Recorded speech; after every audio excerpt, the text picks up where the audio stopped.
Ladies and gentlemen, boys and girls, human beings of all ages, welcome to the Adventures of Adam. I'm Adam. Let's adventure. What is... Oh, I know what's happening. How's that look? Montsubu, long time no see, welcome to the live stream. The thumbnail was a slight false advertisement. We are one day away from Grush. We'll have him tomorrow. But I'm not streaming tomorrow, or at least I'm not streaming Raid. So, I haven't done anything today as far as dailies. So that's just what we're going to be doing today.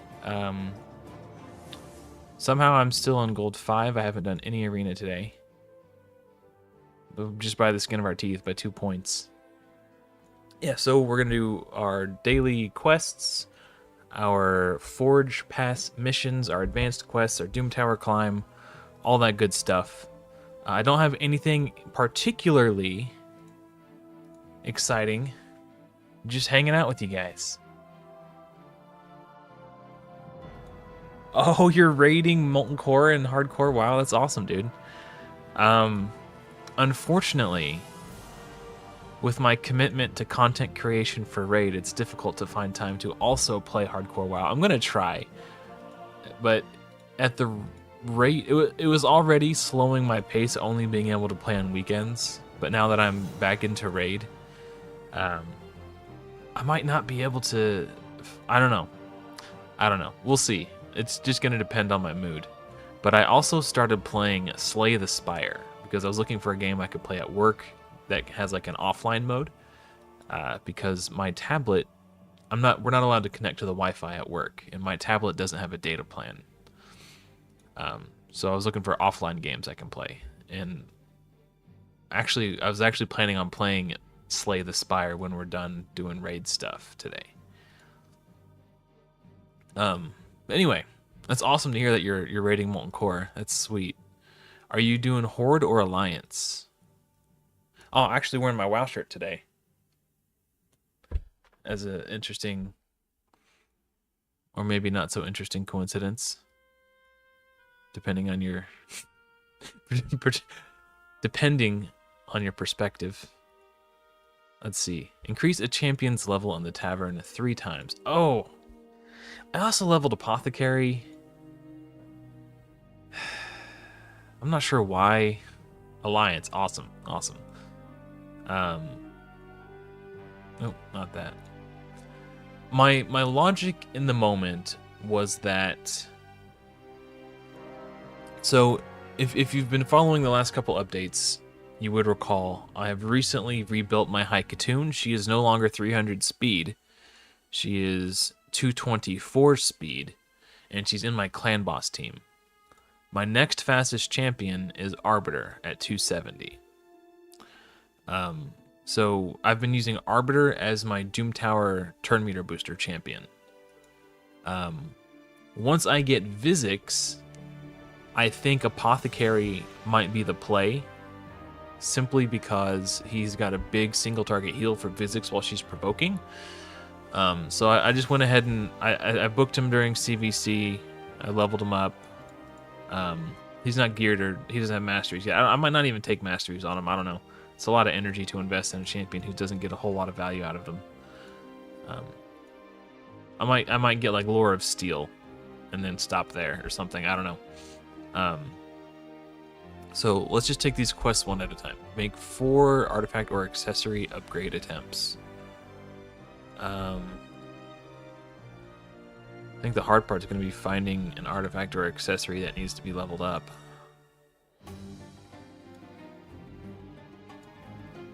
Oh! After 8 months of playing this game, I finally got a Blood Shield ring for Armiger. I have not been able to progress in Doom Tower hard because I've been getting hard stuck against the Scarab King. Because I've been forced to use Mr. Gator Boy Metal Shaper. And because he's taking up a slot on my team, I have less room for like wave clear or turn meter control on the boss or whatever.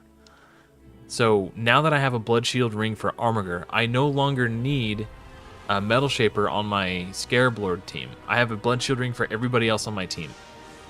Let's put Alice in the reserve vault. I don't know if I'm going to use her as a chicken. That seems extreme. Also, I pulled Harvest Jack, who obviously I can't use, but I just thought it was funny. So yeah, this is huge. I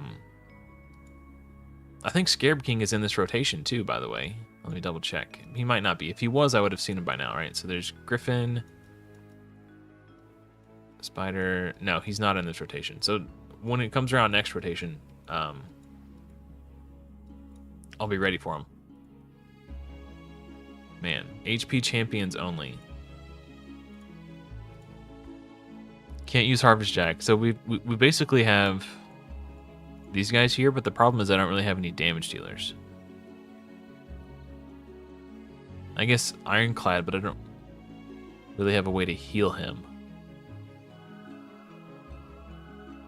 Is the problem. So he doesn't really do damage if he's not getting big heals.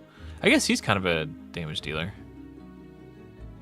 I didn't realize he was HP based. Is this? Oh no, this isn't who I thought it was. I don't know. So I'm probably not gonna. As much as I would like to clear these Doom Tower hard secret rooms, I think I'd rather save my resources to clearing the ones on normal to get me to Dark Kael faster.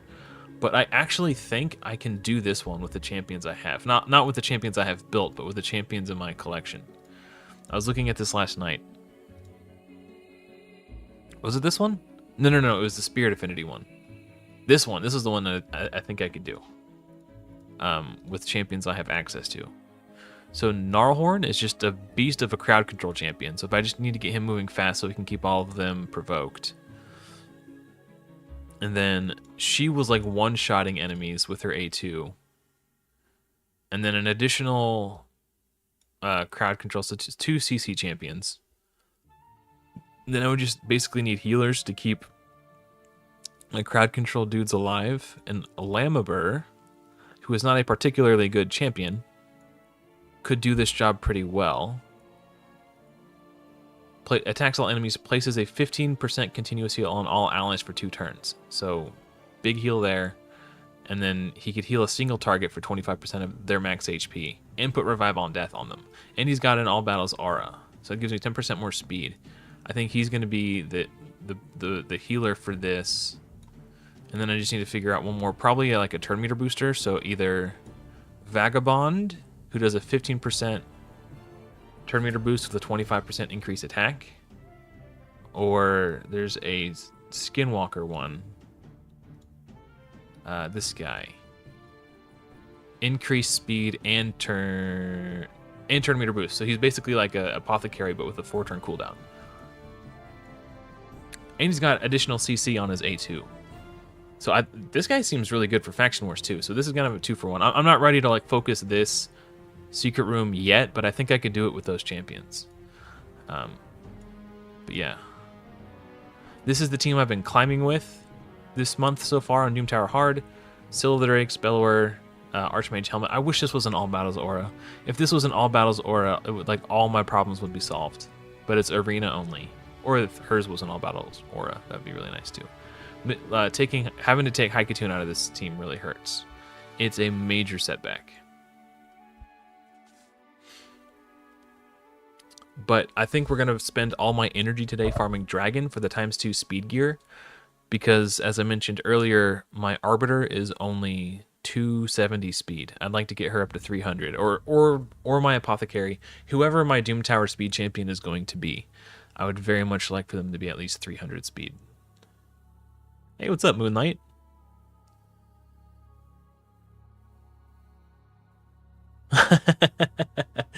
Well, one of the most important things with Raid, there's 2 things that matter more than anything. One, the way you have your champions geared. So do you have enough speed? Do you have enough accuracy? Do you have enough HP? Do you have enough defense? All those things. That's very important. And the second thing is team composition.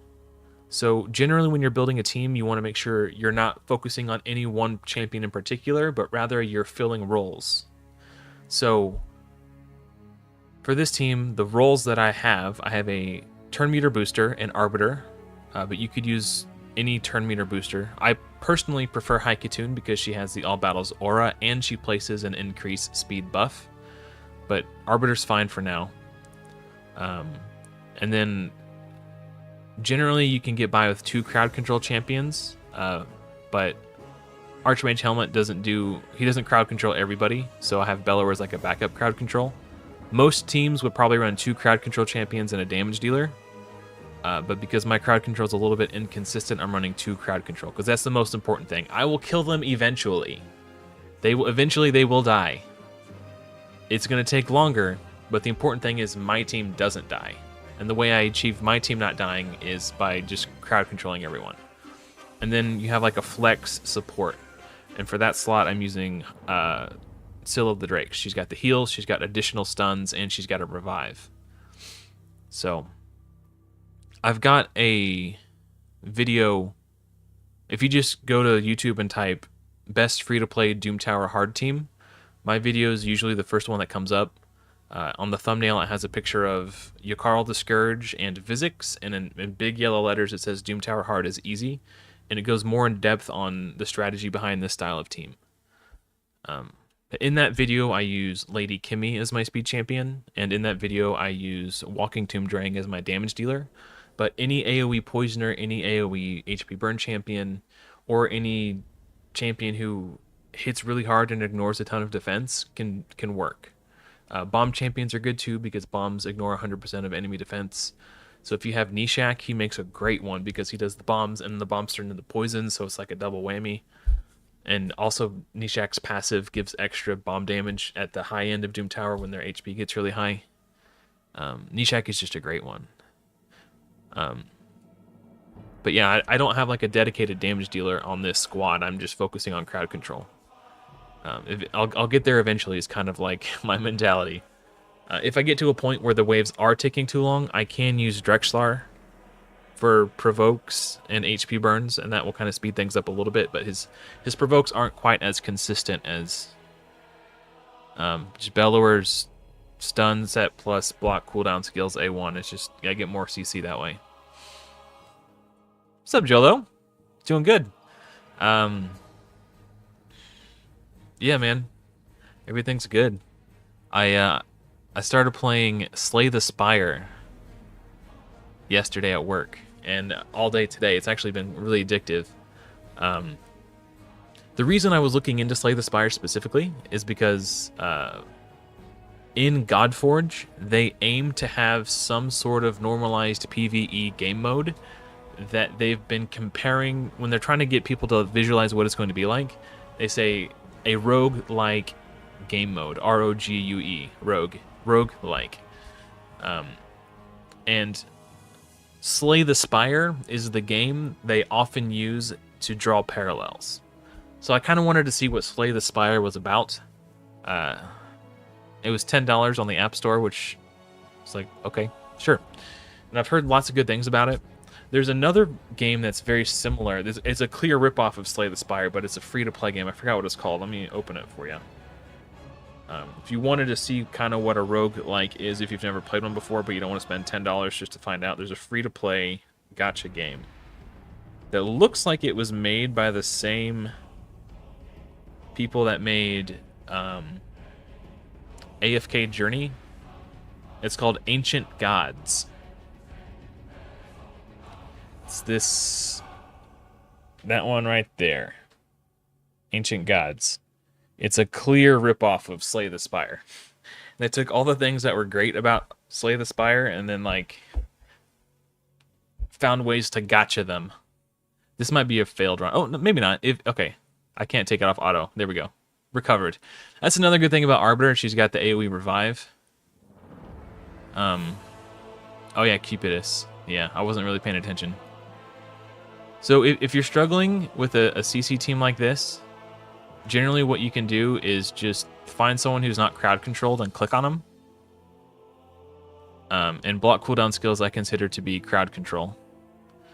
Unless it's Cupidus, but he's stunned now, so that's fine. He can't counterattack while he's stunned. I kind of want to focus him down. Actually... Okay, yeah. I want to kill him before he can start counterattacking again.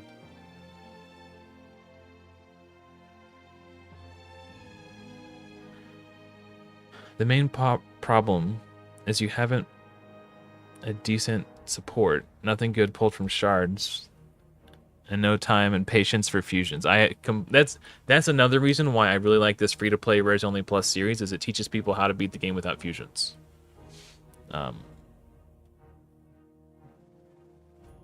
Okay, yeah.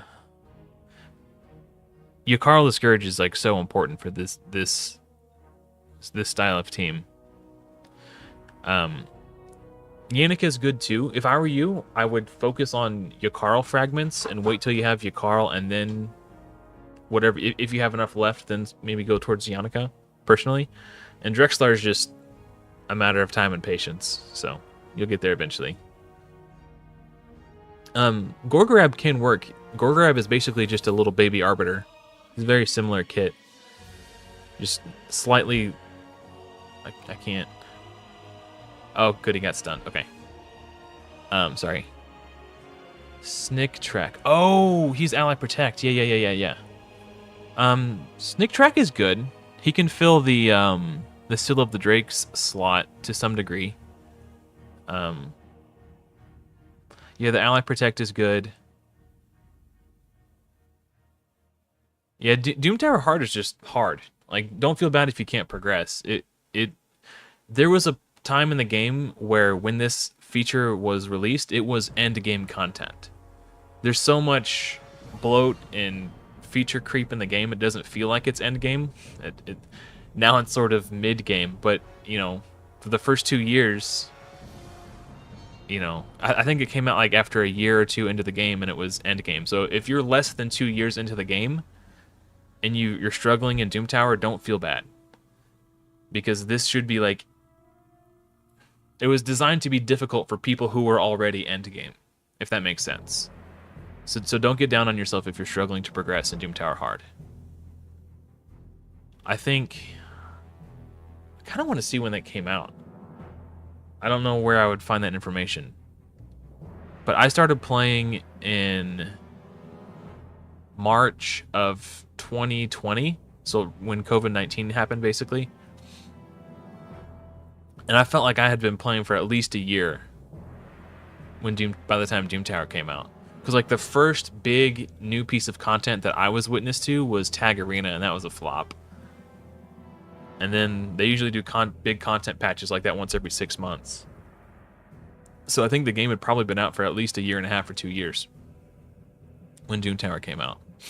And it was designed to be challenging. So yeah, if you're under a year and a half into the game and you're struggling, don't feel bad, because it was meant to be hard for you.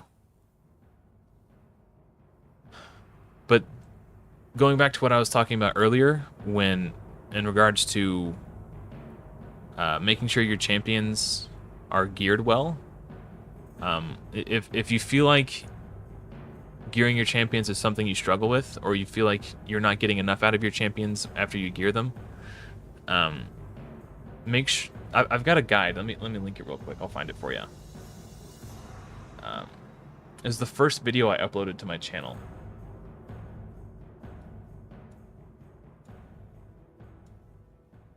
It's called The Fundamentals of Gearing in Raid Shadow Legends. Over 2 years ago, I made this video. Give this video a watch, and it should help you with what you're... hopefully it'll help you and get you on the right track. Because if you could master gearing your champions, and then also gain a fundamental understanding of how to compose teams, there's no content in this game you can't beat.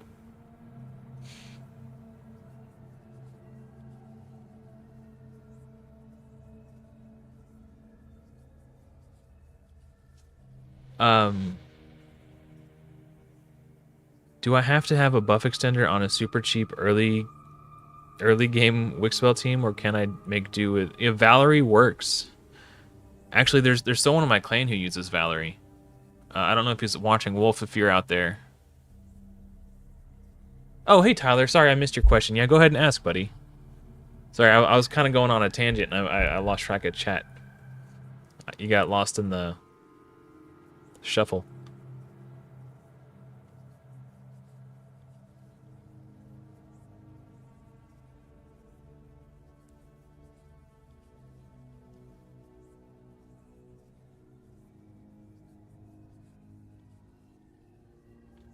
Yeah, 2 Valeries should do the trick for early game. As long as you have the gear to get them to the right speeds, and they're tanky enough that the shield's not getting knocked off before Wixwell can start building it up. Oh no, it's fine. It's fine. That was a me problem, not a you problem. I get distracted easy, and I think I was going on a tangent when he wrote his message, so I missed it. That's a me problem. You shouldn't feel bad. But yeah, Tyler, if you're there, go ahead and ask, buddy.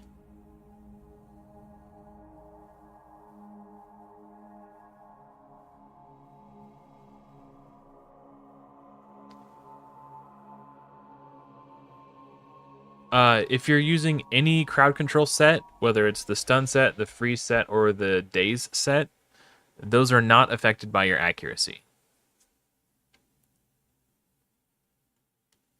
Nor are poisons from the toxic set. I feel like there might be one more. But yeah, any debuff applied through a gear set does not require accuracy to be applied. I'm just glad I saw it before I got buried. And don't be if you guys ask me something and I miss it, don't be afraid to ask again. Seriously. If I didn't respond to you, it's not because I just decided I didn't feel like answering your question. It's because I legitimately overlooked it.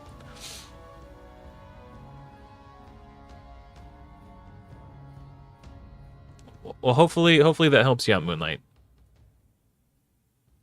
Yeah, no. First of all, I have ADD and I get distracted super easily, so it's very easy for me to miss stuff like that. And secondly, I have dyslexia. So when I see, like, it's easy for me to lose my spot when I'm looking at a wall of text, but I do try to keep up with chat as much as I can.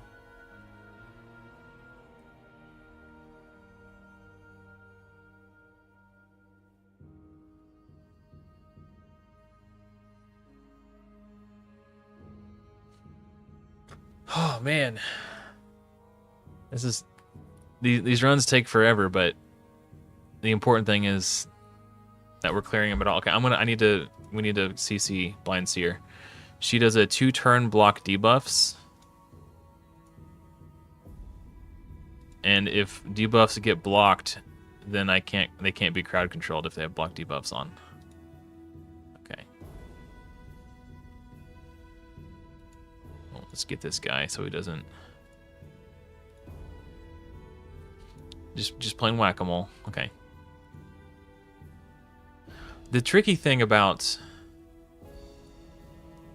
using this click technique is if it's Archmage Helmet's turn, he will stun everybody that isn't the target of his attack. So it actually kind of screws me over. So if I need this guy crowd controlled, and this is who Archmage Helmet attacks with his A2 or A3, whichever one it is, he'll stun everybody but that person.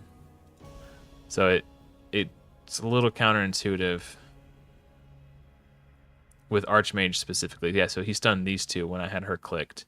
But for Yakarl, and I guess Yakarl's the only one that really matters on.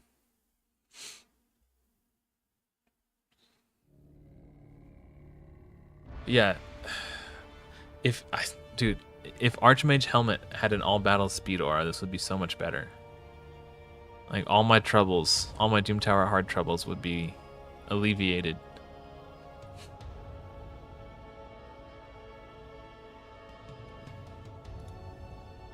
Yep, there it was. he didn't stun everybody. He's got like a 75% chance to stun.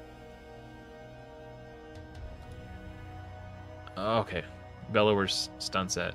I mean, we froze her eventually, but if she had gotten a turn, she's got a really high base speed too, so she gets that turn meter really fast. This decreased speed from, oh, somebody get her. Yes, okay.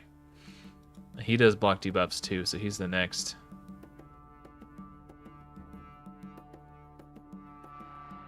Okay. Keep targeting her because she's got a revive too. Okay, dead. All right, that's pretty much worries over.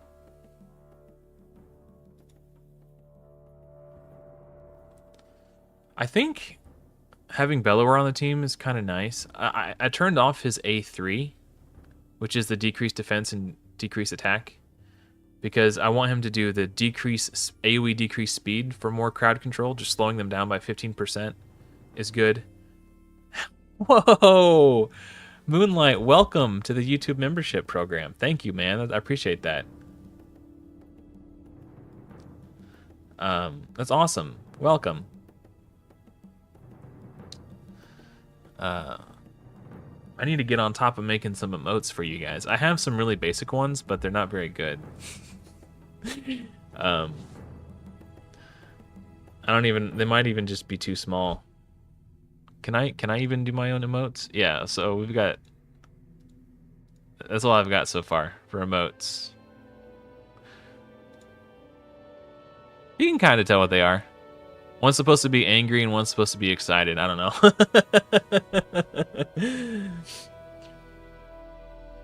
And then the other one's just the Adventures of Adam logo. I appreciate that. Thank you very much. That means a lot.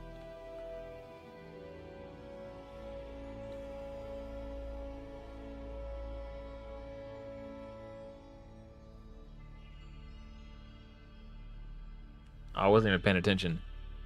Looks like they handled it just fine. You gotta have faith in your team. I was looking at getting some emotes made.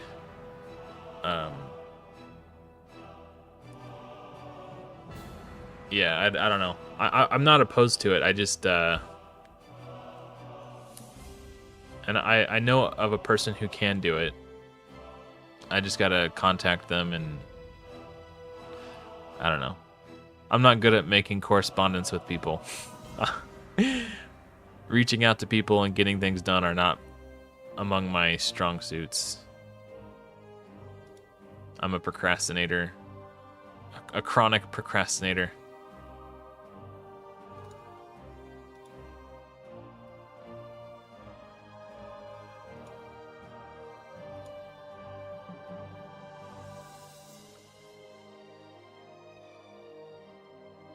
Oh, okay. Tangent time. I started to talk about this and then we got distracted. So Slay the Spire. So I don't know if you guys are looking forward to Godforge or not, but I sure am. And, oh, I can't target him now. One of the things that the folks at Fateless have been speaking on doing in Godforge is making some sort of normalized PvE game mode that will allow players to make progress and earn rewards in the game, even if they don't have good champions to do so. So that will allow you a means of acquiring resources and summons and stuff, even if you yourself on your account lack those things. And they compare this normalized PvE game mode to the rogue-like genre, and they oftentimes will use Slay the Spire as a base of comparison to kind of give people an idea of what they're cooking without giving away too much. So I wanted to see what Slay the Spire was all about. I bought it, I downloaded it, I've been playing it, and if there's still, I don't know how long it's going to take me to do all my my Raid Shadow Legends chores today, but if we finish up spending all my energy and doing all the quests and all that stuff, and there's still, it's not too late, and we still have time, or if I'm feeling up to it, we'll play some Slay the Spire afterwards, so you guys can kind of get an idea for what Fateless is cooking in the kitchen for Godforge. Now, it's obviously not going to be a direct one-to-one. It's just, you know,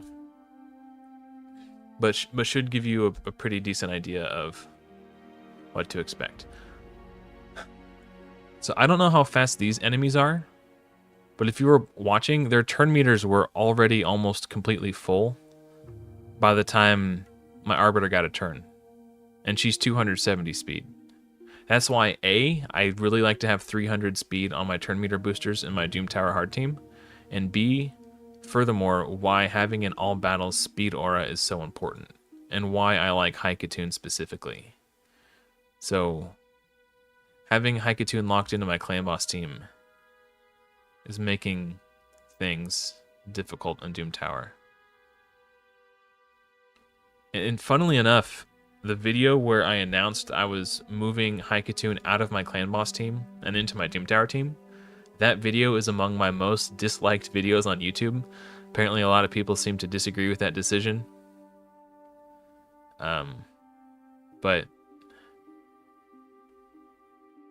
I don't know what the heck else I'm gonna do. Other than build everybody with an extra 20 speed in their kit to compensate for the lack of a speed aura. So rather than gearing everyone at 200 speed, I'm gonna have to gear everyone at like 220 speed. And rather than gearing my speed champion at 300 speed, I'll have to gear them at 320 speed. You see how it makes, you know...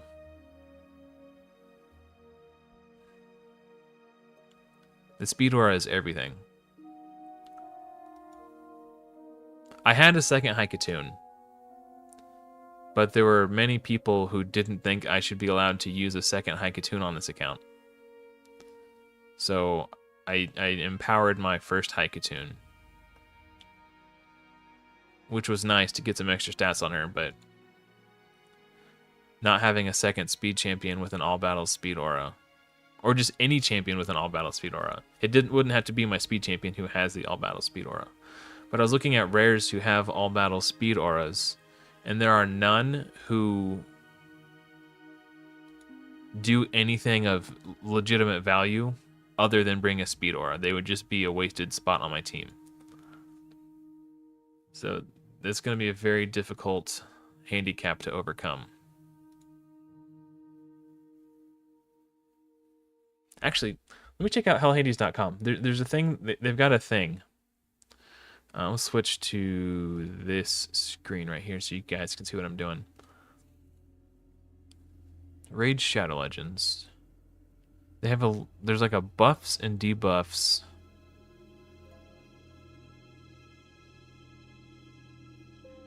Buffs and debuffs. Okay, this tab right here. You can, does it work for aura? Champion auras. And you can select. Oh, view all champions who have speed aura. Can I narrow it down to all battles? Okay, it's in order of, oh, it's not an order of rarity. I guess I could just look for the rares. Oh, there's Haikatoon, obviously. She's Bae. Oh no, there's a Doom Tower. I think there's a Doom Tower. Okay. Oh, okay. It starts with all battles. Speed aura, all battles. Okay, this is where it starts. I think there's a Doom Tower Secret Room champion, and from Doom Tower Normal, who does have an all battles speed aura.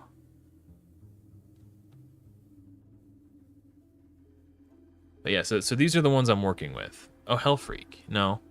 I guess Lammerburr does healing. Hospitaller. She does increase speed, increase... But Archmage Helmet's already doing the big version of both of these, so that's kind of... And Archmage Helmet does AoE crowd control. She's got a 75% chance of removing one random buff from each enemy, and that's the only other utility she provides aside from a 10% speed aura, or all battles aura. So moving on.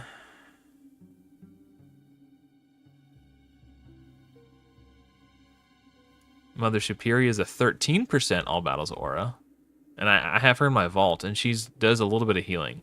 She has a big single target heal, and any surplus heal gets converted into shield, which is actually really cool. And a really crappy AoE heal on a 4-turn cooldown. So this is the front runner right now. Spirit Host is a nice champion, but a single cleanse with a 1-turn block debuffs on a 5-turn cooldown isn't really enough to justify bringing her for a 10% all battles aura. She also does a 50% increase attack.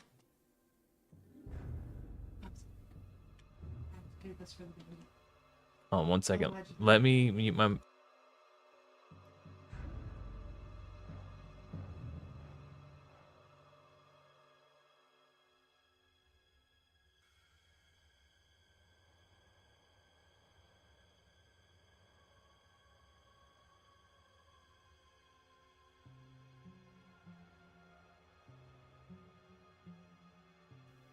Sorry about that, folks.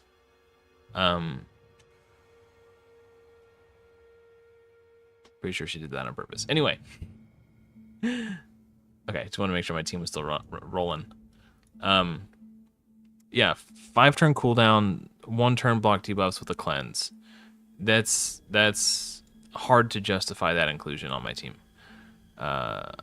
Lamabur actually does a 15% continuous heal for 2 turns on everybody. It's on a 4-turn cooldown. It's an attack too, so I could consider. He's also got a single target heal, which would be nice with Vizix. And I actually need him for Faction Wars and a Doom Tower, at least one, potentially up to like 2 or 3 Doom Tower secret rooms.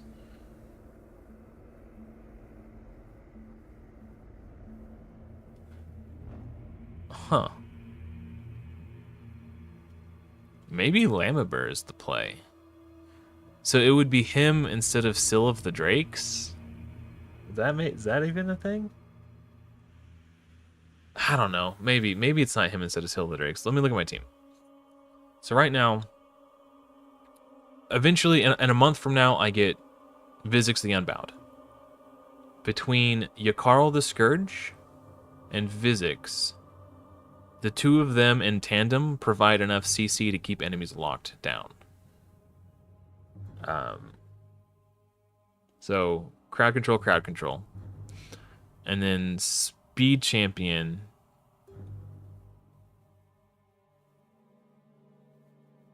I guess Arbiter would still be my speed champion because she does a turn meter boosting. And then bring in Lamabur for his all battles speed aura to give everybody 10 more speed. And replace Syl of the Drakes. Or maybe keep Syl and replace Bellower. And just have more healing. Have 2 healers. I don't know. It's going to be something I'll have to play with. It's not... The most obvious choice isn't that clear or, you know... But I already know I'm going to want to build Lamabur for Faction Wars anyway. He's got really good synergy with the Force Affinity Reviver on the faction. And I already know I'm going to be using him in a Doom Tower Hard Secret Room as well. So, maybe we build Lamabur and see what happens. See if that works. But I still need to make my Arbiter faster. I need to get my Arbiter to 300 speed. Or like 310 or whatever.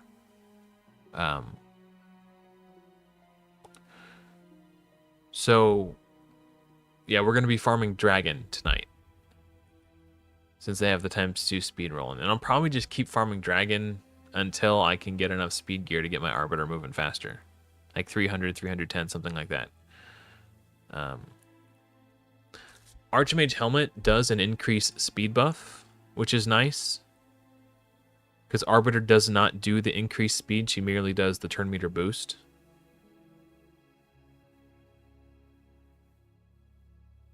Or maybe instead of Arbiter, I do Apothecary.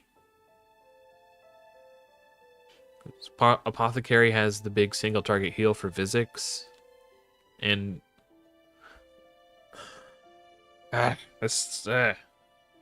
scrambling my brains trying to think about it. So it would be... So let's say Yakarl the Scourge, Vizix the Unbowed, and that's my crowd control team. I know this is Syl, I'm just imagining that this is Vizix. So Yakarl, Vizix, Speed Champion. Let's say Arbiter for now. And then I would want a damage dealer and then like a flex support. So I guess it could be Lamabur for his all battles aura.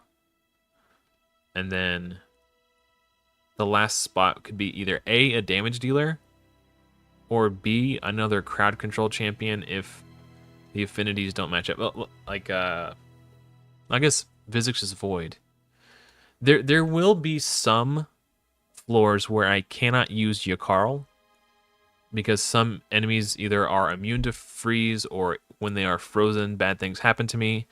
Or if there's a Sifi on the team, there's like a 40% chance she just cleanses the freeze off of her allies. So freeze becomes less consistent. So I might have to bring in Archmage Helmet or Bellower.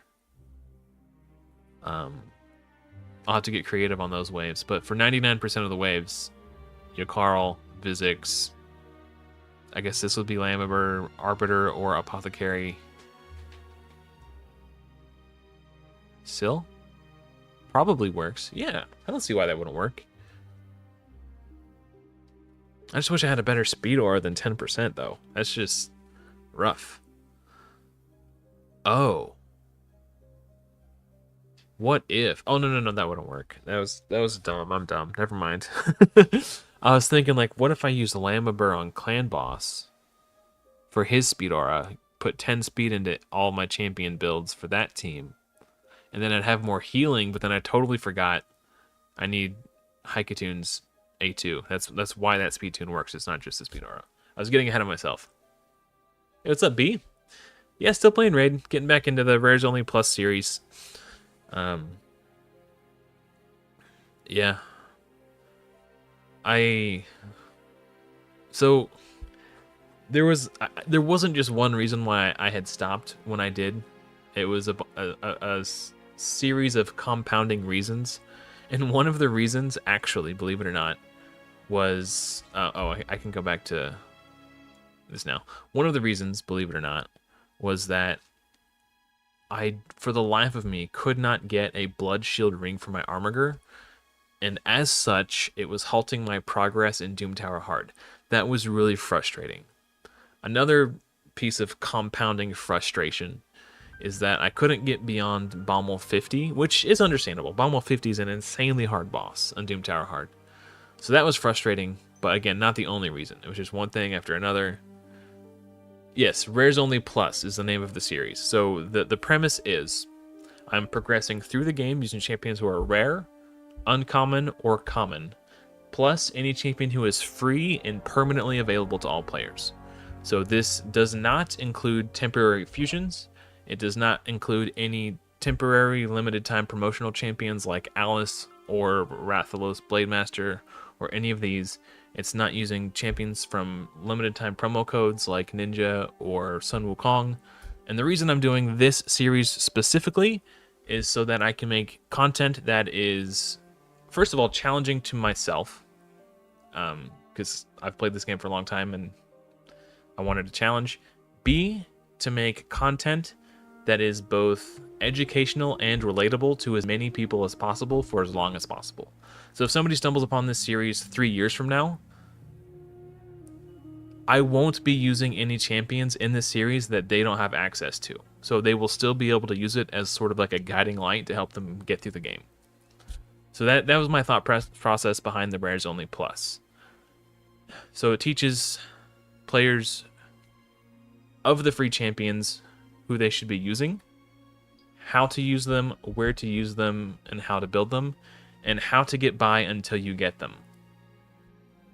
So, would a strictly Rares Only challenge series be more challenging? Yes, but I find it would, in my opinion, it would be less educational and less relatable, because people will get these champions.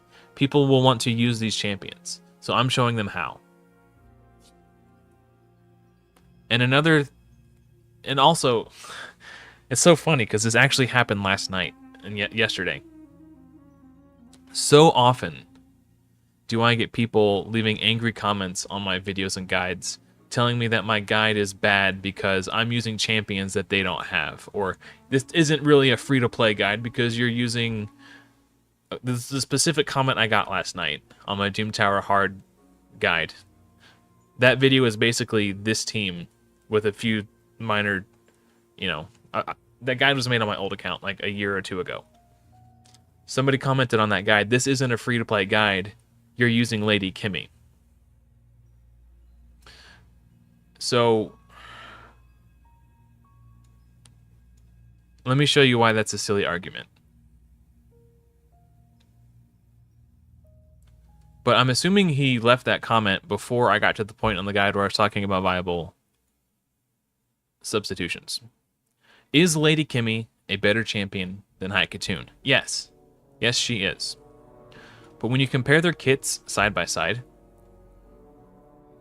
so due to the nature of this team, all of the enemies are basically permanently locked down with crowd control, so all the extra bonus utility that Lady Kimmy brings on top of Haikatoon is basically irrelevant. We're not worried about any of the extra stuff. All we're looking at is what they do in terms of speed manipulation and turn meter manipulation. So we're going to ignore all of this top stuff because it doesn't matter. Has a 75% chance of decreasing the target's turn meter by 15%. Books up to 100%. So AoE, 15% turn meter reduction on Lady Kimmy's A2. Looking at Haikatoon, AoE turn meter reduction, 75%. It's not as good, but it's comparable. 15%, or sorry, yeah, 15% AoE turn meter reduction. Effectively the same skill for our purposes. We look at Haikatoon's A2, 15% turn meter boost with a 30% increased speed buff. Go back to Lady Kimmy.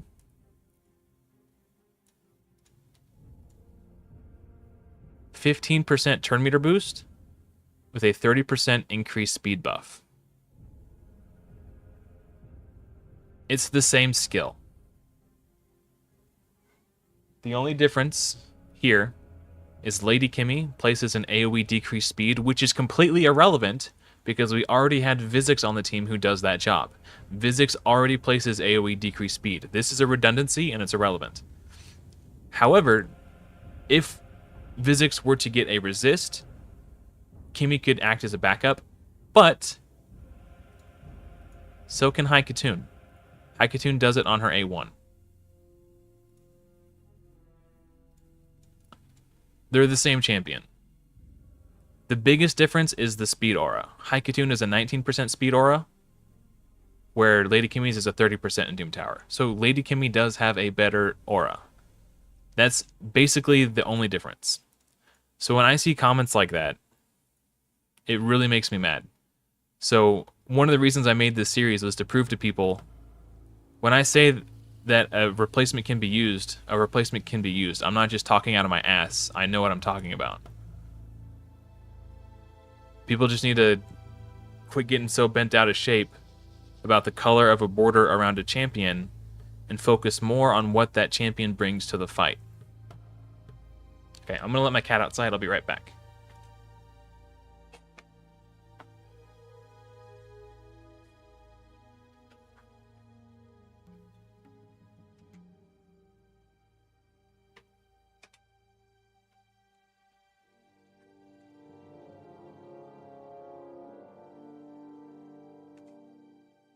And before I made that guide, I considered bringing Haikatoon into the guide, but the night that I recorded that was the night that Tag Team Arena resets, and I didn't want to take my Lady Kimmy's gear off of her because it would weaken my Tag Team Arena defense, and that upcoming Tuesday was Clan versus Clan, so I wanted to finish in the highest rank in Tag Arena possible because my clan at the time took CVC very seriously. So I would be effectively missing out on CVC points if I didn't finish in, I think it was like Silver 2 at the time. So yeah. Now I have to read stupid comments from people telling me how my guide sucks because I have Lady Kimmy instead of Haikatoon. But that month leading up to that moment, I had been climbing with Haikatoon just to see if it was possible. I put Haikatoon in Lady Kimmy's gear. So I was climbing Doom Tower with Haikatoon. But Tag Arena reset was coming, so I put Lady Kimmy's gear back on her so I could, you know, not get knocked down a rank and like finish higher in Tag Arena. And I didn't really think it was that big of a deal. Apparently, all the people who leaving comments on that video did. Whatever.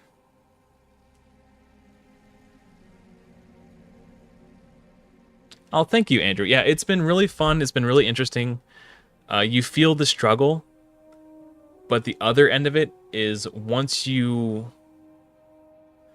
every champion you get on an account like this matters. Like, the anticipation leading up to Yakarl the Scourge was immense, and then finally getting him was huge.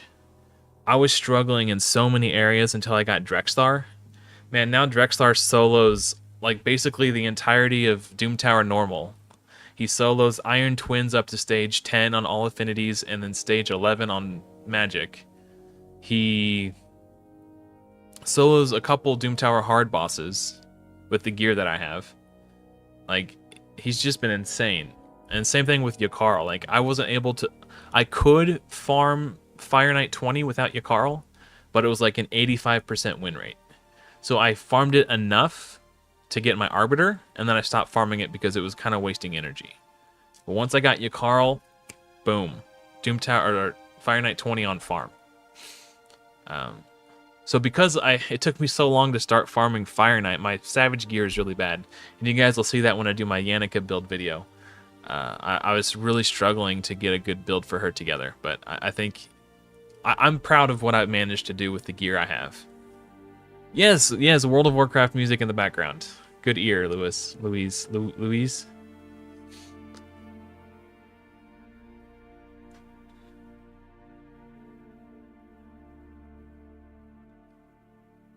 Yeah, Moonlight, that's an interesting point. Another reason why I wanted to do this series specifically, there's a million reasons why I wanted to do it.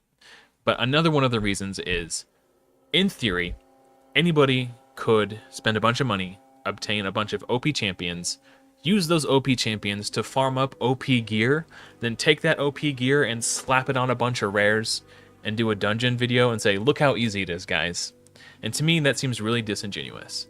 I love Ash. I think he's an entertaining personality, and he makes great Raid Shadow Legends content, but he is guilty of the very thing I just said. He takes this insanely OP gear, slaps it on a bunch of rares, and does fire like Dragon 25 or Dragon Hard. I forget what the video was. And everyone was like, "Oh man, Ash, this video is amazing. Beating Dragon 25 with all rares. It's so awesome." And I was like, "Yeah, but the gear. Look at the gear." I was like, he didn't farm the gear with those champions. He just put that gear on those champions. Like, I don't know. It's whatever. But I'm sure you get the point I'm trying to make. So for dungeon progression, I haven't really tried to push beyond 20 because I don't really feel any need to. I don't really spend my energy farming dungeons. Most of my energy every day is spent farming Iron Twins. And then I might have to manual this one. I'll show you real quick since we're ending this one. Believe it or not, Ice Golem 20 is still kind of a struggle for me. But Drexlar can solo Ice Golem 21. We still need to do our Doom Tower, or Iron Twin keys. So we'll do stage 10 here. I could do all the potion keeps, those aren't a big deal. Drexlar solos stage 15 Minotaur for my mastery farm. Ice Golem's Peak. Oh, I guess I've cleared stage 24 apparently. I didn't realize I had done that. I've actually gained a lot of stats on my Drexlar since I tried this last. Let's see if you can do it. Let's do some limit testing here.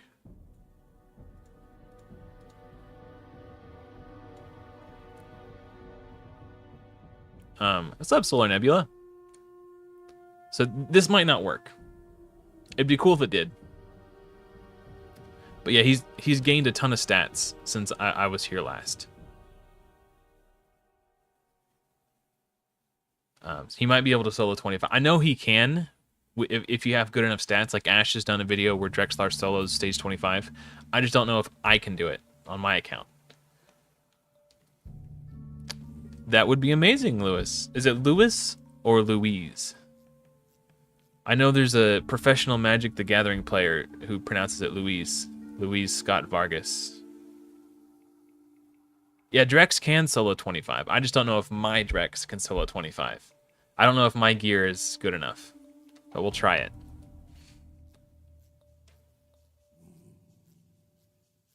My spider, I Drexthar and Yakarl the Scourge can duo Spider 20.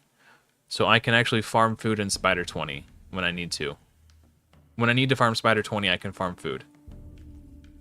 Tomato, potato. Oh, as long as it doesn't bother you, I'll just say Louise. Because that's just, in my mind, that's, you know. That's what pops in my head when I see that. So if it doesn't bother you, I'll just say Louise. Okay. Oh, you picked up Allure? Nice. That is a good one for Fire Knight, for sure. And I'm glad you guys are loving the music. Oh, yeah. So on this wave, normally Drexthar can't be critically hit by Magic Affinity enemies, but this Rocktooth guy right here places increased crit rate on the entire team. So now all of a sudden Drexthar can be critically hit, and in addition to that, Seeker puts increased attack on all his allies too. So Drexthar's just getting hit way harder on the second wave than he does on the first wave. But if we can get a couple kills, so yeah, I don't think my Drexthar will be able to do it consistently. If he does do this, it'll be kind of sketchy. But it looks like he's making a comeback. If he can... Okay, there's the increased attack coming back out, so they're going to be hitting a lot harder. And then there's the increased crit rate.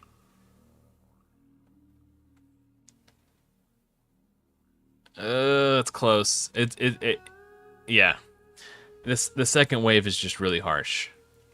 I think I would need... anyway, I'm not going to get caught up on that. I can do stage 20 of the event dungeon. I haven't been farming here because it just infuriates me anytime I get any one of these sets. It just feels like a slap in the face. So I haven't been doing event dungeon. Spider 20, Drexthar, Yakarl, duo it. Dragon 20, Drexthar solos it.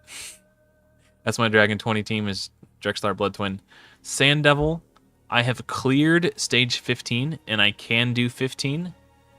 16, I just get one shot. Like, I'm not even close. Farming 14 is relatively consistent, but if he gets critically hit by the attack that one-shots everybody, he can die. So 13 is the stage that I could farm the safest. And again, it's just Drexthar soloing it. I put Cold Heart in there to speed it up a little bit. Her Heartseeker just does a little bit of damage before she dies. And Phantom Shogun. I don't even, honestly, I haven't even bothered to learn the mechanics. I just threw my most awakened champions in there, and I cleared up to stage 15. So I haven't really put a ton of thought or effort into my team or trying to figure out the mechanics. That's just who I threw in there. Let's do quick arena refreshes while we're here.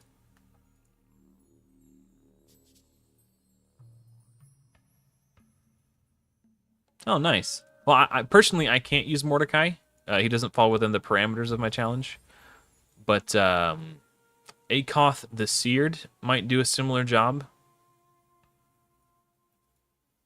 AoE HP burn champion. But I'm not really interested in farming 25, really. Like, the only time I farm there is if I'm trying to do a tournament, like the Dragon Tournament, for example. Farming stage 20 is the most points per energy. So if I wanted to get these soul coins, I would just do 20 until I get these coins, for example. How far away am I from Lydia? Very far. Not as far as you might think. I've finished Barbarians. I'm not sure how I haven't finished High Elves. Maybe I just need to go back and 3-star all of it. I have Arbiter. I guess I don't have a damage dealer. I'll have Yenneker soon, so this is basically done. Dark Elf we will do no problem. We're about halfway to... Oops, wrong one. Yes, I'm 5 off Yenneker, so that'll be High Elves done. We're 60% of the way towards Mithrala. I got my second 20 Quintus fragments last night. Yeah, we're making progress. It's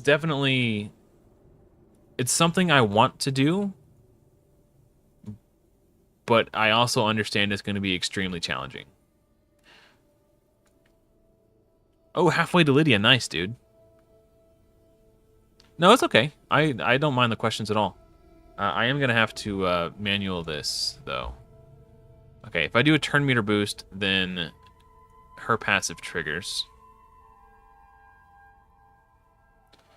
If I attack Molly, then her passive triggers.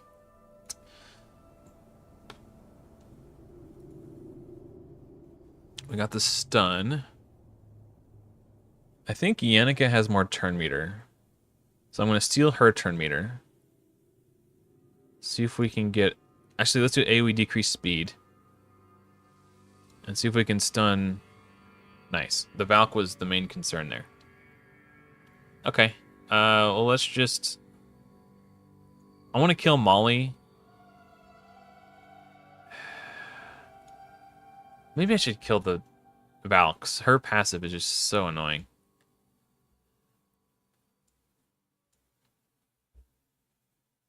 Let's just do AoE freeze for good measure. Yeah, maybe we focus the Valks. I might just hit auto now that we kind of got it under control. Need to freeze her. Freeze her. No, I meant to click here. Oh, I spoke on it briefly at the top of the stream, but I turned off Bellower's A3, which is the AoE decrease defense and AoE decrease attack, when he goes on auto, because I want him to focus on AoE decrease speed and AoE block cooldown skills, because I feel like that's just more crowd control. Get her, somebody crowd control her. Oh, flip. Okay, I shouldn't have taken it off auto.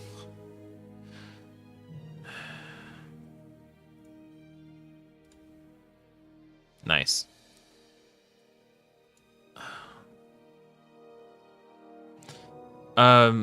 Since I'm not really doing fusions on this account, I basically just pull them during CVC, or that's what I've been doing for a long time. I think what I need to do is, technically, Lady Mikage does fall within the parameters of my challenge being free and permanently available. I think what I need to do is save my shards for when there's a boosted summoning event for the fusion epics for Lady Mikage. And I was actually doing that at the time that I stopped playing, but I had forgotten that was my tactic. So when I came back in, it was like, oh, look, what, I got all these shards. Let me just pull them during CVC. And then as soon as I pulled them, I was like, oh, wait, no, I was saving these for the things. He resisted the stun. Okay, I need to let my cat inside. It's actually really cold. I'll be right back.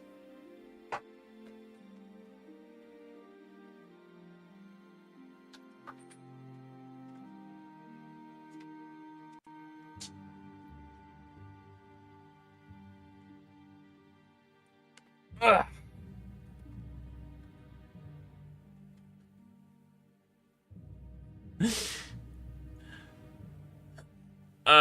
I appreciate the offer, Solar Nebula, but I am quite content playing on my own account for now. Actually, Cupidus is almost dead. Let's just finish him. Actually, no. We're gonna freeze Valk so we don't get the shields again. I'm gonna try to. Yeah, okay. Gotta get block cooldown skills. No, maybe we can freeze. Yes, okay. Yeah, I did see that they were doing a guarantee for the Bomb Gal, which I already have her in my vault right now. So I wasn't too worried about that one, but that's kind of what reminded me, like, oh yeah, I forgot I need to save these for those types of things. And I know manualing is boring, but when your back's against the wall, sometimes you just gotta do what you gotta do.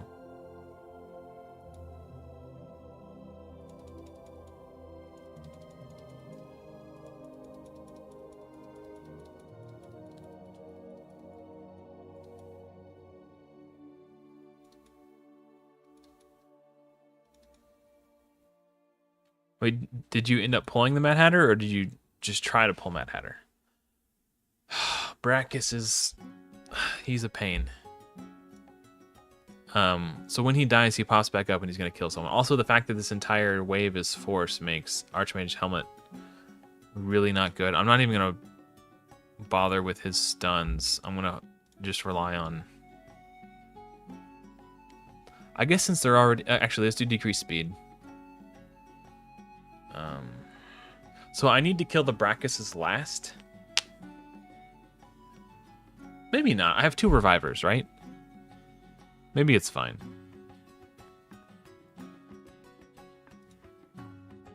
Hey, what's up, ML?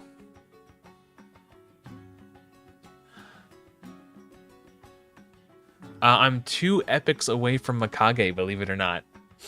I've got really lucky so far with my pulls on those ones. Oh, we actually got the... Helmet has to crit on his target in order to do the AoE stun, but either weak hit or didn't land on all the others. Also, Syl being weak affinity here is kind of rough. I don't think I still need to... I think that the first wave is all that I really needed to...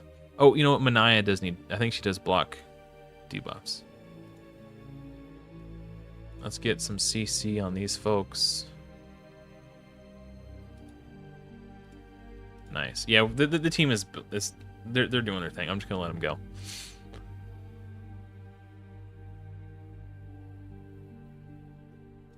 And who is this current fusion? Is it one? Is it someone? Is it the Matt? Who? I don't know. I don't even know. I haven't even been paying attention to it. So that was Brachus. Did he? I wasn't paying attention. I was reading chat. That was either his passive or he just did that because he got a turn. I guess we'll find out. Oh, that was his passive. Okay.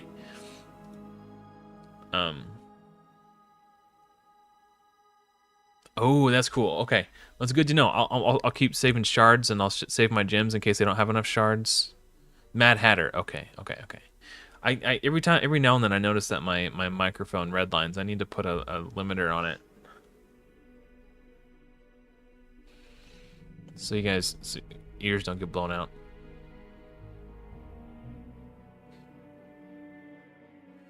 Oh, cool, man. Well, hopefully, Andrew, first of all, thank you for that. I'm always excited to hear when someone is connecting with the series. That's awesome. But hopefully it goes well for you. It'd be kind of cool that as you play through, you can kind of compare your progress to my own. It might be kind of fun.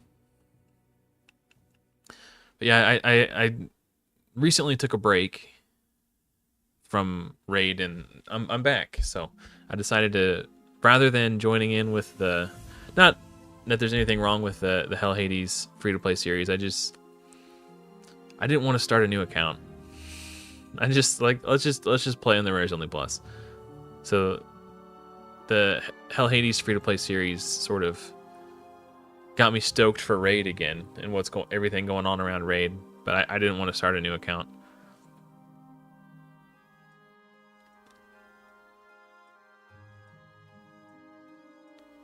Man, if you can get Lydia on your Void Only account, that would be really impressive, Mike.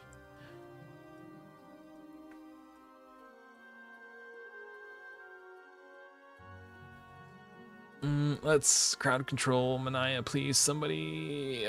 2 turn block debuffs. Oh, Arbiter has the buff strip. Actually, is it on cooldown? If I don't get this off, it's on cooldown. She gets an extra turn here. I can't.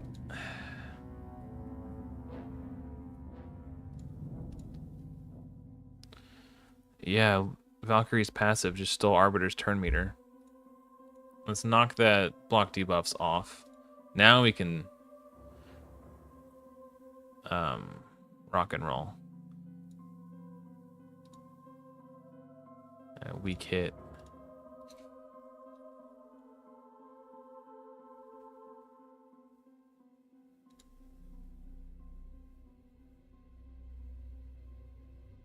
Oh yeah, that's a good place to be for sure. Yeah. If it's actually funny. So somebody posted the Bellower starter code link in my Discord. Um I was like, that would be so fun to start with Bellower. I didn't realize your account had to have been around for over 24 hours in order to claim that promo code. The For Bellower. So I thought it was fake news. So I got bummed out. But I had already reinstalled Raid at that point. So I was like, all right, let me pop in on the Rares Only Plus series and see how that's going. Get rid of the Strengthen if we can. Man, Archmage Helmet is really good. Like, all these champions are really good. Super underrated and underutilized champions. And that's another thing I wanted to highlight with this series was like how good some of these champions can be. Don't sleep on them just because they're free.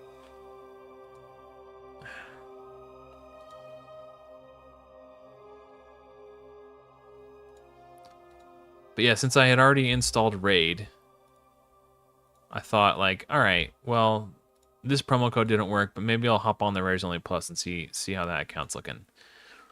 And then I told myself and my Discord, the folks that are active on my Discord, we were kind of chit-chatting. I was like, you know what, if I can fix my clan boss team, or sorry, rebuild my clan boss team and get it so that I can get a full auto clan boss team. Because I already had a speed tune. It's just a matter of it was a manual setup.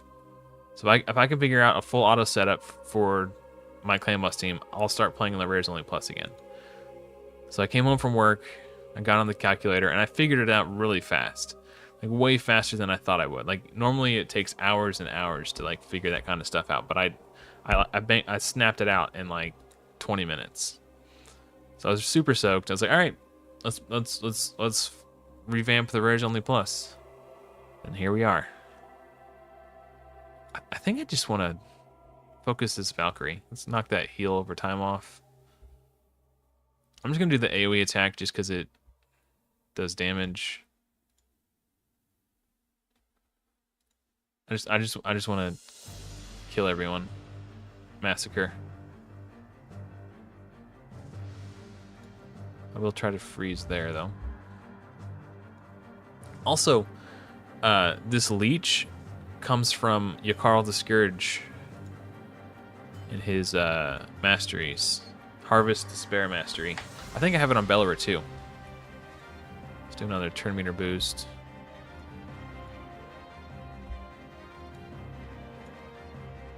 The increased attack from Arbiter and the increased crit rate and increased crit damage from Archmage Helmet are actually like, I feel like they're making a pretty significant difference here. And Arbiter's A1 weaken.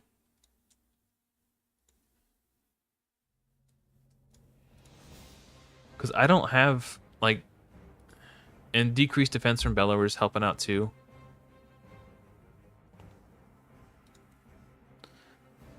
And it's made it so I don't need, like, an HP burn champion or an AoE poisoner just to kill these waves. I'm just gonna hit auto. And we'll just click Manaya.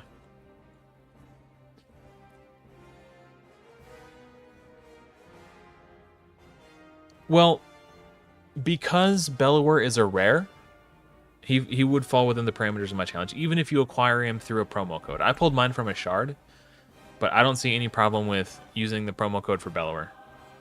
Because I'm using Bellower right now. Like, so what I mean, so like Sun Wukong, for example. He was a champion made available through a promo code. But if you missed him, then you missed him. You don't have him. So that's why I'm not using him. Because I wanted to make sure that when doing this series, This guy can only be CC'd through Provoke. It's kind of annoying. I wanted to make sure that when I was doing this series, I wasn't using any champions that somebody could have missed out on, which is why I'm not using Sun Wukong. Because if you've been playing for like 3 weeks or a month, and then you learned about the promo code for Monkey King, would you restart your account at that point? Like, a month is a long time for a new player. As people who've been playing the game for like 5 years, like, oh, a month, that's nothing. I've been playing this game for 5 years. But if you've been playing for a month as a brand new player, that seems like an eternity. You're not going to restart your account just to get Sun Wukong. That's ludicrous.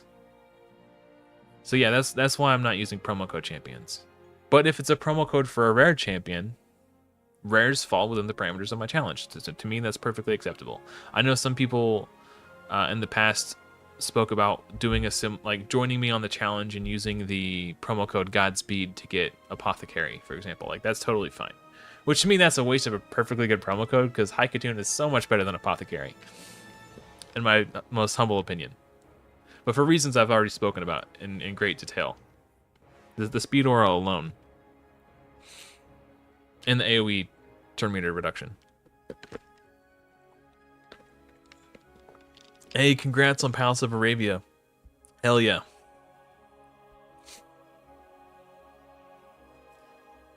How many Legos have been fed on this account? Oh man. I'll show you. And it's not just the Legos, I've fed some really good epics too. It's gonna make you cringe. I'll show you after this Griffin fight. And we'll come back and farm it later. It's so funny how the waves are so much harder than the bosses sometimes. What is that? The one exception to that rule is Bommel, of course. But man, I forget what rotation is, but floor 114, where you have like the Sifis and the Rotos, that wave is just ludicrously hard. Harder than most bosses, aside every boss except for Bommel, in my opinion. That one is rough.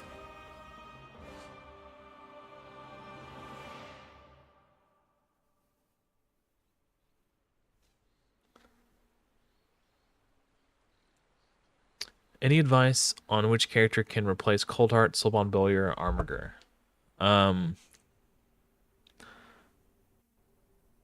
If you read a champion's kit and it says this champion reduces turn meter, that's their job. Soulbound Bowyer, Coldheart, and Armiger, those are turn meter specialist champions.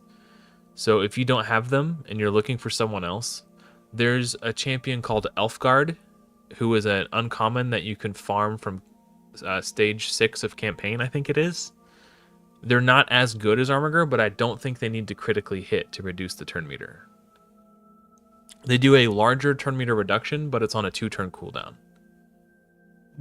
In my opinion, Armiger is probably worth going for, unless you have Lysandra, or someone like Yakarl the Scourge is another great. I know you said you're working towards Yakarl right now, but Yakarl does a 100% turn meter steal on a 3-turn cooldown.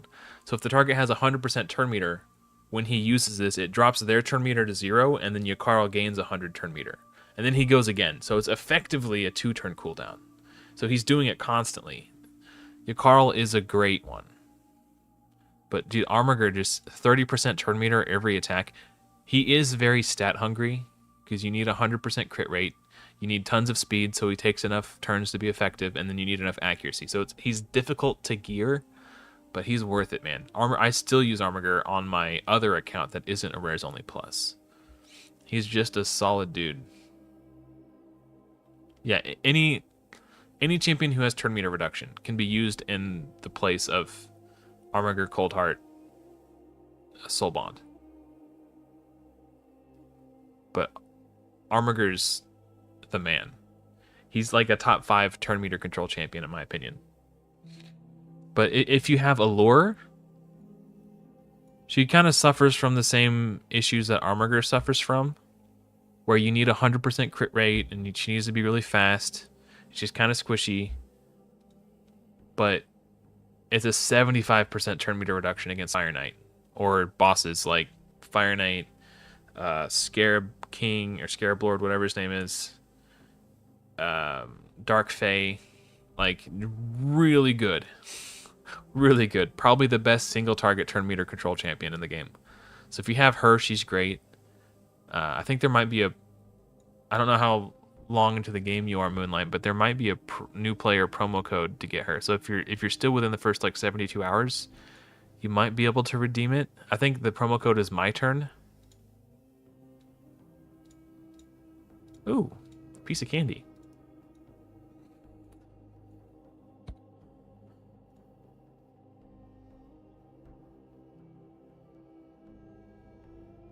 Promo codes. Let me see if it's a valid promo code. It'll probably tell me that I can't redeem this. You entered a promo code that is only valid for new players. So my turn is the promo code. If you're still within that window, try my turn to get I just looked at her. What is her name? Why is my brain so squishy? Captain Smoothbrain reporting for duty. Okay. Allure, that's her name. Upgrade the levels of magic champions in campaign battles 10 times. Let's do this real quick. Oh, half hour. That is brutal. Wait, so if you're only like a couple days into the game?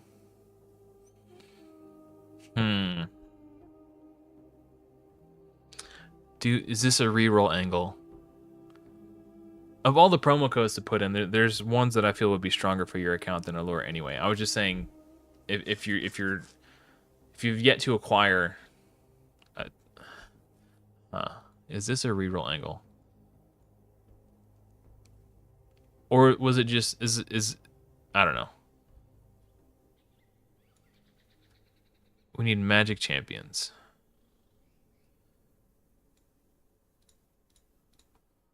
Ten times. And how many? Hold on. There's overlapping campaign boss. Okay. Try to get some speed gear for my dudes.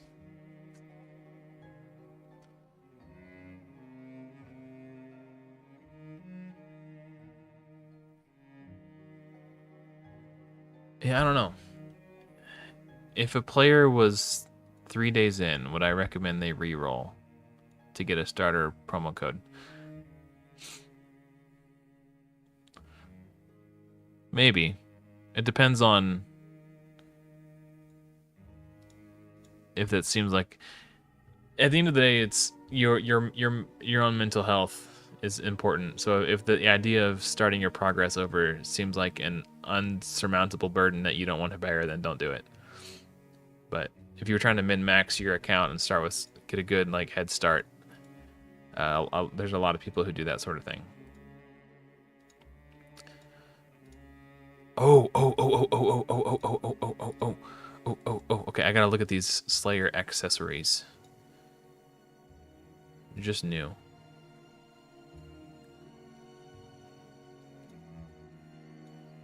What faction? Dark Elves? Sacred Order and Shadowkin. Okay. I'm not going to summon my Yannicka until the next personal rewards CVC, because my clan tries to win personal rewards CVCs, and that's just like 80,000 points between summoning her and booking her and maxing her to 60, ascending. It's like 80,000 points to just throw away. So I'm not going to summon and build Yannicka for like another 3.5 weeks. But because I'm excited to pull her, I've never built her before, I've set aside gear that I'm going to equip on her. We're just going to use Arbiter here as the mannequin because they're the same faction, so I can put the accessories that I will put on Yannicka onto her. Now their base stats are different, so don't look at the stats specifically, but we're going to have Cruel and Savage. It says 93% crit rate, but I'll gain another 5 from masteries. And I think which will put her to 98. I think if I take Lore of Steel, it will gain 1% more crit rate because I have a one-piece Slayer bonus, so it'll put her to 99% crit rate, I think. I'll have to test it out. So 99% crit rate. I looked at Yannika's base stats, and I did the math based on the gear that she has equipped.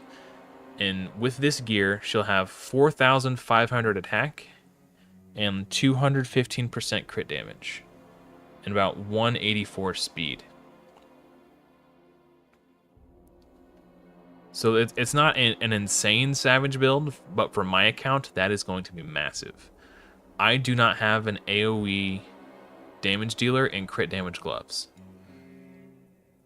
Dark Elhaine has been my go-to AoE damage dealer on this account since I got her 4 months into the game.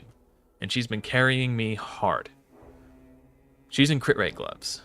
This is a big step up to go from crit rate gloves to crit damage gloves. Like, I can't wait to start cracking skulls with the Yannika, baby. I'm so excited. I've got books for her set aside. We got 25 legendary books. Oh, we get the final 5 fragments in 2 days and 3 hours. But I can't summon her till the next personal reward CBC. It's yeah, it's addictive. The rares only account. It's really fun. How many points do I average in CVC? I would say I do about a minimum of 100k every CVC. Like, minimum 100k. This past CVC, I did about 120. I wasn't able to summon Alice because I started playing a day too late. Like, I got Alice the day after CVC ended. But I pulled Harvest Jack to compensate. So that was an easy 40,000. I could have gotten more points, but I was farming Sand Devil because I wanted to place in the tournament. And I got 3rd place in the tournament. Is it still up here? Yeah, so I got 3rd place in the tournament. So I got 25 of whatever the hell these things are. I don't even know what these are. But I got 25 of them, so that's cool, I guess. Oh! I forgot. I was waiting to show you guys. I haven't opened my Chimera chest. This is my first Chimera chests. So I got the top chest on easy ×2. What is this? Starstone. Ocular masses. Oh, what is this guy? This is new to me. So the Bellower promo code can only be, what's it called? Claimed after your account has been online and active for 24 hours. So try again around this time tomorrow. Hey, what's up? Hijepio?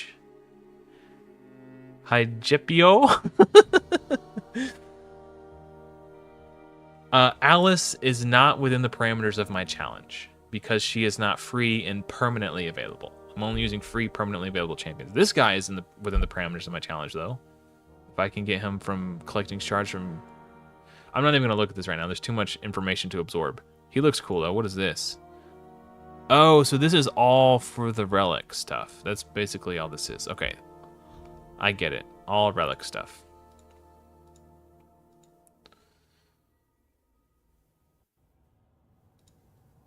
Basalt. Okay.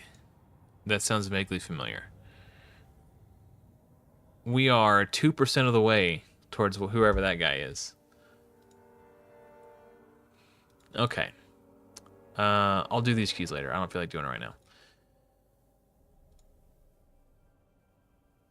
Let's see if we can do the secret room. Oh.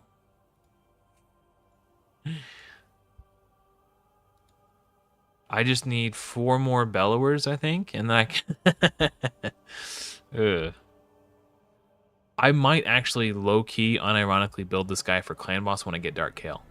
I was looking at this dude's kit. So when I get Dark Kael will be doing the job of Frozen Banshee and Coffin Smasher on my 5-man team. So if Frozen Banshee comes out, Coffin Smasher comes out, Dark Kael goes in, I have room for a 5th. if I bring in my Oculus, my co-Michaelis, he's got a 5% ally protect here on his passive. So it's like half a Guardian set worth of protection on him. He does 25% ally protection, which reduces the damage my entire team takes by 25%, with a very little additional cost to himself.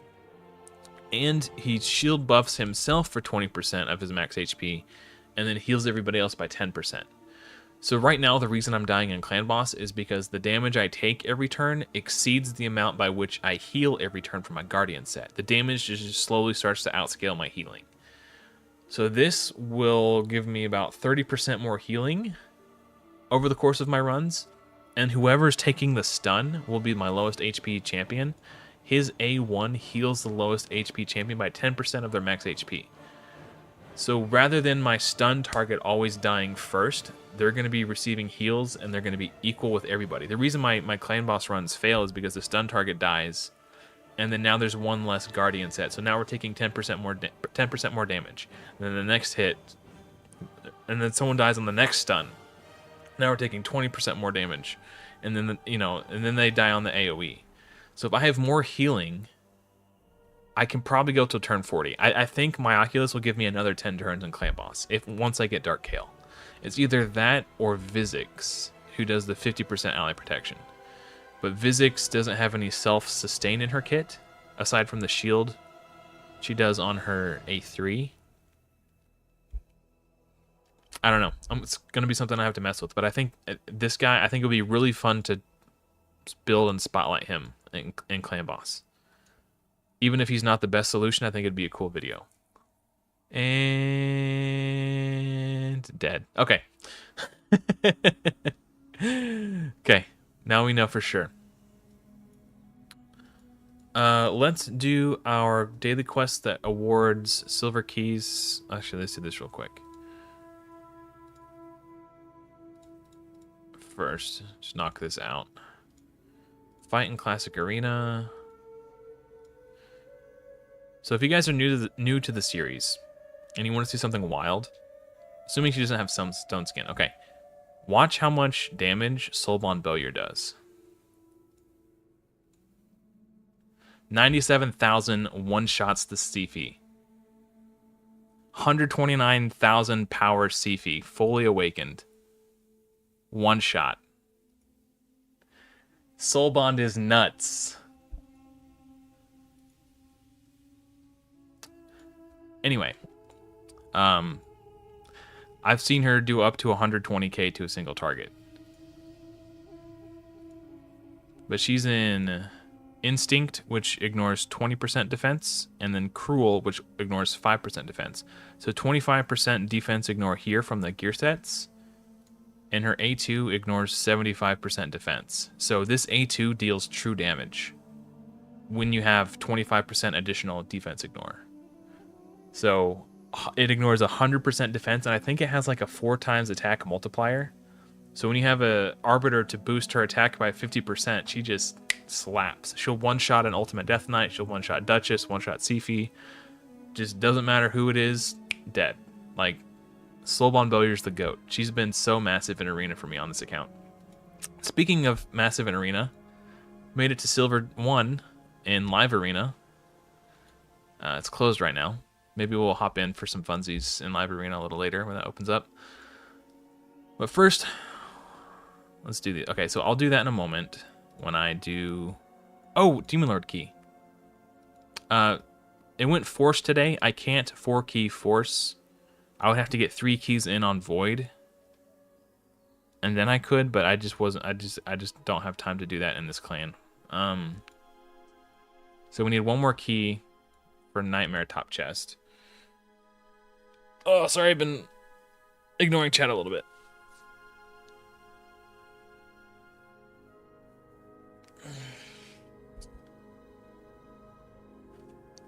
You can try it on your main. If it does work, let me know. Someone said there's like a threshold between... You have to be at least 24 hours old account to get the Bellower, and then I forget where the cutoff is. I think I vaguely recall somebody saying something like 2 months, but that I don't remember. I'll have to check my Discord, see if I can find the message.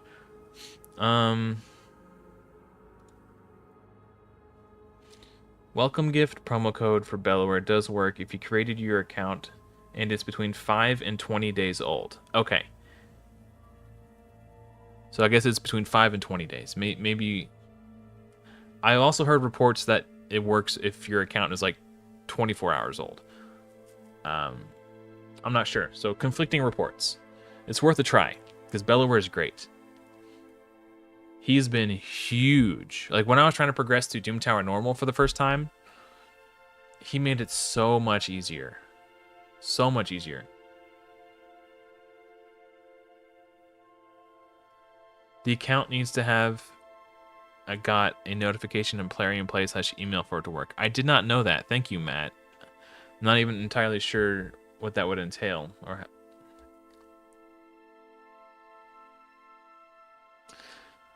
huh. It's kind of a bummer. It doesn't just automatically work for everybody. Normally when I create an account for Raid, I just use a fake email address. So that would make sense as to why I didn't get the Bellower one to work for me. For science, yes, good. What's kind of funny is if I were patient enough to do a manual setup with this team, I could do way more damage. But I just want a full auto team so bad. So right now, Hellborn Sprite, in order to do the full auto setup, she has to go A1, A2, A3 in that order.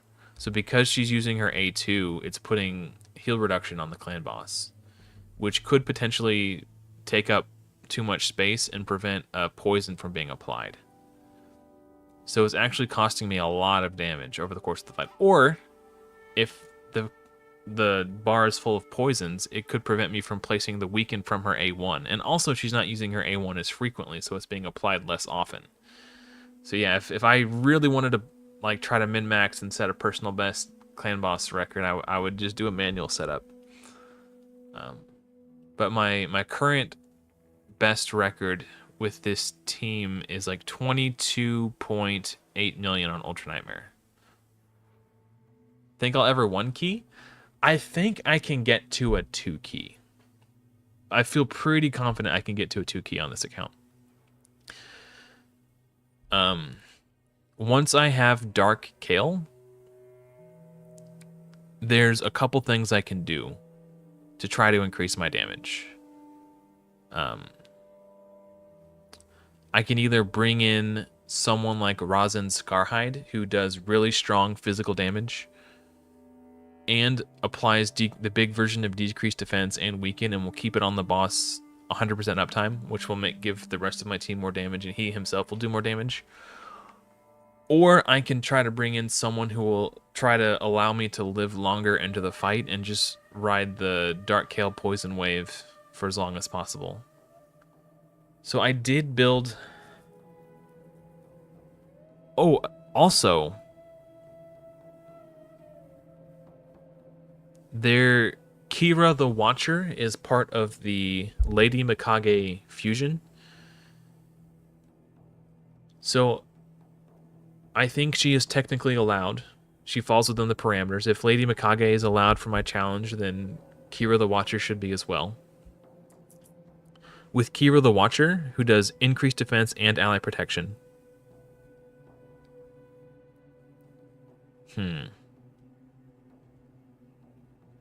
I have to think about this, because I was going to say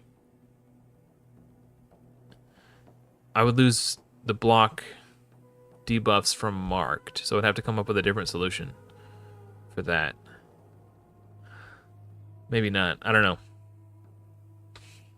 I'd have to think about it. Because I built a 1 key team. It's a custom speed tune. Let me find it real quick, and then I'll show you. I won't play the video, but I'll show you what I mean. Just from the thumbnail of the video. Let's see here. But I used Dark Kale and Razin Scarhide as my damage dealers. which I will have access to on this account. Okay, right here. Oh, it disappeared because I minimized the window. Hold on.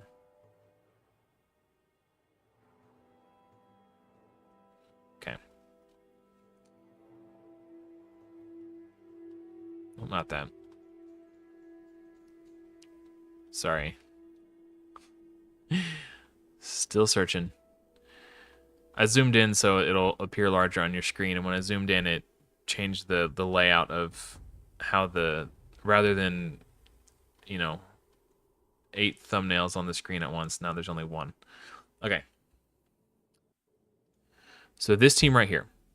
Now, it's different, but they're pretty darn close. So Elva Autumnborn for my speed aura, which is the same speed aura Haikatoon has. Sandlashed Survivor. I could use Valerie or Hellborn Sprite. And then we have Dark Kale and Rosin, which are within the parameters of my challenge. And then instead of Tyrant, I could potentially use Kiro the Watcher, who is part of the Lady Mikage fusion. Tyrant has basically the exact same kit as Kiro the Watcher. And then there's Dark Kale. The only thing I'd have to figure out is how I'm going to deal with the affinity debuffs or the stun. Valerie can reduce the duration of enemy debuffs by a turn when she does the buff extension, so there might be some sort of speed tune magic I can do to make it so she's doing that at the top of the turn order. It would take a lot of hard science to it won't be just copy and paste of this team. They're different. They would be different speed tunes. Also, Elva Autumnborn doesn't do a turn meter boost like Haikatoon does, so it is different. I would have less healing, but it's close enough to the, like, if this is a 90 million damage team, which by the way on this team my all-time personal best was 100 million damage. So if I could do 100 million with this team, it's not completely outside the realm of possibility that I could do 70 million with something slightly less good. This is like the first key I did with that team when I did the guide, and then I did like a full breakdown, and this is that video.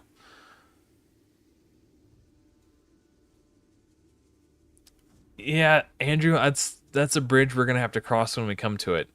I don't know.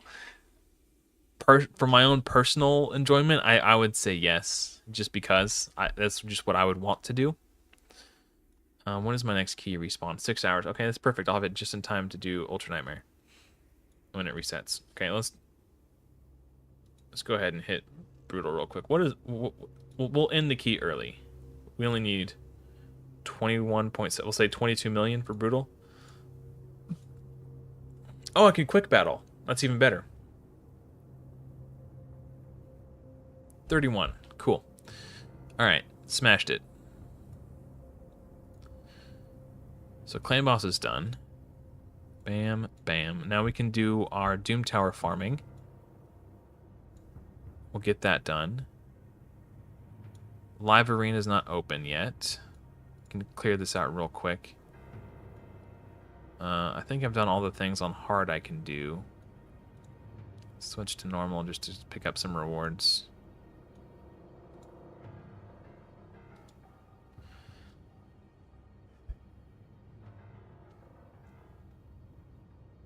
If I pulled Kiro the Watcher, I would probably keep an extra copy. I've already proven that I can beat Ultra Nightmare Clan Boss on this account with only rares. The only difference is that Kiro the Watcher would allow me to do it with fewer keys. So my primary objective when I started this account was to beat Ultra Nightmare, and I've done that. I have primary mission objective success, right? Like, we did it. So anything I do beyond that is just for my own fun and enjoyment. Hey, what's up, Casual Samuel? Morag. Oh, that's right. That's right. I was gonna ask you guys. I need to do a community poll. Morag Bronzelock. If I can get 1,250 Plarium play points, I will get Morag Bronzelock, and she would be another option, rather than like Miculus or whomever that I was talking about earlier. She does 25% strengthen on a 3-turn cooldown, which gives me 25% more damage reduction. She does an ally attack, and then she counterattacks if she's under strengthen, and she just hits hard. So this could be an angle too. I meant to do a community poll, but I was at work when it occurred to me, and I just got distracted. And yeah, so she's new on the menu, but I think, like, I've gotten, 1,500 to get to this point. Why wouldn't I be able to get 12? Like, she's totally achievable.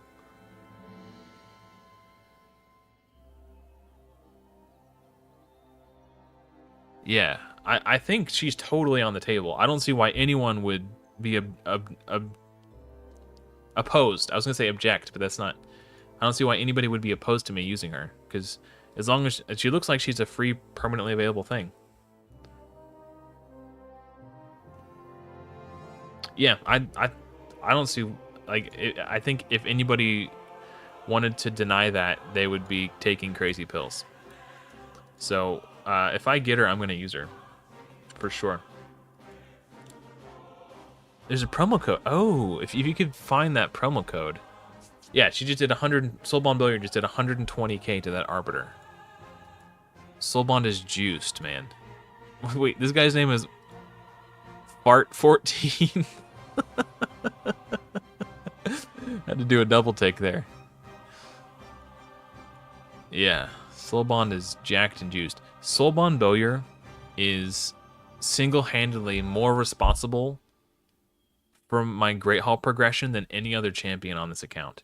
There was a time when I was progressing where I was trying to farm one-man Arbiter teams, and I just couldn't kill the Arbiter.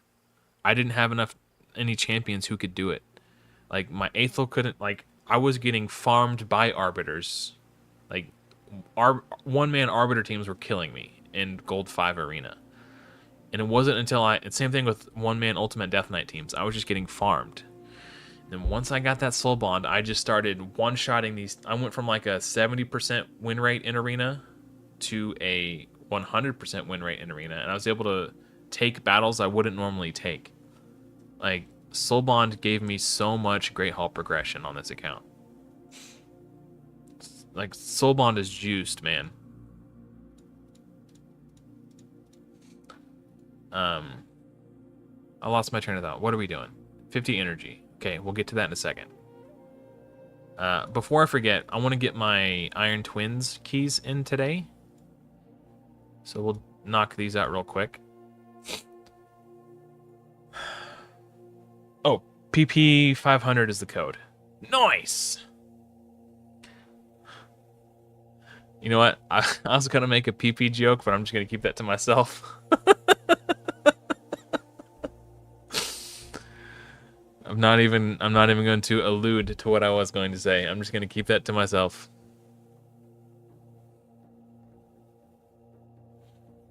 Now that's all that it's like echoing around inside my hollow skull. So Drexlar can solo this. I just put these other champions in there to speed it up a little bit.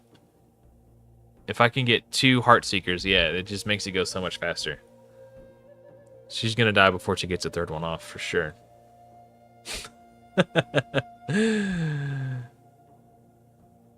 Yeah. Hey, thanks for hanging out, Andrew. If you wanted to join my Discord, I've got a link to that in the description of the live stream. I'm sure the community would be interested to see your progress if you want to post like screenshots and stuff. That might be kind of fun. We got a really good community on the Discord. Like, everyone is just super friendly and helpful, and we haven't had any jerks in there yet.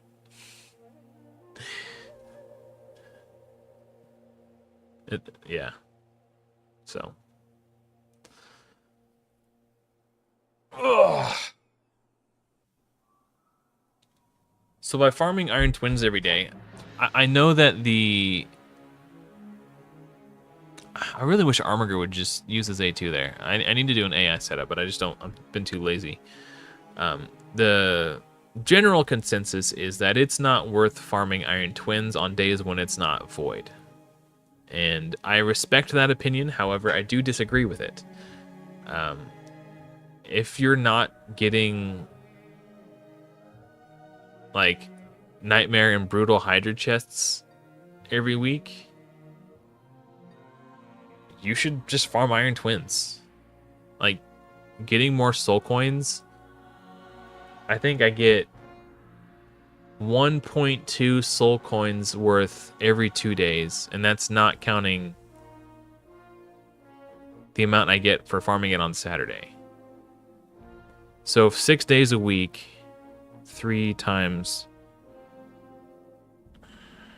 Actually, I would get 1.2 for farming Saturday alone.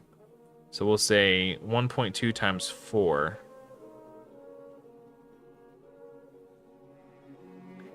I get about 4.8 extra soul stones a week from farming here. And those 4.8 soul stones a week convert into the medium, like the gold soul coins, which convert into essence, which allows me to buy my souls from the shop. That's how I have awakened the vast majority of the champions who I have awakened on my account. Like Coldheart, I did pull a 4-star soul for her, but I purchased the 5-star and I purchased the 6-star awakening for her, simply because I farm Iron Twins. I would not have this 6-star blessing. I wouldn't have been able to pull this 3-star for High Katoon. I wouldn't have been able to pull this 3-star for Dark Elhain. I wouldn't have been able to pull this 3-star for Drexstar had I not been farming these soul stones. I have these awakenings because I farm Iron Twins. If I was just sitting around and waiting for them from Hydra, as some content creators propose that you do, you are potentially holding back your progress, especially since sometime last year, a very interesting video from Hell Hades came out where he's talking about how there's really nowhere worth farming your energy. Like, the classic dungeons aren't worth the energy investment because there are more efficient places to get your gear from. So if you're not spending your energy farming dungeons, where else are you spending it? You might as well come into Iron Twins. For me, it's the one place where I feel like I get consistent, steady, tangible value for my energy. I can feel my account getting more powerful when I spend my energy here. I can feel the progression. Every time I crack one of those soul shards and get a useful soul for my account, it's like, damn, sick. Real tangible value. So, rant over. Just thought I'd share my 2 cents about this with you guys since we're here and it's topical.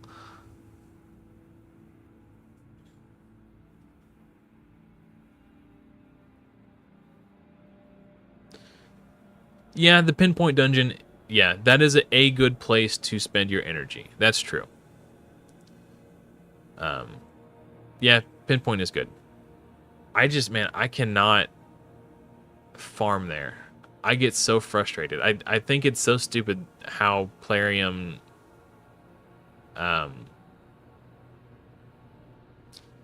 the sets they put in there to water down the drop rate of Pinpoint is frustrating. They could have put anything in there. And it would have been like, rather than the event dungeon being a cool thing that comes and goes that everyone's super excited and stoked about, and instead it's like, well, it's the only place I could spend my energy, so I might as well spend my energy there. And Pinpoint's good, so yeah, that's okay. It just, when you get something that's not the Pinpoint, it feels bad. In my opinion, what would have been really cool and really exciting and what would have made everybody super stoked about the event dungeon is if instead of crappy campaign farmable sets, they put in previous Forge Pass sets. Like, what if you can farm Defiant gear? That would be sick. What if you can farm Slayer gear? That would be sick. What if you can get that final piece of bolster gear you've been missing for 6 months or whatever? Like, you're 3 good pieces into a bolster set, but you're just missing 1 piece. Wouldn't it be cool if you could just go farm it at the event dungeon? Wouldn't that have been cool? Wouldn't that have been a great thing for Plarium to do? Yes, and that's exactly why they didn't do it. I don't know.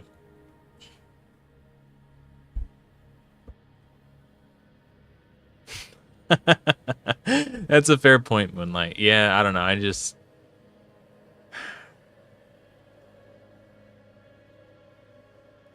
There's... It feels like Plarium likes to take the dagger, and they'll only stick it in slowly, like an inch at a time. And people are like, oh, well, they only stuck the dagger in 1 inch, guys. It could be way worse. And then about a month goes by, and they'll push it in an inch deeper with something else that they do. Like, guys, they've only pushed the dagger in 2 inches. We're not even to the hilt yet. Isn't Plarium so nice for only pushing the dagger in 2 inches? And then about 6 months goes by, and next thing you know, it's at the hilt. Like, guys, Plarium hasn't even started twisting the dagger yet. I don't know what you're complaining about. It's only to the hilt, and they haven't even started twisting it yet. Then a few weeks or a month go by, and then they start twisting it. It's like, oh, well, you know, they've only twisted it about 15 degrees. Guys, you're complaining about nothing. You know, they twisted it another 30 degrees. Like, oh, well, they haven't even done a full circle yet. Guys, I don't even know what you're complaining about. It's not that big of a deal. They could have twisted it all the way around. And then one day, they'll pull the dagger out, and they'll be like, they'll do something really cool. And everyone's like, guys, Plarium finally pulled the dagger out. Aren't they so amazing for pulling that dagger out of our backs? Oh, blessed be Plarium. They pulled the dagger out of our back. And it's like they forget that they stuck it in and twisted it to begin with. And then a couple months goes by, and they'll start sticking the dagger back in. Guys, they only poked the dagger in about an inch. I don't know what you're complaining about. Remember last time when they pushed it all the way in and twisted it? Like, you're complaining over nothing. They've only stabbed us in the back about an inch. And then another month goes by, they'll slide it in another inch, they'll find another way to screw us over. Like, guys, it's only in 2 inches. It's not even to the hilt yet. I don't know what you guys are complaining about. That's what it feels like sometimes. It would just be cool if, you know, we weren't getting stabbed in the back and the dagger twisted. It would just be cool if Plarium did cool things for their game to make the players genuinely excited to play. Maybe I'm crazy. I don't know. That's just how I feel about it. But I'm doing my best to ignore the backstabbing and just trying to enjoy the game for what it is, in spite of Plarium. Just the tip. Exactly. Yeah, no, I try not to think about it, because if I do it, I just get angry. So, and I just started playing again, and I don't want to get angry and quit. It would just be cool if, like I played Baldur's Gate 3 when that came out. And Larian Studios could have stopped doing patches in the game after they sold the game, because at that point they've already made their money.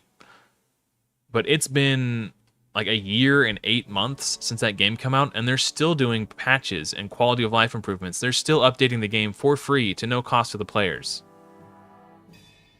Like, they don't have to do that, but they're listening to player feedback and giving the players cool new features for free. They're just like, oh, you guys want this cool magic mirror at your camp so you can change the aesthetics of your character after you've created them because you changed your mind about how you feel about their haircut? Let's just add this feature in for you guys because we love you and we appreciate you spending your money and buying our game and playing it and loving it so much. And you have a game company like Plarium who's just like, hey, yo, where my money at, bitch? Give me that money. Where's my money? And you give them the money like, psh, I don't want that money. Give me more money. It's like, oh, but, you know, I've been playing your game faithfully for 5 years. Yeah, but where's that money? It's just so cringe. Like, I don't know. Let's knock a live arena battle out. I just want to get my quest done. And then once all my quests are done, if live arena is still open, we'll hop back in here and do it a little more. But I still want to farm my Griffin keys. I don't know. That's just how I feel. That's the reason I have quit playing Raid Shadow Legends as many times as I have quit playing Raid Shadow Legends over the years. I feel like I'm not being respected as a player or valued as a customer. But unfortunately, there just haven't been... Last time I did this, it worked. I locked in Haikatoon first to psych out my opponent to make them think Haikatoon was like my best champion, and it totally worked, and they banned my Haikatoon. So I'm going to try it again here. See if I can fake him out. Yeah, I would rather just... Unfortunately, in this genre of mobile, turn-based strategy RPGs, there's just not a lot of other good options. There are other options, but none of them are as exciting for me to play because they don't have the same level of depth and complexity and strategic team building as Raid does. So I always end up coming back because there just aren't any other games as good, in my opinion. Different strokes for... it didn't work. This guy's too smart. Well, we're going to lose. Probably. Like, my Haikatoon's 224 speed. We're not going to win the speed race. This is another reason that it's really frustrating to have to re-gear my Haikatoon for Clan Boss. Is now I lose, like, all my live arena matches. Please be dumb enough to freeze. Freeze. Yes! Dark Elhain! Sorry if that was loud.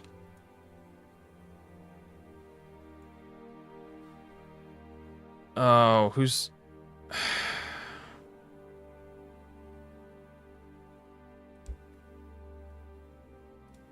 Hey, Monkey King. Suck it, nerd.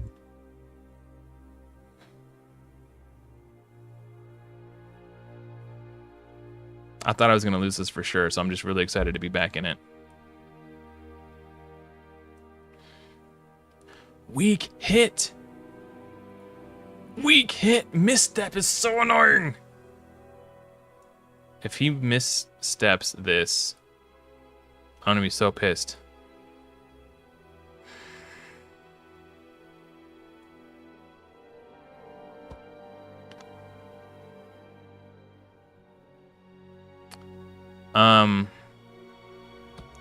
A lot of them... Oh, yeah, I forgot I was going to show you guys the champions I've used as food. I've used a lot of them as food. I've started to keep them because now that I'm at a point in the game where I can just make so much food for free with my sparring pit and my Drexlar dungeon solo. So I've kept Alice, I've kept Ninja, I've kept Loki, and I pulled this guy from a shard. I haven't used them as chickens. But all the other ones I've been using as chickens. So I used Vizug as a chicken, which is a sin. I've used Maneater as a chicken. Basically all these epics, unless they're used for a fusion, I've used them as a chicken. Abbess, I used to... That one actually hurt. I've been wanting to make a guide on her for a really long time because I think she's really unique and really underrated. I use my Rathalos as a chicken. I use these two as chickens. Yeah, I've just been using them as chickens. I'm inclined to stop. Oh, I used Grohawk as a chicken. I forgot about him. Yeah, there's a good handful of them. But I don't know. I need to get this stupid... The fact that the quest requires you to win has been really frustrating to me. Live Arena is open when I wake up in the morning, which when I literally first wake up and I'm trying to like rub this crust out of my eyes, I'm not really in the right mindset to be engaging in high stakes PvP. It's not really the do before I even roll out of bed sort of activity.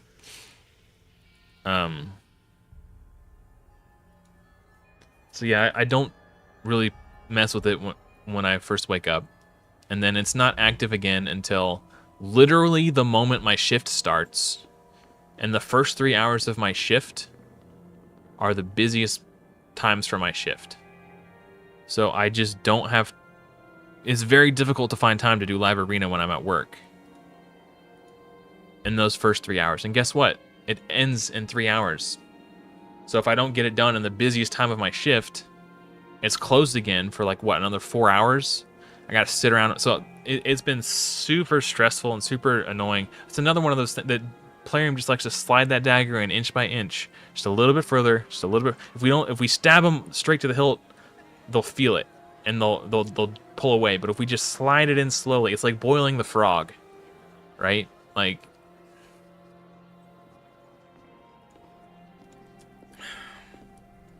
we're just a bunch of frogs getting boiled by Plarium, slowly turning up the heat.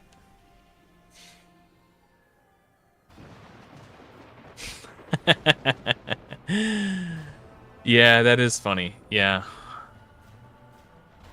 I'm wondering if that's why they banned those accounts, because they were already planning on doing a free Sir Nick for everyone, and they didn't want the impact of giving away a free Sir Nicholas to be lessened by the fact that there was a promo code exploit, or if it was a combination of that and the fact that it was a, starter code link exploit. But yeah, it was fun while it lasted. Okay, well, I lost. And because it's win a live arena battle, I might have to do 3 or 4, try to find time to squeeze in 3 or 4 battles during my workday when it's busiest. I don't have time for this shit. Cool. Nothing like losing to whales in live arena. What happens if I spend all 10 of my tokens and I don't get a win? Do I just get screwed out of my energy refills for the day? I don't know. It's just been really frustrating to have to try to find time to play this game mode that requires 100% of my undivided attention when I got other shit going on in my life. I don't mind doing it for stream content because I think it can be fun when I'm in the mood for it and I'm putting on a show, but like it's not something that I work long hours and I just don't have time for it every day. And the fact that they're trying to force me.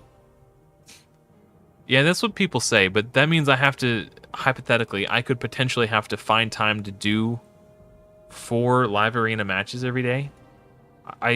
Some days I hardly have time to squeeze 1 in, let alone 4. It's really dumb, and I hate it. And I'm trying to figure out who's more annoying. I'm going to ban He-Man because he is... Actually... I want to get rid of the speed aura, but I can't. No matter what I do, he'll have his speed aura. Maybe I get rid of Harima. Because Soulbond might not be able to one-shot Harima. Soulbond is weak against He-Man, but she can probably one-shot... I don't know.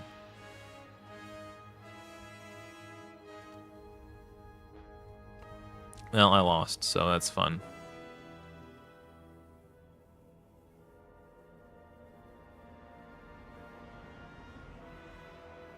Yeah, dude. So, I leave for work at 4 p.m. and I get home from work at 7 a.m. the next day. So, from the time I leave to the time I get home from work, 15 hours elapses on my work days. I only work 4 days a week, though. So I get Saturday, Sunday, Monday off. Unless they decide they want to schedule mandatory overtime. Then I do have to work the occasional Saturday. Which I hate it so much, dude. I'm already there so much of my week is being eaten up by work. Like I just hate working Saturdays.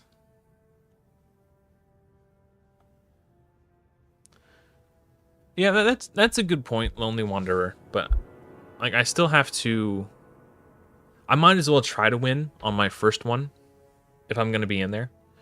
Right? Like, if I've gotten lucky and won my first round a few times. But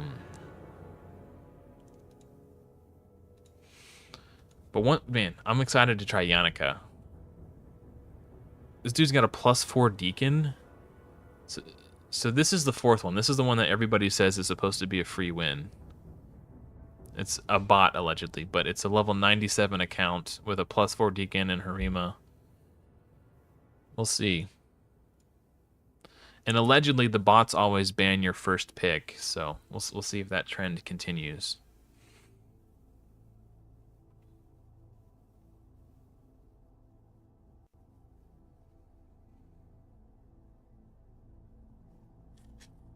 But I have such a... My appetite for live arena on the weekends during the live stream has been lessened to a significant degree because I'm effectively forced to do it every day regardless. It used to be such that once I finished all my chores and everything, I would close out the free-to-play Rares Only Plus live streams with all my live arena tokens, and it was fun. But now I just don't really feel like doing it because I'm forced to do it all week. I'm kind of sick of it. Let's get rid of Helicath. 120k on the Helicath. At one point, I had Yakarl faster than Dark Elhain, so... Or sorry, Dark Elhain faster than Yakarl, so she could do her AoE before Yakarl freezes, so it would reduce the likelihood that the mastery procs that unfreezes somebody when they take big damage. No. Is it this one? No. Wait, is it this one? No. Is it this one? No, it's this one. No. This one? 50% chance to remove one random debuff from this champion when they lose 25% of their max HP or more from a single enemy skill. So, I had it so Dark Elhain would go first to do the damage, and then Yakarl would freeze. But I recently glyphed Yakarl to make him faster, and I forgot. So it screwed up my live arena, because now there's a chance that if they have that mastery, when Dark Elhain does her nuke, it can knock the freeze off of them that Yakarl placed. So I either need to make Yakarl slightly slower or speed up my Dark Elhain. So that doesn't happen. Because I've lost matches to that effect, and it was really tilting. Okay, so now that we got that done, I don't feel like doing it anymore. I'm sick of live arena. Plarium ruined it for me, like everything else. Curse City, we need to do one more. Let's grab these. Gear juice.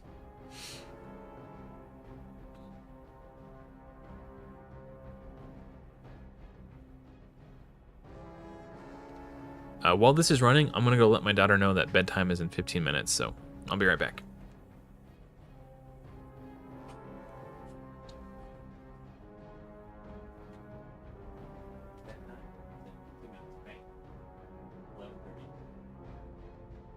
Got it? Okay, love you.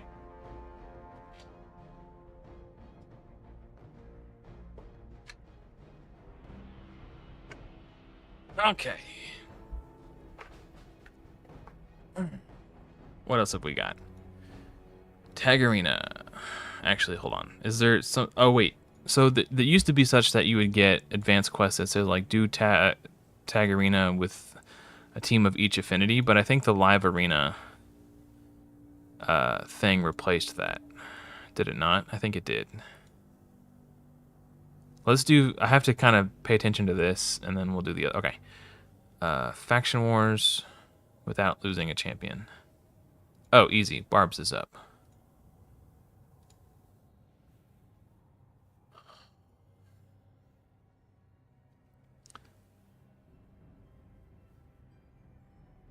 Dun, dun, dun, dun, dun, dun, dun, dun, dun, dun. Actually, while this is running, I'm gonna go grab a snack. I'll be back in about 2 minutes, guys.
have returned.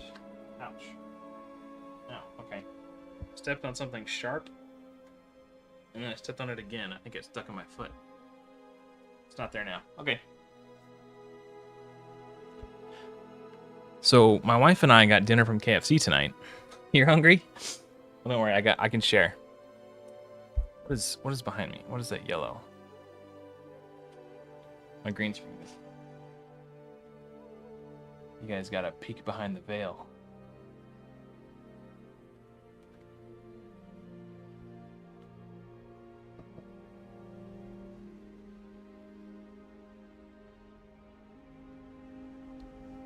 Are you happy about having pulled Theodore instead of Ramons? Or is this sad to you? Is this good news or bad news? I wonder. My wife and I went to KFC today, and they have these new famous bowls that feature the Nashville hot chicken, which was my favorite chicken from KFC. A lot of fast food places are a little scared to put real spicy food on the menu. The Nashville hot is actually real spicy.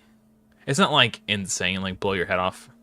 It's not like the Apollo sauce from the Hot Ones lineup, spicy. But for fast food spicy chicken, it's pretty spicy. I quite liked it a bit. I liked it quite a lot. They took it off the menu, at least at my local KFC. And they'll bring it back occasionally when special things, like when they do their sauce nuggets, or now they've got the Nashville hot famous bowls. I'm so excited. My wife decided she was going to try it. She didn't like it, so she didn't eat hers. So now I've got her leftover famous bowl for my dinner tonight. So that's what I'll be enjoying so selfishly in front of you guys. Do you guys like ASMR? Should I chew right in front of the microphone? Do you guys like to feel close? I'm kidding. I'm not going to do that. Unless you really, like, somebody really wants me to, I could, I guess.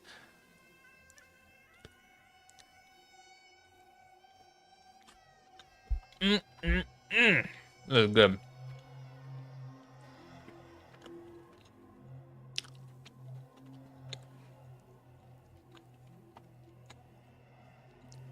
Okay.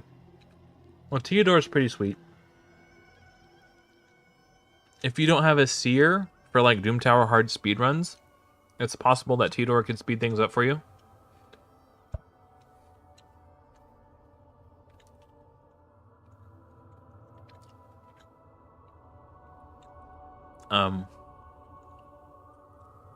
Yeah, that's something to consider. Dude, Stoutus is awesome. On my old free-to-play account that I made before this Rares Only Plus,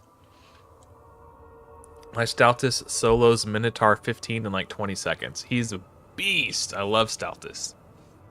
I picked him up when they did the guaranteed event for him a few years back. I didn't build him for a long time. I don't think I built him until I was ready to start pushing Faction Wars.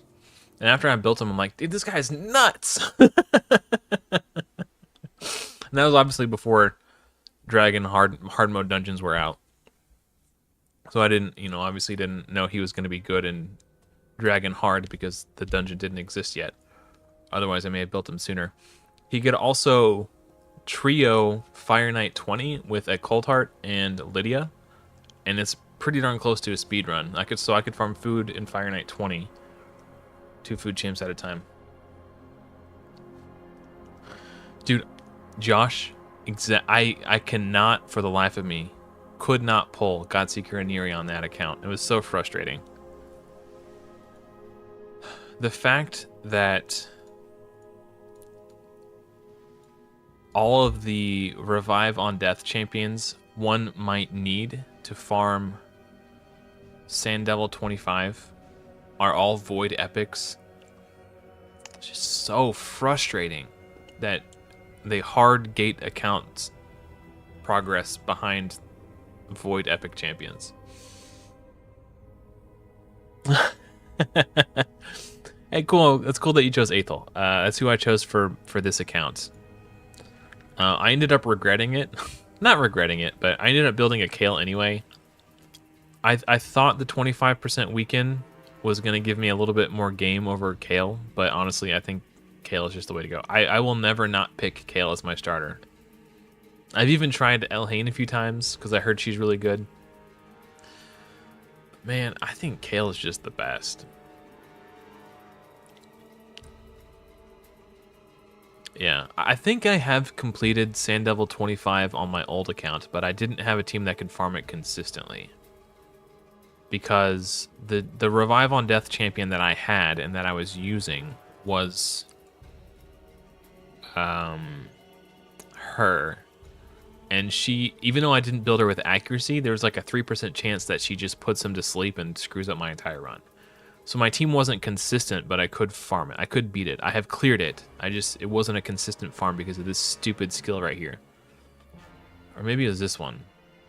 Or maybe a combination of both. Like, if she put decreased speed on him, it would throw off the speed tune. If she put sleep on him, it would throw everything off. And there's no way to turn off both. So this is just who I had on that account for Revive on Death. So I just used what I had.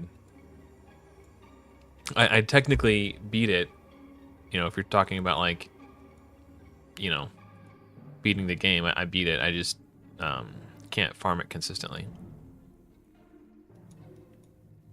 Oh, I need to do more of this. Oh, let's... Okay, let's do this to get keys, and then we'll go finish that. I want to try to finish in Bronze 2 this week, just so I can get more CBC points.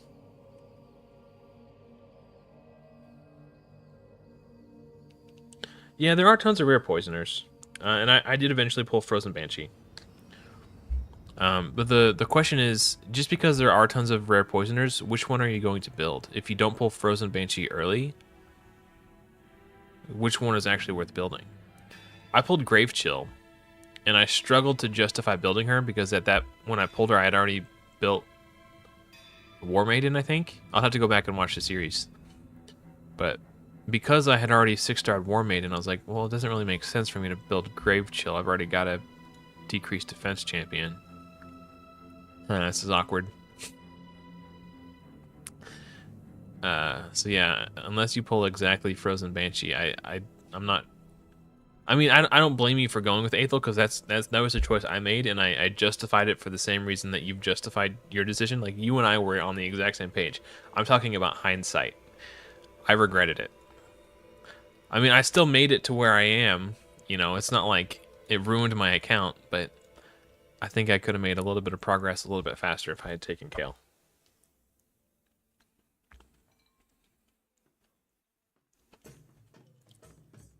Faction Wars is big. Sacred Order Faction Wars would be really hard early without Aethel. That's true.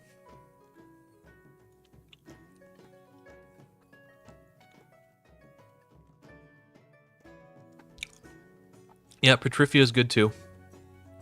I was debating building her. I almost did. Like, I did some math. Actually, there's a bit of a meme in regards to the series.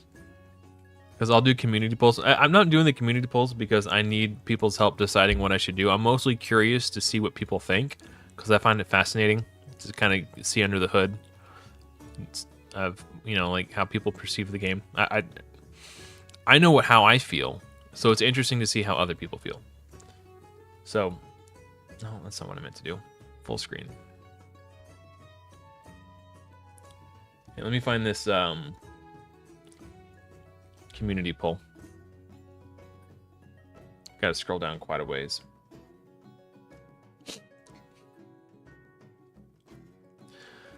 That's when my Santa account got banned. You've been banned. Reason: abuse of the influencer link. Manual entry of awards and receiving heroes that should not have been received according to the concept. I didn't word that very eloquently, but you know. Okay, let me find the community poll here. I did between Petrifia. I did some rough math based on you know, perfectly average RNG, who on average would deal more damage, supposing my clan boss team could survive for 25 turns. And Petrifia on average will do about 200,000 more damage, which sounds like a lot, but in clan boss it's really not, unless you're like so close that that's the literal difference maker. But so I was curious to see what the community thought, so I did a community poll. Man, it's a long ways back. But I've got a reputation for doing the exact opposite of what the community at large thinks, and people like to tease me about it. But so this was 72% to 28% said Petrifia, and of course I did Gravechill Killer. But my logic was sound. My logic was I will pull Coldheart event, or not Coldheart, Frozen Banshee eventually, and when I do, at that exact moment, Gravechill becomes infinitely better. So it didn't seem to make sense to me to invest in a champion who is marginally better, who would ultimately get replaced anyway. So short term, yes, Petrifia would have been better, but I was thinking long term, so I did Gravechill. And then I did go with the community on this one. I was correct. I am in fact a genius. The Guardian set Gambit paid off. I did go with the community on this one, and that was one of the best decisions I ever made for my account, building Soulbound Bowyer. I think I built Kale on this one, which is hilarious because of how big of a minority that is. But my reason was solid. It was I had already built Soulbond and Armiger. I didn't need a third turn meter control champion at that moment in time. It didn't make sense to build Coldheart. What I needed was an AoE damage dealer who could also do poisons to boss for Dragon. That was before I had Dragon 20 on farm. So I don't know if people who weren't watching the series were just voting on this and they didn't understand the full context, or if everyone's just like, Coldheart's the best, max Coldheart. But Raid is about filling gaps in your roster, and Coldheart didn't fill any gap in my roster. Kale filled a huge gap in my roster. Kale took like 90 seconds off my Dragon runs, which were already like 7-minute runs. So that was a big, maybe not 7, maybe on my phone. I don't know, they were like 5-minute runs, and I cut it down to like 3.5 minutes. That was massive for my account.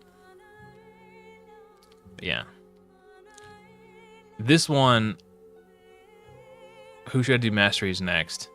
I think I actually did masteries for both of them in the same week, but I did Bellower first. But yeah, I don't know. I'm going off on a tangent now, but yeah, it's just funny because it seems like the majority of the time I go against what the community votes for. Like this one, I did... Oh no, that's your favorite. Yeah, I think I did Fearsome Presence, which is kind of funny. I used him as a chicken. Yeah, I don't know. It's just funny to look back and see, like,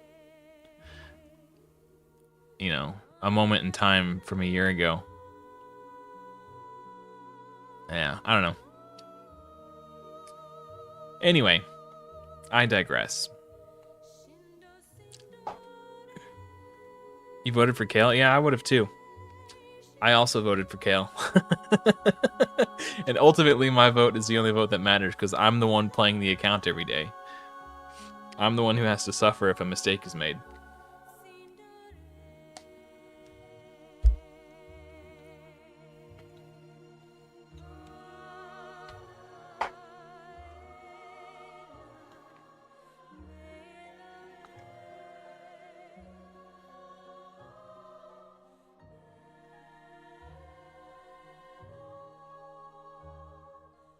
Not that building Coldheart is necessarily a mistake per se,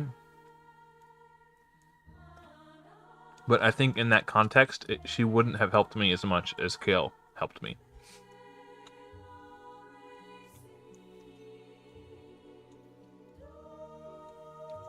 And that's why I'm the content creator and you're the viewer, because I know everything. No, I'm just kidding. If you guys have been watching the channel for a long time, you know I have no ego. Threw that shit out the window 10 years ago.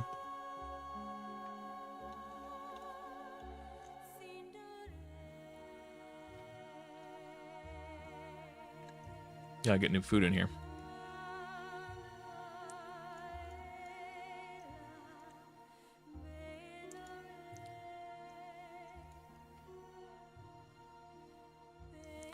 Man, Nashville hot.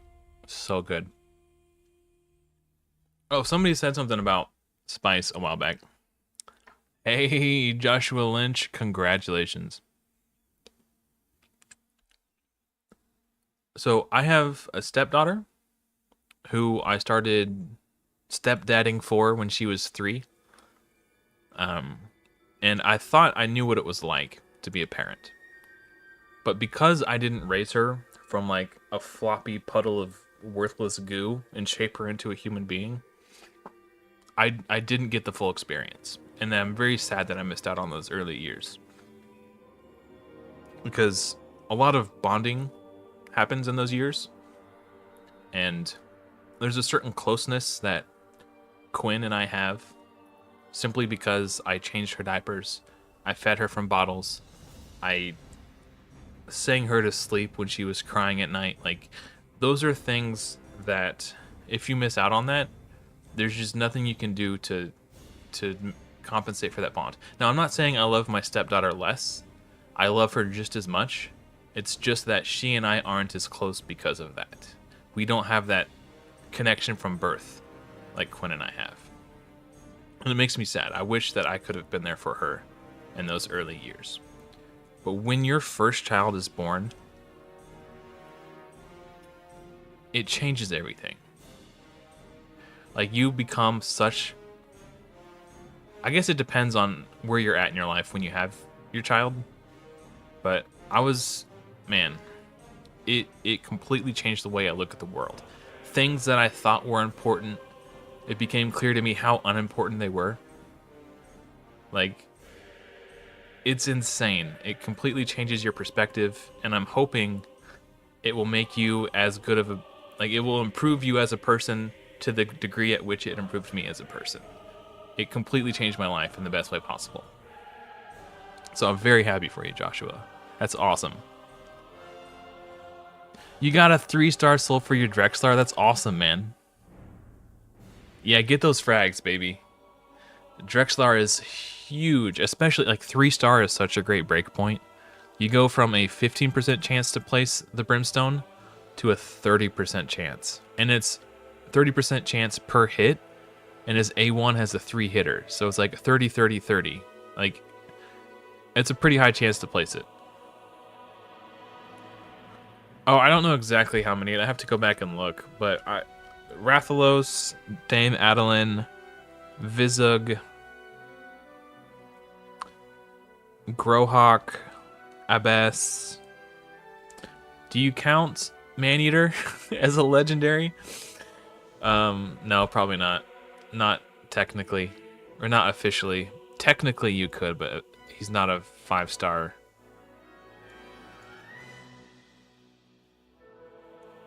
Grawl. Who's Grawl?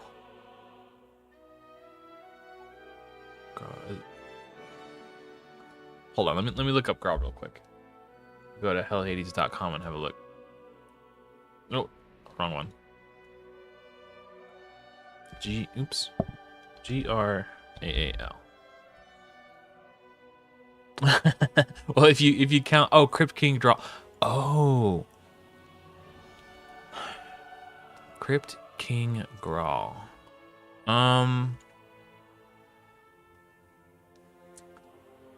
If you already have Crypt King Grawl, I wouldn't put a huge rush on Drexlar, but there are some things Drexlar can do that Crypt Keeper Grawl cannot.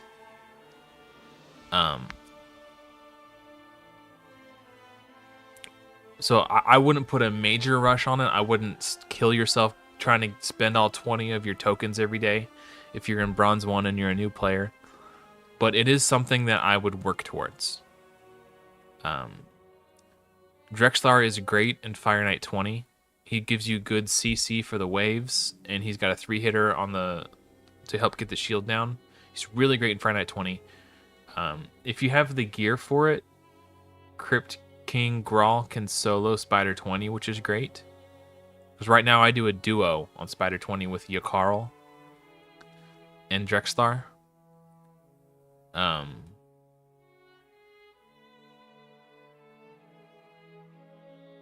But yeah, there's, I don't know, Drex is just such a unit. Like, his base stats are so good that he's just so easy to build. I don't know, man. He's also a different affinity, so there will be some instances where Drexthar is better. The interesting thing about Drex is that the biggest value point for him is his passive, and you don't necessarily need to book him to still get value from his passive. So if you just accumulated fragments for him here and there whenever you had spare Bazaar currency, I'd say he's still worth picking up for sure.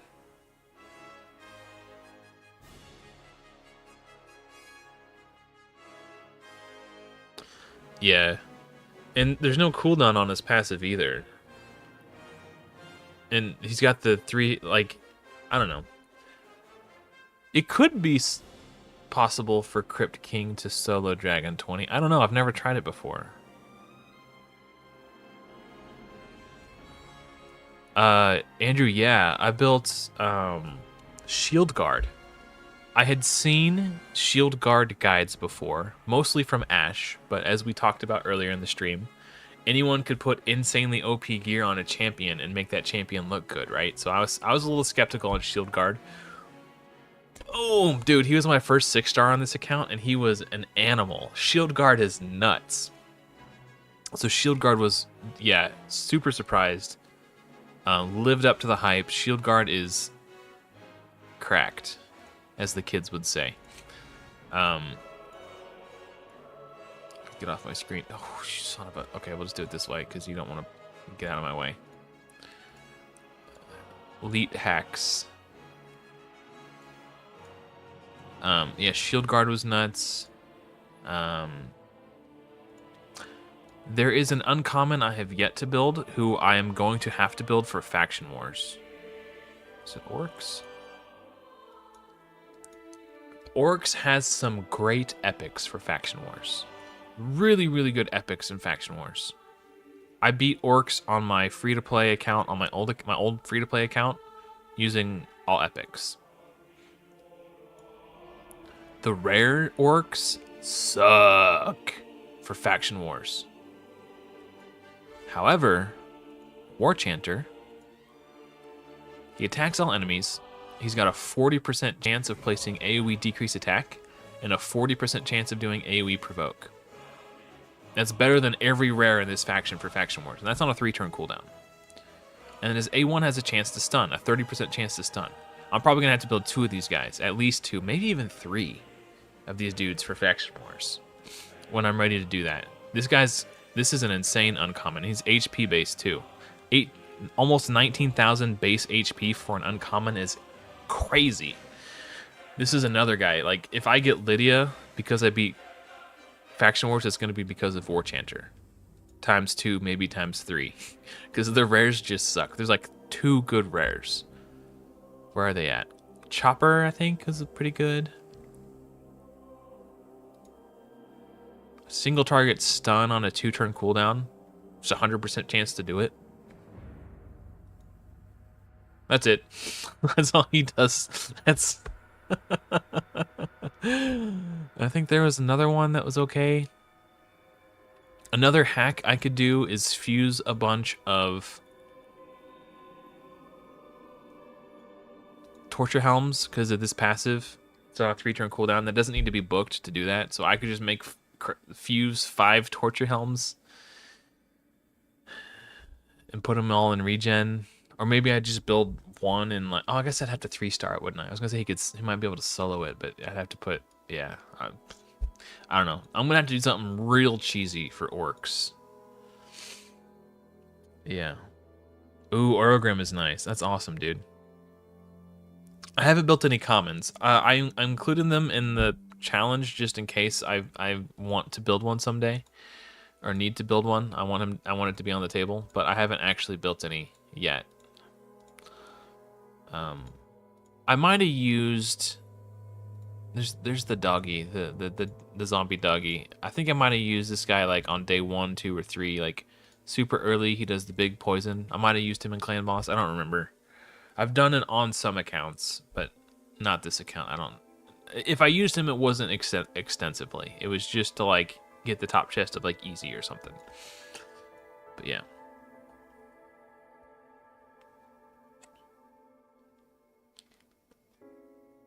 Yeah, Shield Guard's pretty dope.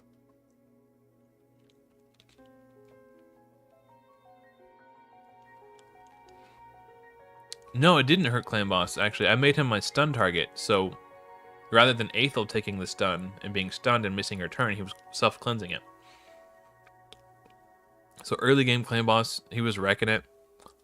Dungeons, like, when he was my first 60, he was doing stage 11 dragon, just soloing stage 11, so farming food and gear at the same time. With a full group, I could do stage 12, which actually cost me more energy. So I was like, let's just solo 11. The same thing with Ice Golem. Like I was doing Ice Golem events. He can solo. When he was my first and only 60, I was farming stage 11 Ice Golems to do tournaments for like shards and gems and whatever else, you know. But yeah. I'm pretty sure that's Shield Guard's time, 40 seconds. Stage 11. It didn't hurt my... I think he was better than Aethel, honestly. Yeah. No, I didn't. I would maybe consider Gaelic if I needed a damage dealer for orcs. I think Shield Guard is still in the gear I initially built him with. I don't think I've updated... Yeah, no, I haven't updated his gear. Oh, yes, I have. Okay, when I first built him, he had a 4-star defense percentage chest piece. So I have changed his... He's still got the same boots, the shield. But yeah, I mean... I haven't really done much to his gear.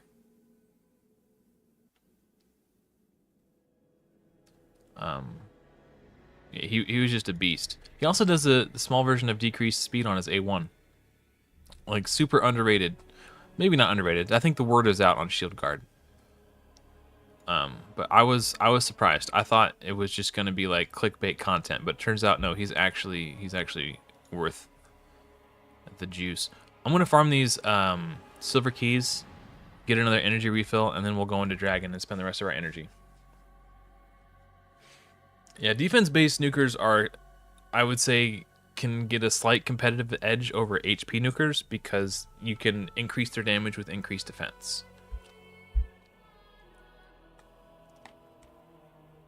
Yeah, he was really good at early game Faction Wars too.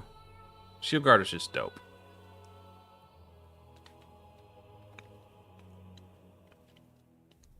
I have looked at Sister Militant. Funny story about her.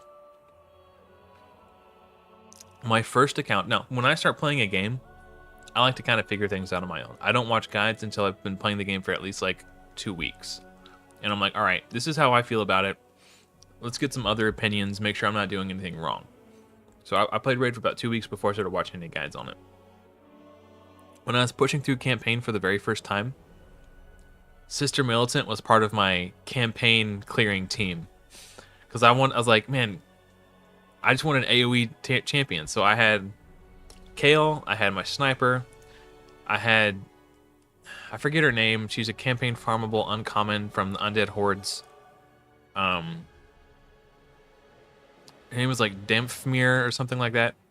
She had an AoE that healed her for a percentage of the damage dealt. It's like, oh cool, I don't need to build her in lifesteal gear. And then I was looking for a 4th champion who had AoE in their kit. And I was looking through all the champions that I pulled. I was like, oh, Sister Militant. She just AoEs on her A1. So I actually built Sister Militant when I first started playing the game to help me clear campaign. That was like my campaign team. And then when I was trying to push Spider, I was like, man, I just need more AoEs. Oh, Sister Militant. I built a bunch of like 5-star level 50 Sister Militants to like get progress in Spider up to a certain point.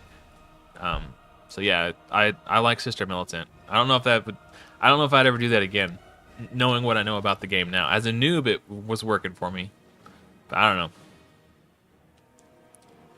I've never built Saurus. I've heard he's really cool though, but I've never taken the plunge on him.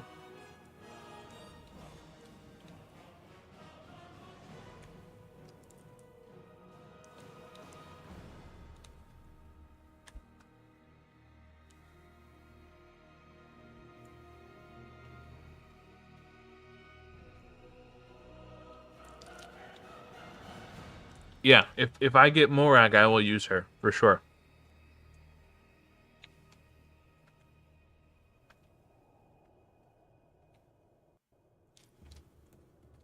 When the time comes to do faction wars, I might build a Saurus. Lizardman is going to be tough.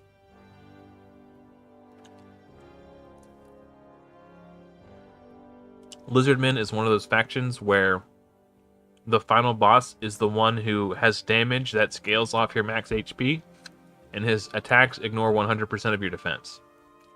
So,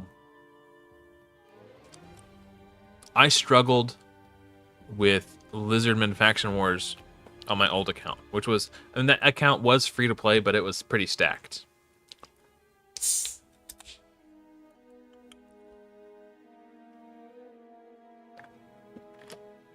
On my last free-to-play account, my first Void Epic was Demetha. And 2 weeks before pulling Demetha, I pulled a Seeker. And I got them about 2 weeks before Dark Elhain. So just under 4 months into the game, I was able to build an 2-key Ultra Nightmare team, free-to-play. And that just catapulted my progress. Like, I was getting books and shards, like 2-key Ultra Nightmare, 1-key Nightmare, 1-key Brutal every day. Like, that was big. So even though I was free to play, I got off to a pretty unfair advantage early with Clan Boss. So yeah, kind of wild.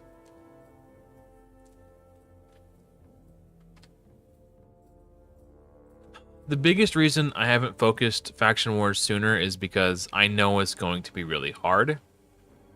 And it's going to take a lot of gear. Like, some of the factions will be easy, but that's kind of where I'm at right now. I'm kind of at the focus Faction Wars stages. So excuse me. The way I totally forgot about this until just now, which is why I 6-starred Apothecary, because I forgot about my plan. My plan up until when I stopped playing on this account a few months ago was to look at Doom Tower secret rooms and what the restrictions are, and find champions who can be used in those secret rooms who will also be good in Faction Wars, and focus building those ones next. And the more secret rooms a champion is viable in, the higher of a priority I will put on building them. That was my plan. I actually have a spreadsheet. Spreadsheet's a strong word. I have a list. Let me find it real quick. I'll show you guys. Let me find pin messages. No. Here it is. Okay. So this, let me shrink the window down.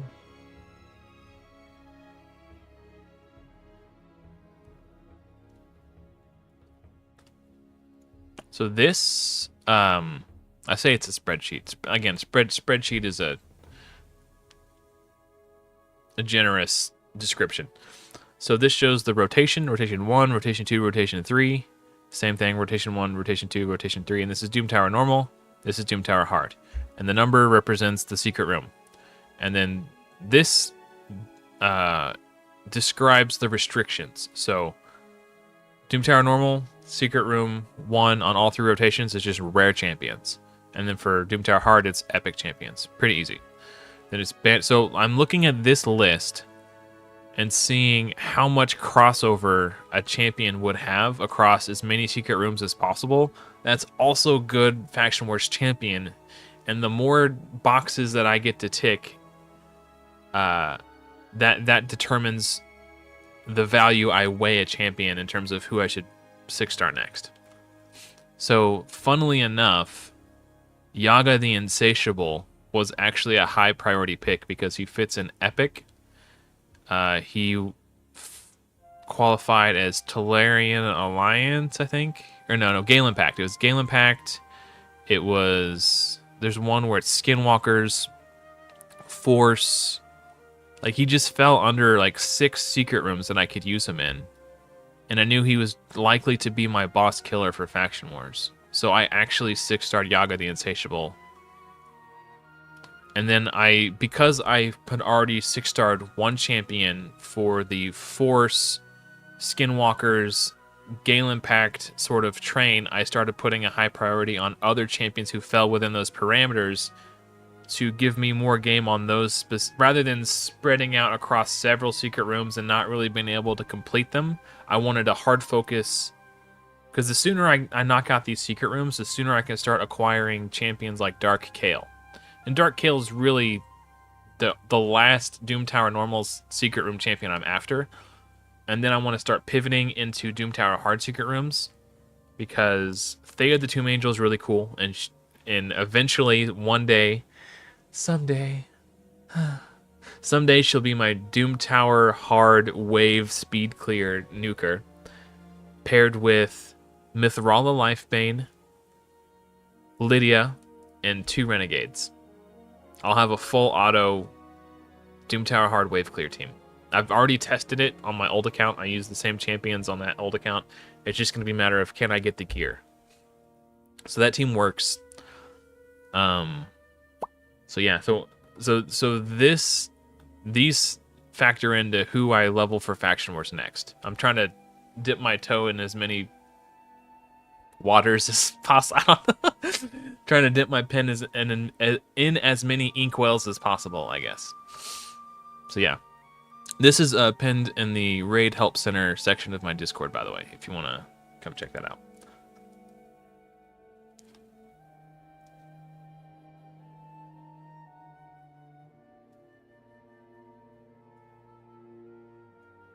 Whew, I'm out of breath. That was a lot of talking. Oh, Necmo, yeah, Necmo was pretty great. Venomage was definitely... Anything you can do to reduce the damage the boss is dealing to your team on that fight is huge. Like, he just hits so hard. And you need revivers. I might have to fuse, like, 2 Broadmaul. I don't know. Well, again, I'll cross that bridge when I get there. No, I think I need to start focusing Skinwalkers Faction Wars, because I've already got investments in a handful of champions for that faction already. I lost my... Because I took 3 or 4 months off from this account, I kind of forgot where I was. I need to kind of get back on. What I should have done was watch the last, like, 4 weeks updates, just to kind of put my brain on track of where I was when I left off. But I kind of just jumped in and started doing stuff. I kind of forgot my primary objective.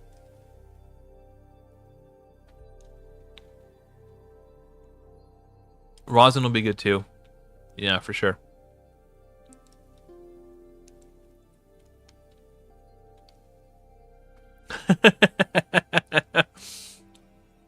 Andrew, I'm happy to do the groundwork for you. I really enjoy doing this kind of stuff. I love theory crafting. I love building champions. I love tinkering. I love learning by doing. That's, I mean, just getting my hands dirty and doing it, you know, doing it for real. That's how I like to learn. So,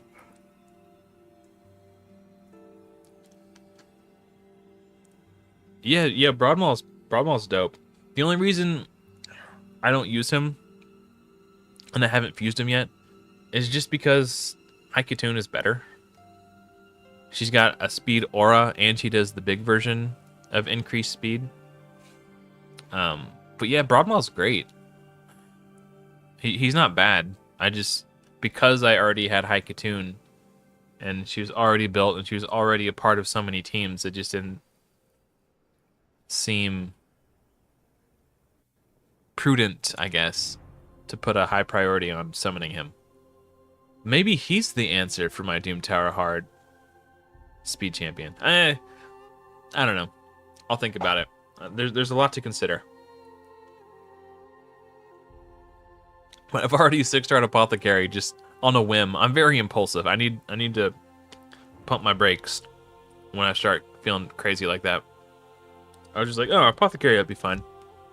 He's got the heal. He keeps Vizix alive. I totally forgot about my my faction war plan.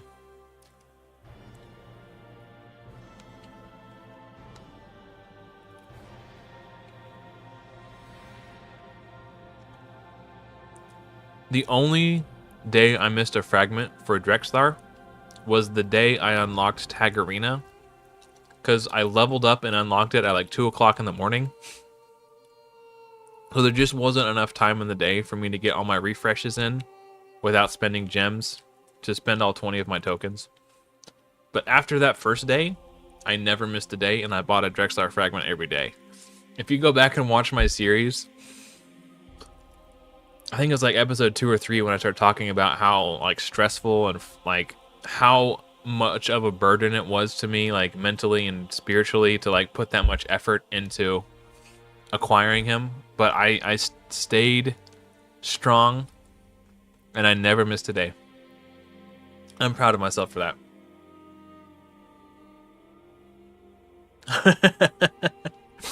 Well, what's funny is like all that talking that I did just made me realize that I should probably make Lamabur my next 6-star, because there is a secret room on this rotation on hard that I need Lamabur for, and I might be able to do once a 6-star Lamabur.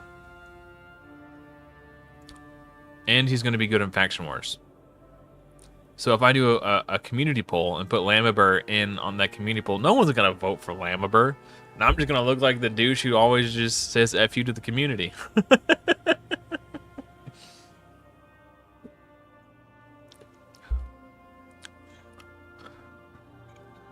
But, you know, it is what it is. I could do a community poll just for fun, just to kind of see what people think. I like to see what people think. Yeah, Drex has been just phenomenal. Every Doom Tower normal boss I was struggling to beat, the literal instant I summoned Drexthar, it was like, oh, well, these are easy. Like, just steamrolled straight to the top. I beat the first time I beat a Doom Tower normal rotation was after summoning Drexthar. And then he can solo this stage of Griffin, by the way. It's 50 on hard. He could solo this. I just put the whole team in there to make it faster, like clear the waves faster and stuff.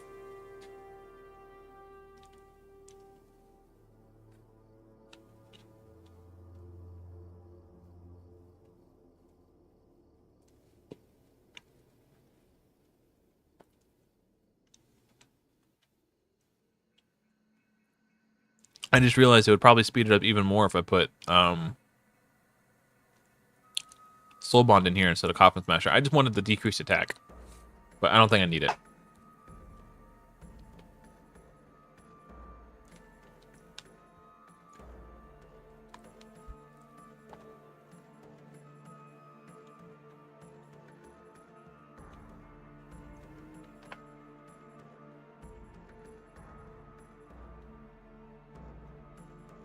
What am I most proud of? Ultra Nightmare Clan Boss.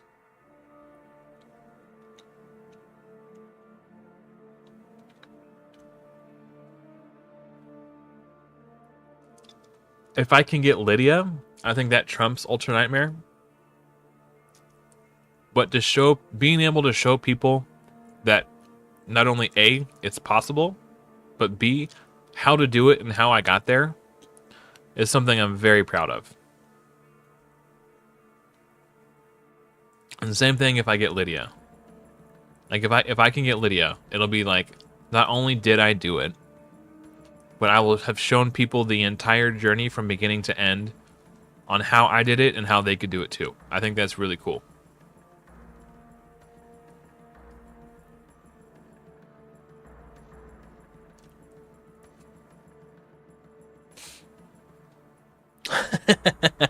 Yeah, he can nuke. Yeah, he's got good I think it's a 5.2 times defense damage multiplier on his A2, and he's got 1400 base defense.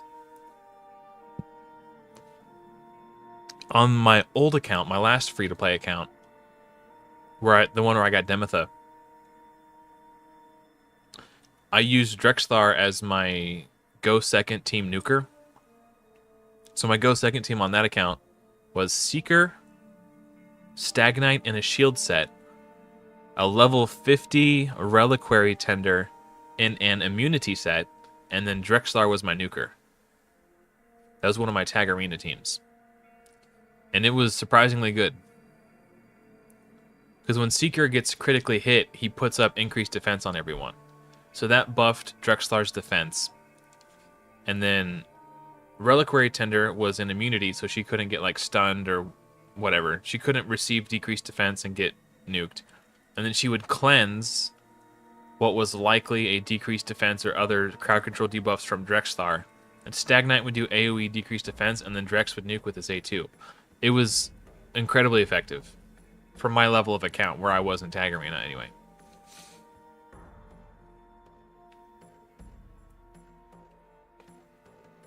Honestly, Andrew, I don't think Ultra Nightmare is that important.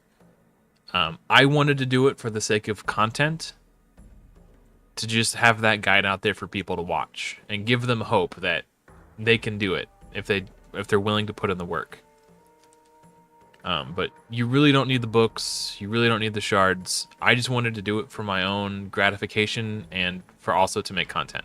I wanted to see. I was pretty sure it could be done, but just having that tangible proof of concept, like I did it. It just felt so good to achieve that.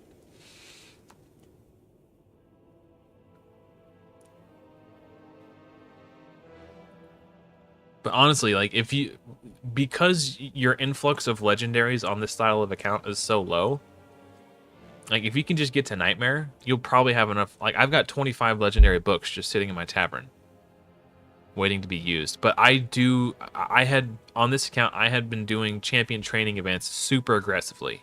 Like if there was a champion training event with a legendary book at the end, I would get it every time. I always get the legendary books. Mostly because I was struggling to progress in Clan Boss early, because I didn't have any super OP carries.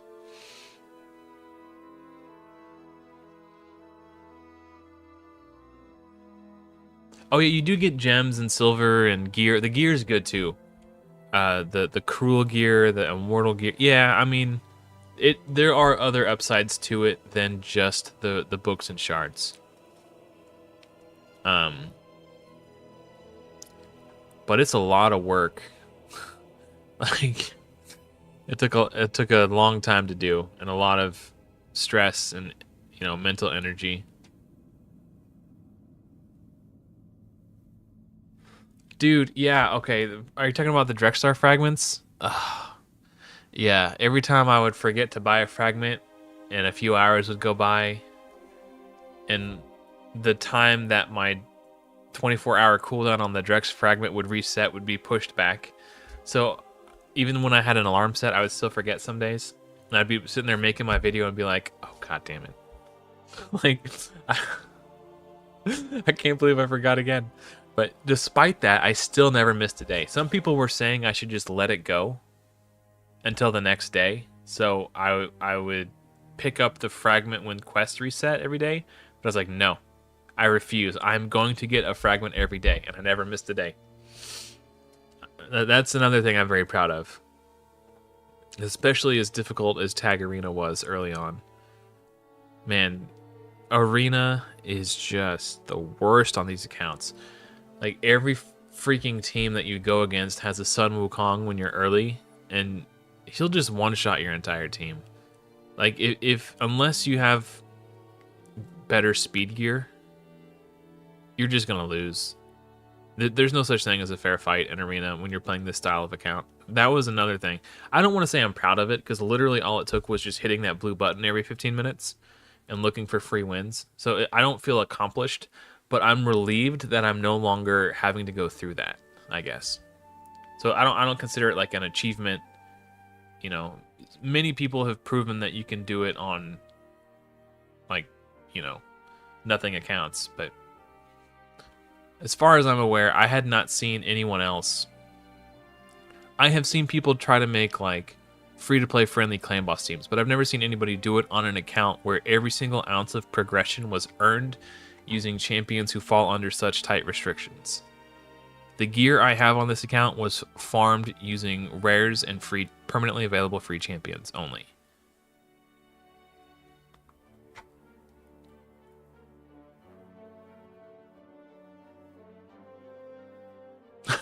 That would be funny.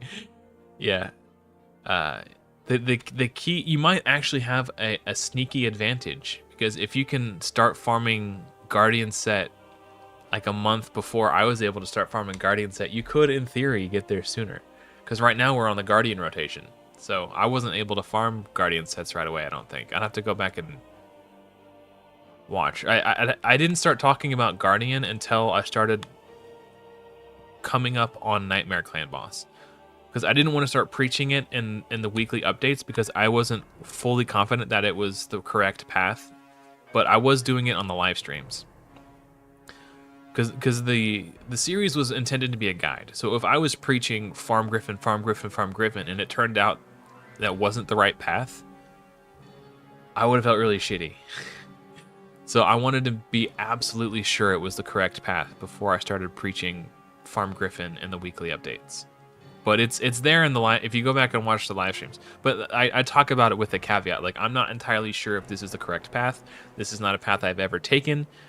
I'm like 75% sure this gamble is gonna pay off, but I don't know for certain. Like, that's kind of where I was at. Pro freeloader, nice. Yeah, Guardian is nuts. Even though I've already like beaten Clan Boss, I'm still trying to farm this Guardian Set gear for secret rooms and faction wars. I'm going to need so much Guardian gear. So much good Guardian gear. With like, I'm going to need everybody at like 250 speed, 50k HP, 3000 defense. Like, because I'm using it's not even the B team, it's like the C team or the junior varsity.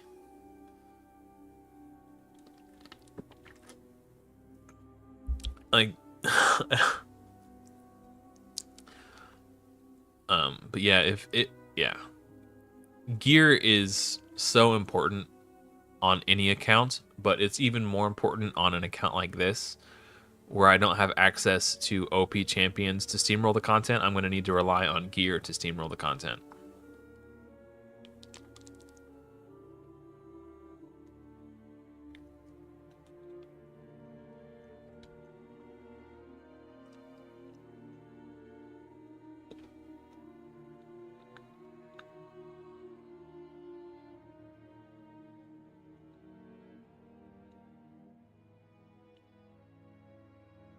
Yeah, so the way that Guardian, like, if all 5 members of your team are in Guardian, your whole team is taking 40% less damage. That's almost the equivalent of putting an extra decrease attack debuff on the clan boss, if you could. So it turns out you don't need to heal for as much if you're not taking as much damage. Like, you can get to turn 20 against Ultra Nightmare before the damage you start taking every turn starts to outweigh the amount that you're healing every turn. Like, my health bars don't cease to fully replenish until after turn 20 against Ultra Nightmare because of the Guardian. Because of all the mitigation that I'm getting.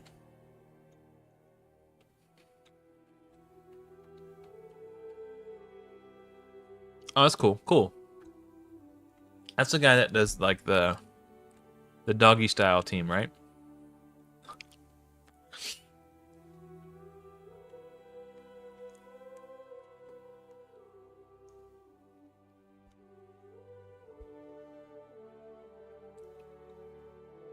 But in Lifesteal, you die on turn 20 against Ultra Nightmare. So now in Ultra Nightmare because I have Guardian, rather than just dying on turn 20, I'm just starting to get to the point where I'm taking more damage than I'm healing every turn. So yeah. Not the doggy style team? Oh, okay. Hydra is I can get the top chest from normal, or maybe second. I can one key normal. I haven't tried hard yet. I don't know. And then I did like 8 or 9 million damage a piece to each of the Chimera, like easy and normal, I think. Something like that. But my Hydra team is basically just how long can Drexlar stay alive? I can do a key for you. Actually, I don't know if I did my keys already or not. I'll show you. If I have already done my keys, I will show you. This is the last Griffin run anyway. Oh, okay. I didn't know if there was some like doggy style meta team floating around I hadn't seen or heard about. I would not use a duplicate Drexlar. At least not. I want the experience to be as relatable and as authentic as possible, and most people won't have 2 Drexlars. And I think that's a big part of the reason why a lot of people voted in favor of not using 2 Haikatoons. Which, you can see my Haikatoon is +1. But I would never use them in tandem. Like, 2 on the same team or 2 at a time. Like I wouldn't use 2 in the same tag arena lineup. I would only just have 1 built for Clan Boss and 1 built for Doom Tower. But like 30% of the people voted against building a second Haikatoon. And I didn't, that even though that is technically the minority, I didn't want to upset the minority of 30% is still it's a large minority. So, but that one tiny decision had such a huge impact. So like rather than like now, yes, my Clan Boss team is good, but now I don't have a Doom Tower. I don't have a good, clear, clean answer for Doom Tower. Oh, we're gonna look at Hydra. That's what we were gonna do. Yeah, so I used my key on hard, or normal, sorry. Where are we at? So I did 3.35 million. And 2.8 of that was Drexlar. So you can see how significant. So Drexlar had almost as much, no, maybe not almost as much, about 75% as much healing as Seal of the Drakes just because of his regen. That's wild. 200,000 healing from Drexlar to Sill's 336,000. Yeah, it's a joke has been made that I should rename this series rather than calling it the free-to-play Rares Only Plus. I should call it the Chronicles of Drexlar Blood Twin because of how massive of a carry he's been for me. It would make life easier, but I think it would be antithetical to the soul of the challenge, which is to make things relatable, things that could be relatable for everyone. And the moment I start using 2 Drexlars or 2 Haikatoons, then we start muddying the waters a little bit.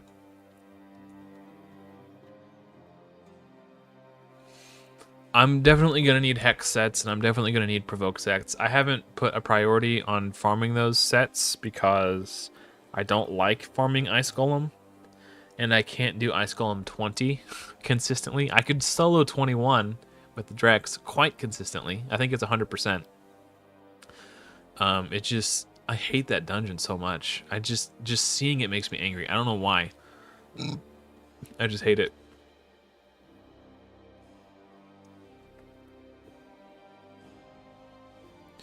Yeah, that's true, Icky Ray. And that was one of my arguments for building a second Haikatoon. Was the only thing it would cost me, like I could either A, do gear swaps back and forth every day, which would cost me millions of silver, or I can build a second one, which would cost me a different type of resources, energy, chickens, books, you know, like still valuable, scarce resources. But one is a lot of work and a lot of resources up front, where the other is a lot over time. I should have just said, heck y'all, I'm going to build a second Haikatoon. Because if you think about it,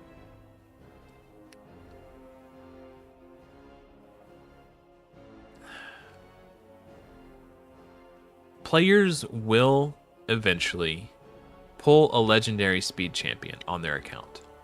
Whether it's Lysandra or Lady Kimmy, Nekmothar, whomever, they will eventually get another one. Or a Deacon, or a second Haikatoon, or who's that Void Epic one? Hell Hades used her last year in his free-to-play 2024 challenge. Golden Reaper. Like, you will get a high quality... There's enough of them out there that you will get one eventually. And that was my logic. Like, on my last free-to-play account, I had Lysandra, and I pulled like 2 Lysandras and 3 Lady Kimmys on that account. Like, you will get a legendary one eventually. So why would I not be allowed to use the epic version of the legendary ones as a duplicate for a different purpose? Like, have one locked in Claim Boss and have one for Doom Tower. That was my logic. But 30% of people still said, no, you can't build a second Haikatoon. Dazdirk. Yes, that sounds familiar. There's also Lady, the Undead Hordes one that looks like she's floating in the water. Like, I think she's underrated. I think she's pretty good. Runekeeper Dazdirk. Yeah. Oh, yeah. The dwarf. Yes. There's a ton of Seeker. I guess he doesn't do increased speed, and he doesn't have a speed aura, but you get the point. There's plenty of them out there. So that was my justification for wanting to build a second one, and why I thought it would be okay. But mostly because I just wanted to. I didn't want to have to fuck with it. I wanted a Clan Boss Haikatoon, and I wanted a Doom Tower Haikatoon. That's it. That's all I wanted. But people had to be party poopers. I think I saved this. See if I can get a triple or a quad roll, and then Chaos Ore it. What Chaos Ore do I have? Actually.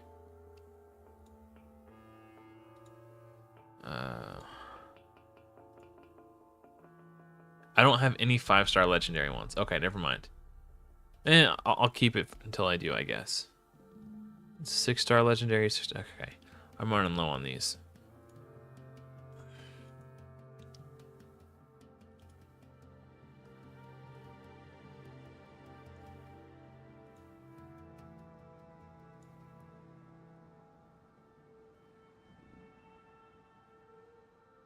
That is a good point too, Matt. But at the time, I didn't want to invalidate the series in the eyes of 30% of my viewing audience. That seemed like too big of a... I felt like this wasn't like, who should I 6-star next? Like, I'm going to 6-star whoever the hell I want. Like, and that's not... You know, this was a different kind of decision. This was something that could invalidate the entire series for some people. In their eyes, if I were to make a decision like that, it could just be like, well, he cheated. I'm out. So that's ultimately why I decided not to build a second one. You know, it's a much more significant than 6-starring Kayle before Coldheart, you know. There's a different weight to that type of decision, I think.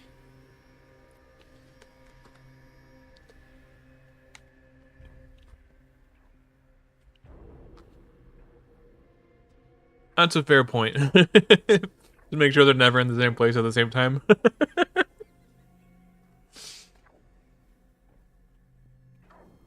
True. Real and true. I will say this, though. If I ever pull a shaman from a shard, I'm keeping her. Period. She's a login champion. I never got her on this account. I think it's stupid that I didn't. But I need a reviver for Faction Wars so bad. There's Tailgore. He's a reviver, right? That you can get through a promo code. Like, I don't know. There's plenty of epic revivers in orcs. There's just, the rares suck so freaking bad, dude. I don't know.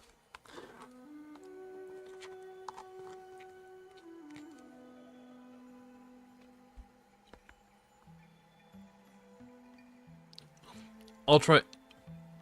I shouldn't say if I pull a shaman, I'll build her. If I pull a shaman, I'll put her in my vault. And she'll be like, break glass in case of emergency. Like, if I literally can't do it any other way.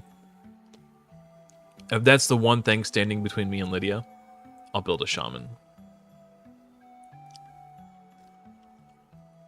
Yeah. I don't even think I used her on my other account. I think I actually, I have a screenshot of my first ever, maybe it wasn't my first ever, one of my earlier live streams on this channel was me doing Orcs Faction Wars. And the thumbnail was the 5 champions I was using. So let me find that real quick. Sort by oldest. It was literally the first live stream I ever did on this channel. Zoom in on that a little bit. This was before I was doing a weekly live stream. Okay. So it was Seer, Duk the Pier. Oh, Old Hermit Yorg. That was my reviver. Yeah, so there's 3 epic revivers in Orcs. And then, yeah, this was my Orcs 21 team. And then 2 live streams later, we got Lydia. This obviously isn't the Rares Only Plus. This was my old free-to-play account. But yeah, we did it live. So when you quit Raid for a long time, and then you return to Raid, you get... let me sell these and I'll show you. You get this revival path thing to sort of reward you for playing, and then you can buy an Elva Autumnborn basically for $20. It's kind of wild. If I had not vowed to never give Plarium another penny for as long as I live, I would recommend everybody get this. Quit playing for 3 months, come back, and then buy Elva for $20. But one of the things you can do is you get these boosts. And one of the boosts says, open all faction crypts for 1 day. So I activated this and did a live stream and finished like 4 or 5 faction crypts I had not done yet. Live on stream when we got Lydia. It was awesome. That was one of my favorite live streams ever. Kind of a banger. Yeah, that was cool. It brings back good memories. But, alas, I digress. It's time to farm Dragon.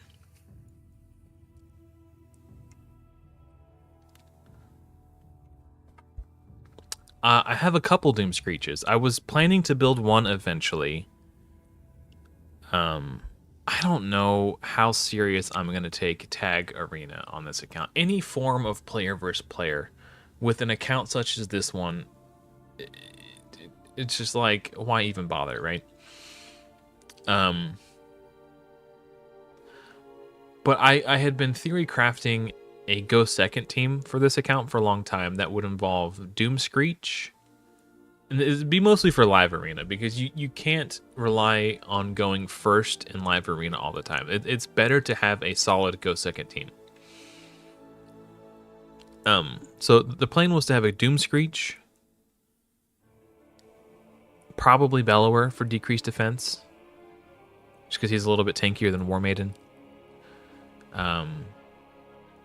And then Doom Screech in a shield set, Reliquary Tender in immunity, or if I can swing it, what's the Hydra set? Stoneskin? I hate Stoneskin. I still have yet to, out of sheer protest for how stupid the set is, I have yet to ever build a single champion in Stoneskin. I hate that it exists, and I will not succumb to that evil. Okay, tangent over. Obviously, Stone Skin is better than Immunity, but I can't go to a dungeon and farm Stone Skin. But I can farm Immunity from Fire Knight. So, Doom Screech, shield set, probably Bellower for decreased defense.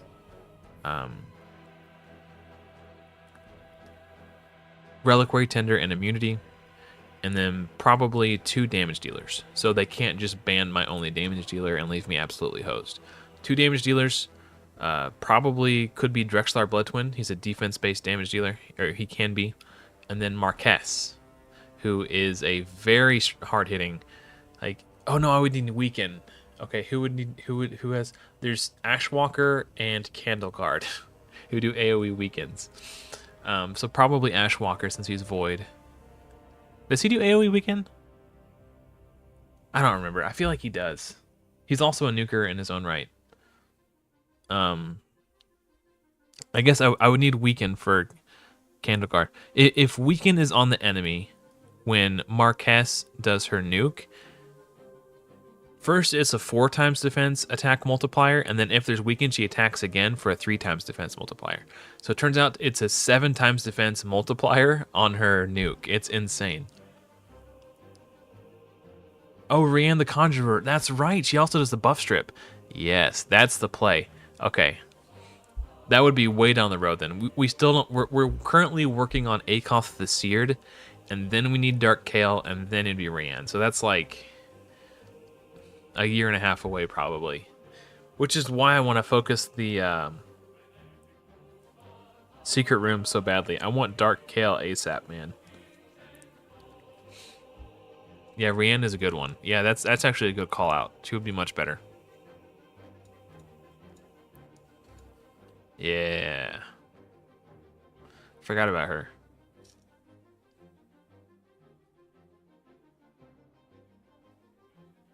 Yeah, that's why it's like primary objective, Doom Tower normal secret rooms, and then as a sort of happy coincidence, that building those Doom Tower secret room champions will also unlock a little bit of game and faction wars.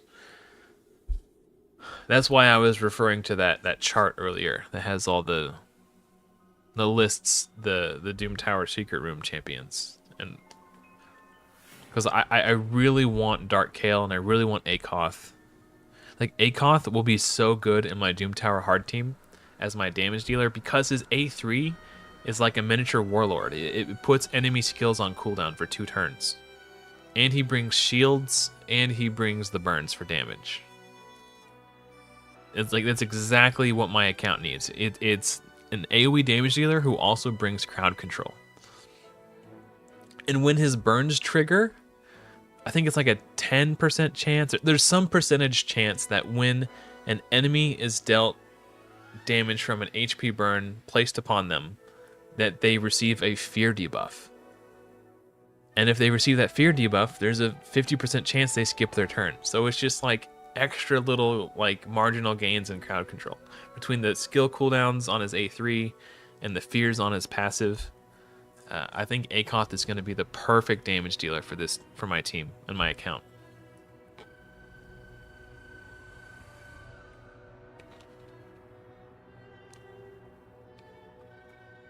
Yeah, that's one of the things I love about this series, Andrew, is like you know exactly who you're gonna get and exactly where you're gonna get them, when you're gonna get them, and you could really like plan and strategize around that. And because you know you're not likely to pull anyone better from shards, it's like your whole existence becomes, when am I gonna get that next one? Like how can I get them sooner? How can I min-max Dark Kael sooner? How can I need it, you know, like it just you play the game so differently on a series like a challenge like this. Like it's just different in the best way. I don't know.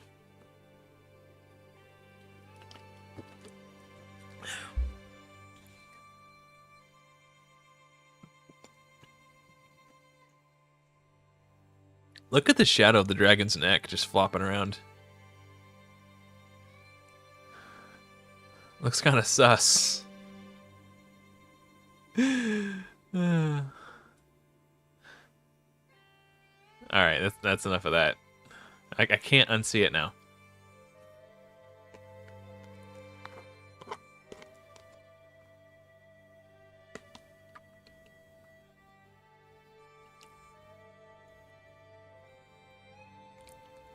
So that last deep breath from the dragon looked like it almost killed Drex. But the Scorch. But the damage from the Scorch scales off your max HP, and it ramps up incrementally. So he would never die to that Scorch. But if he got Scorched an additional time on top of that, then he would have died. So it looked close, like he wasn't, but no, he never dies there. And that Scorch never crits. It's always a flat damage, doesn't crit. It does the exact same amount every single time.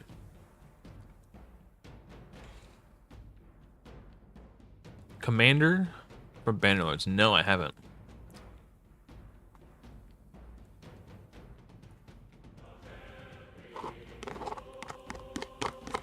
Honestly, this challenge and this series has been the most fun I've ever had playing Raid.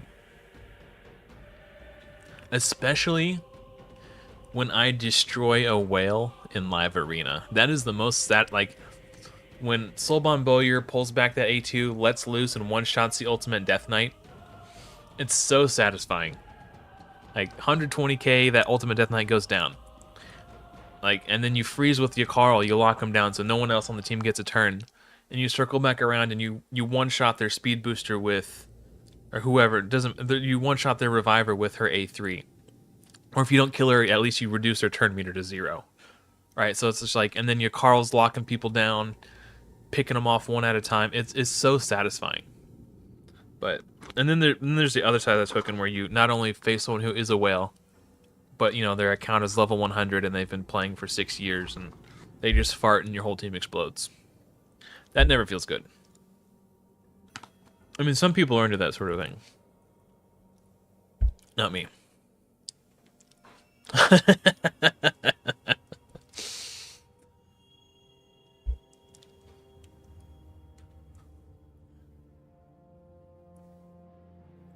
Oh wait, Commander, is that the one who has the single target heal that also gives a turn meter boost? I think I know who you're talking about. It's like a girl with red and black armor.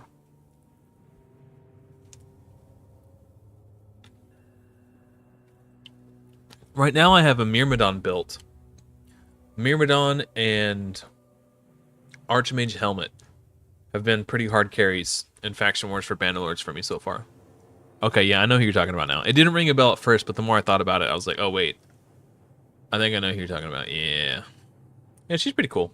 That's a big heal. Isn't it like a 30% heal or something? Or maybe it's 40? I don't remember.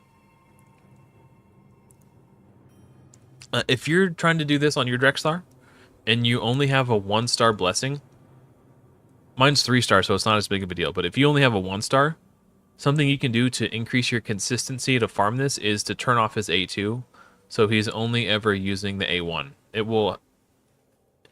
Your chances to apply the Brimstone increase significantly if you turn off the A2. But because mine's 3-star, it doesn't matter. I would have to get insanely unlucky to fail.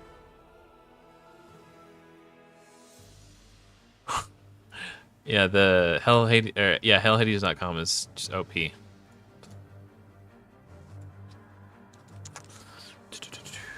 Bannerlords.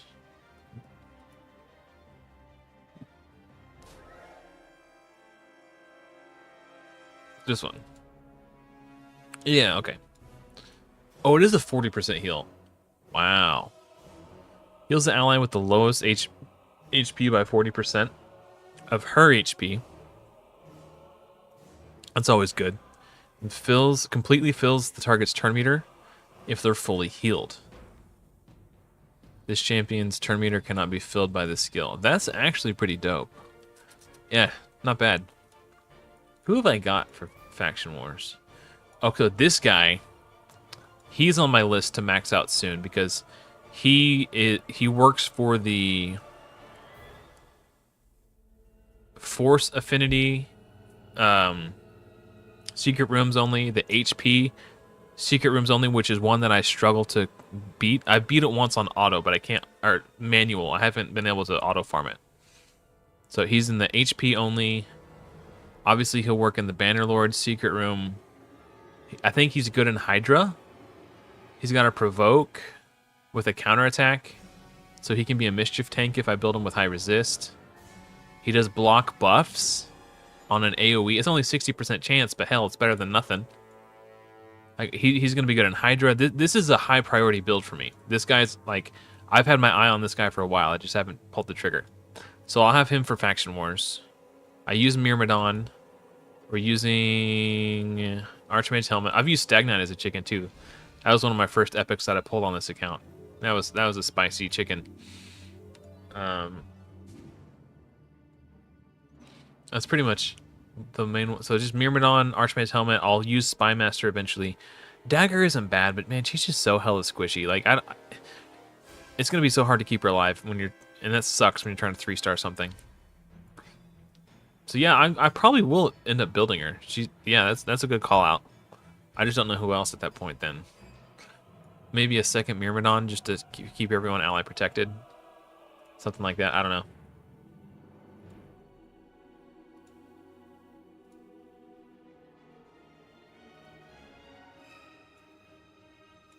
All right, let's keep farming dragon. I got this energy to burn, baby.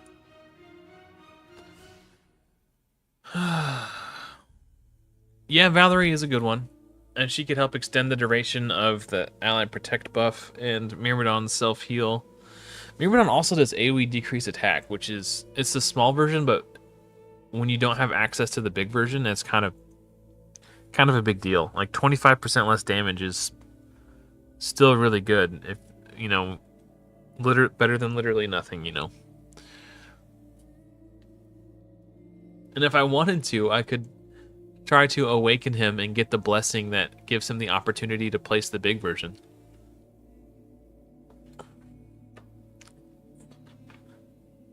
I guess Valerie has a shield too. Yeah, she's not bad. I could see myself building her. Correct. 25% is better than 0. Absolutely. That's why Bellower was such a huge gain for me. Like if you do the Bellower promo code on your account, you'll see. I almost want to say don't build him for like 2 or 3 months and then build him, so you can feel what it's like to not have him and then feel what it's like to have him. Dude, he was so big. He might. So I want to say Soulbond Bowyer was probably the most impactful rare on my account for Arena. But for like dungeons and wave content, Bellower. Like if I had to choose between Coldheart and Bellower, I'd take Bellower. I could live without Coldheart. Coldheart didn't help me beat any content I was already struggling to beat. She merely helped me beat it faster. Whereas Bellower helped me overcome content I was struggling with. He was huge for my progression. If I was starting out on a brand new account and someone's like, you could either have a Bellower or you could have a Coldheart, I take Bellower in a heartbeat. No regrets.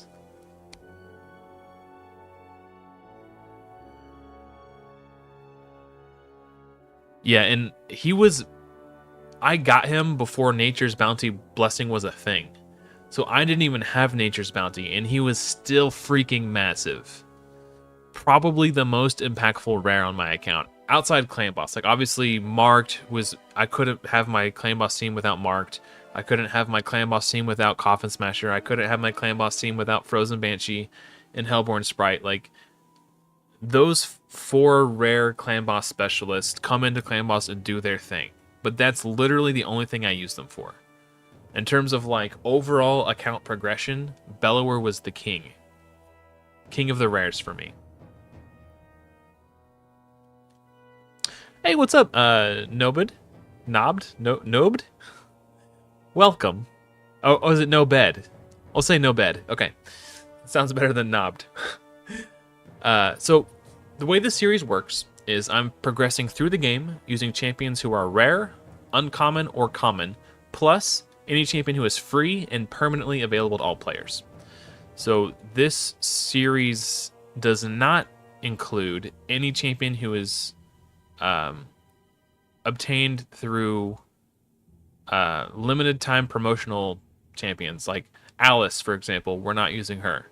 No Ralathos Blademaster, none of those temporary promotional champions. The reason for that, also, we're not using any temporary fusions. The reason I've chosen to do this is because I want this series to be educational and relatable for as many people as possible for as long as possible. So if I were using champions like Alice and Rathalos and Ninja when everybody got Ninja, if someone starts playing the game a year from now and they stumble upon this series, I want them to be able to use this series as like an educational roadmap for what they should be doing in the order they should be doing it and which champions they can use to help them to get there. So that's why I'm only using free permanently available champions. So Drexlar Blood Twin has been an absolute...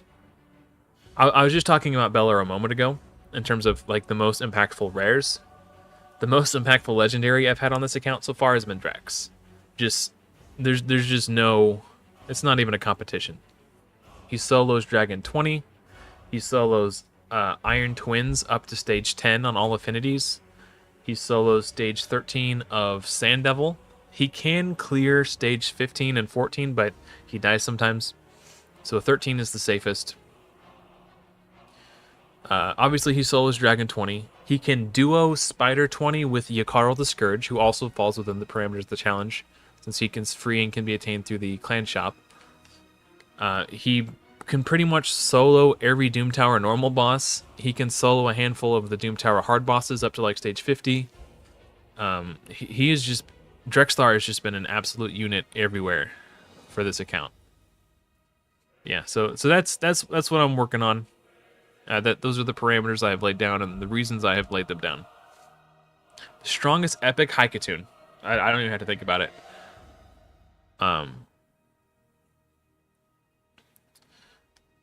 It's unfortunate that Deacon Armstrong exists, because for as long as Deacon Armstrong exists, I think Haikatoon will get overlooked because he is so much better than her. But if Deacon Armstrong wasn't in existence, I would make the case that Haikatoon is a top 5 epic in the game. But because Deacon exists, it's hard. There's a directly comparable and significantly better champion who fills the same roles as her. And because he's so much better than her, I think Haikatoon gets bumped down to like top 20 or something like that. But without Deacon, I think a strong case could be made that Haikatoon is like a top 5, maybe top 7 epic in the game.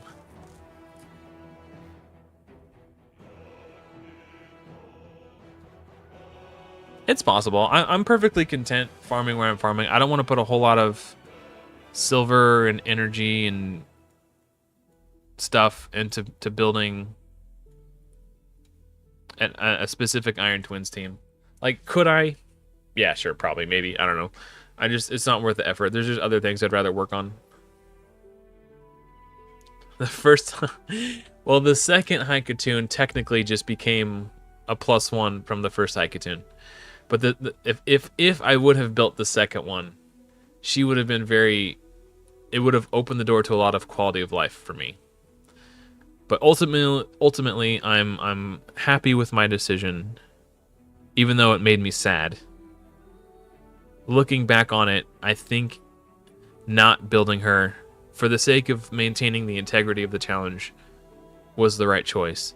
Because now I'm forced to come up with an extremely creative solution to not having a Haikatoon for my Doom Tower hard team.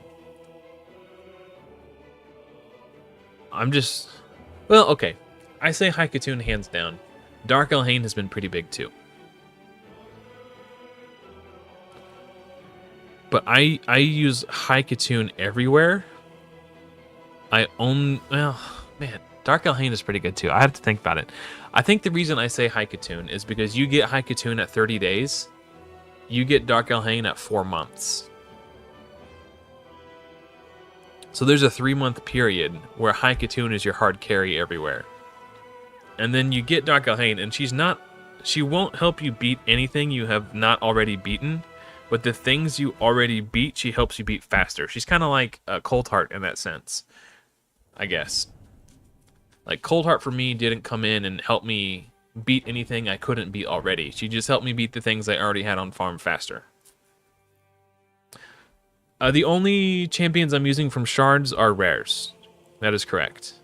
Or technically uncommons or commons if I felt inclined to build one. Like, Shield Guard was my first 6-star on this account, and he was an absolute badass.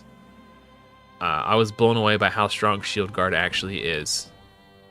I thought all the Shield Guard videos were clickbait, and I thought I was gonna try them out for myself firsthand, and I was gonna be like, "Ha! Nobody knows what they're talking about. Shield Guard sucks." And I was looking to prove them wrong, and it turns out Shield Guard is just freaking insane. So yeah, Shield Guard was my first 6-star. So that was the first uncommon that I built. And then at one point I had 2 Armigers, one at 60 and one at 40. And that was merely for early progression in Scarab King. And then once I pulled Sulban Bowyer, I used the 4-star Armiger as food. So I don't have a second Armiger anymore, I don't think. But I think those are the only 2 uncommons that I've built so far. Oh, Dark Kayle will be particularly strong in Clan Boss. Yeah, that's... I think when I'm like 3 million damage a key away from a 3 key on Ultra Nightmare right now. There's no doubt in my mind that when I get Dark Kayle, at the very least I'll be able to 3 key Ultra Nightmare. I might even be able to come up with a 2 key team. Because Dark Kayle will replace Coffin Smasher and Frozen Banshee. So then I'll have room for a 4th... Or sorry, I could bring in something that I'm missing. Like right now I don't have an Ally Protect champion. So if I could bring in like Vizix or the Ogryn Tribes guy, the Michaelis or whatever his name is, or somebody, or eventually when I get Euros the Soul Cage from Doom Tower Hard. Yeah. That'll be fun. I don't know if I'll ever get to a 1 key, but I think if I were to stick with this series long enough, I bet I can get to a 2 key Ultra Nightmare. It's just a matter of being patient, I think.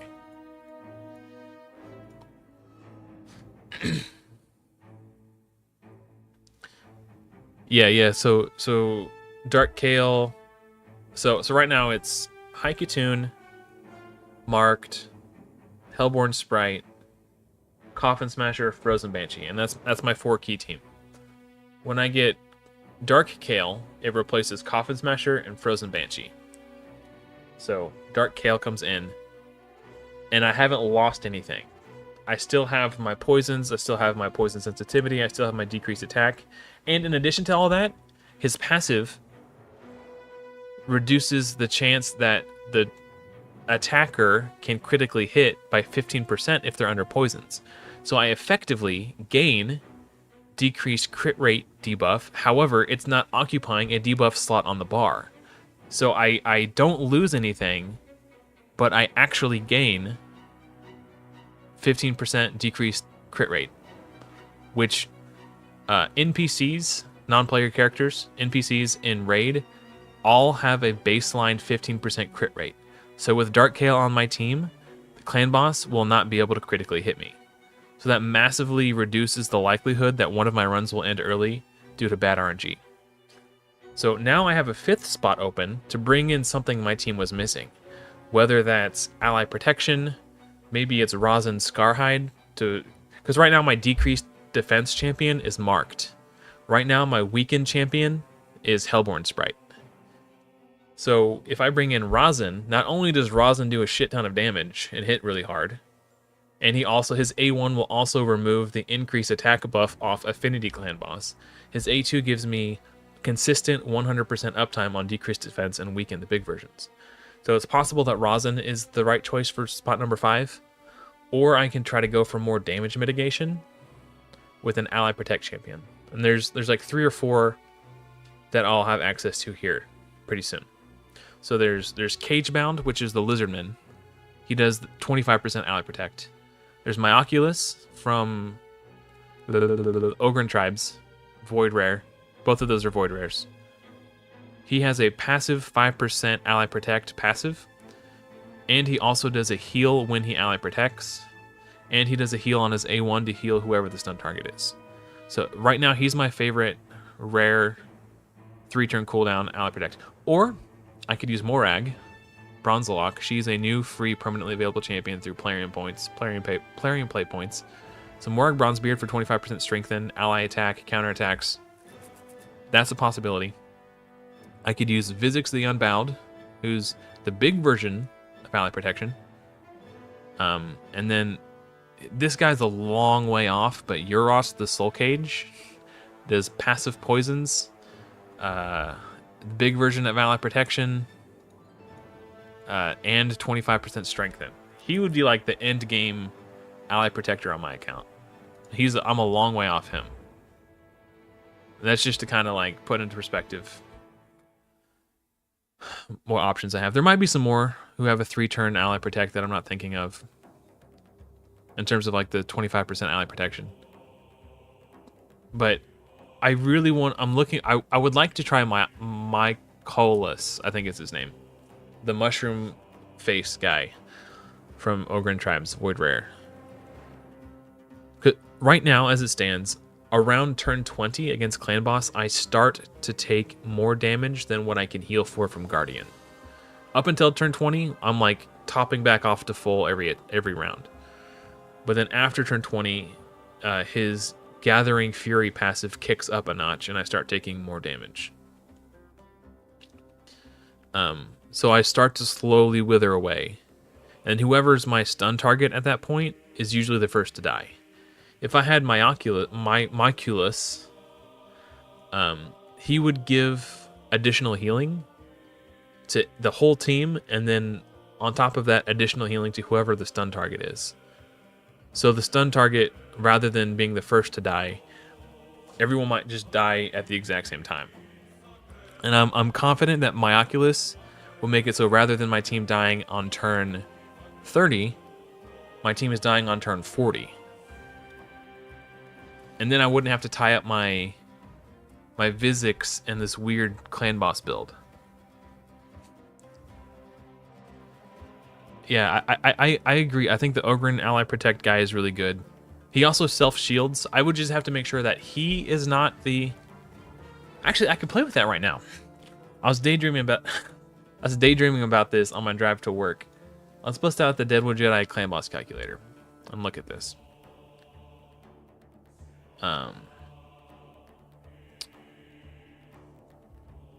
Once this run is over, I'll set up multi-battles. And I'll let you guys watch the screen while I set up this calculator. I gotta move my microphone a little bit.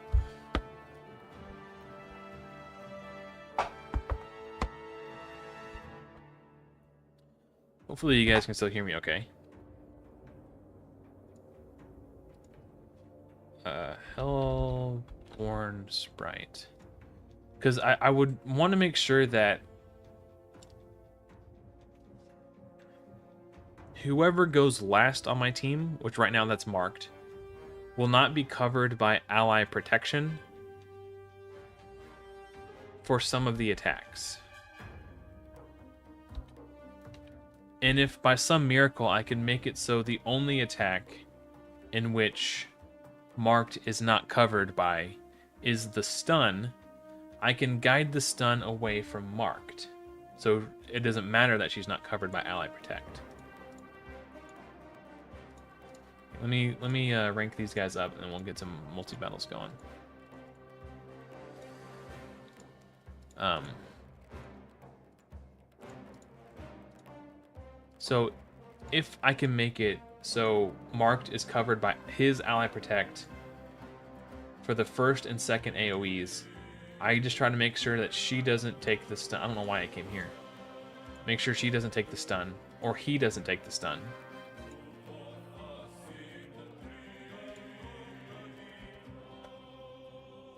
And we should be honky-dory, as they say, as the kids are saying. And this would be...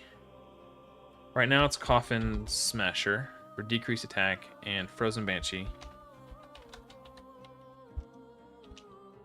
That's not how you spell Frozen Banshee.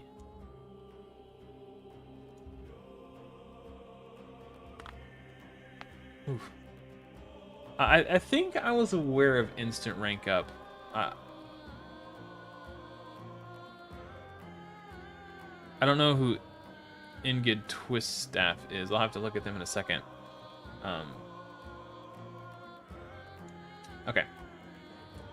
So I think my Haikatune is 224. I think she's like 181. I think she's like 253. I know he is exactly 216 because I painstakingly geared him onto stream last weekend. And then she is 252? No. 254 then. Okay, so this is my speed tune. It's full auto. Oh, that's not bugger. Oh.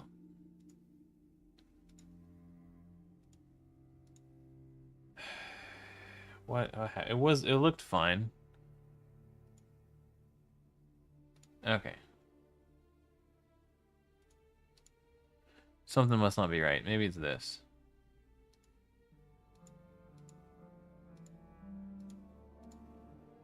Maybe it's this. Maybe it's not that. Maybe... Ah, okay, that's it. Okay, that's it. Okay, so... this works on Spirit too. With Marked on my team. As far as I'm aware, I'm the only human being alive who is speed-tuned a Ultra Nightmare Clan Boss team to use Marked to stay stun and affinity friendly on Ultra Nightmare. So this is my speed tune, custom speed tune, invented it myself.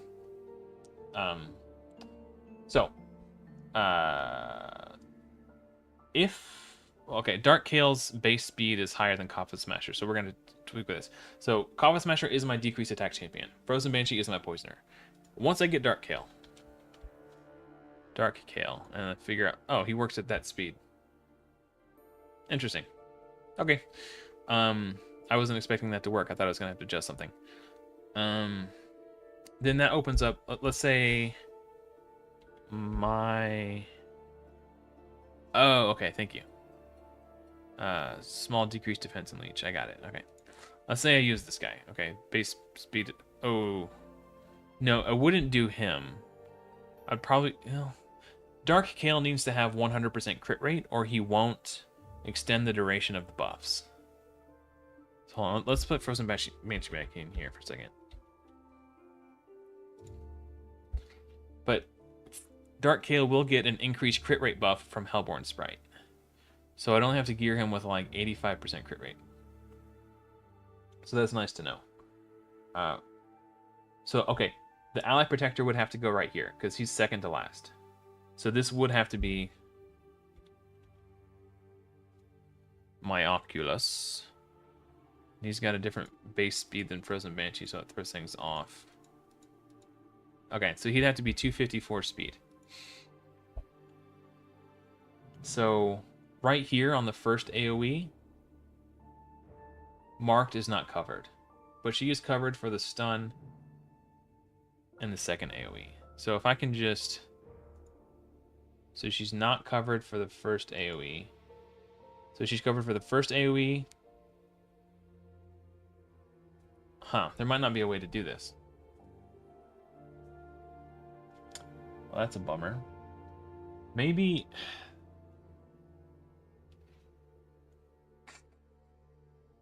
I might have to come up with an entirely new speed tune that syncs the buff extension with when Mycilus,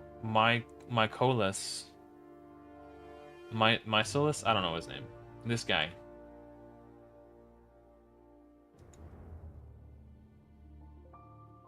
He needs...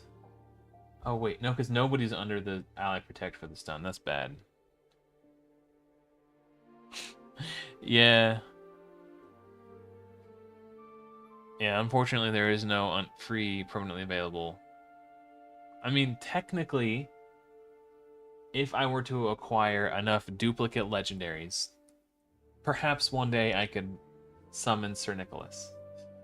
But that day is not today. Yeah,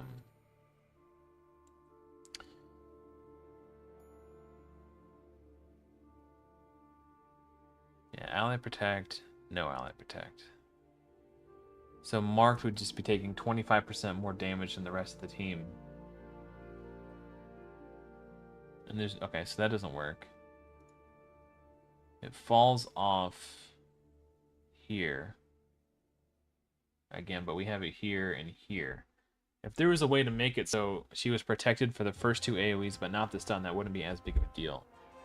I might have to invent an entirely new speed tune.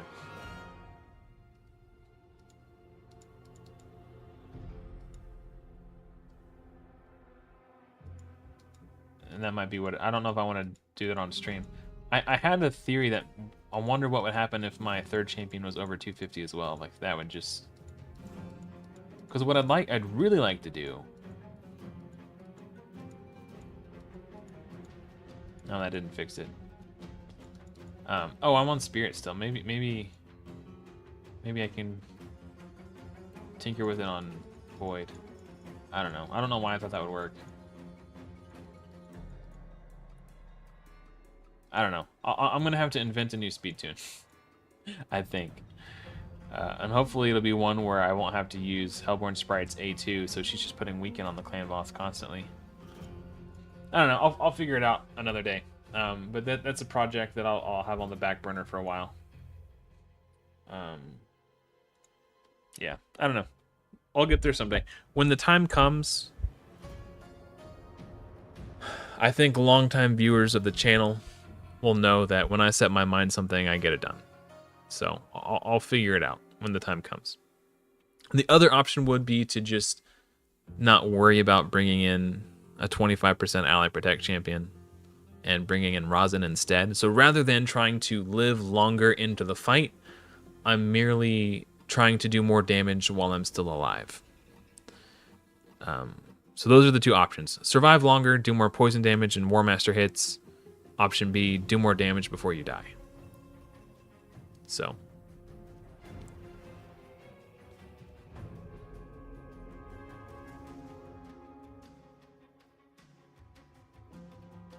You just saw chickens? The path.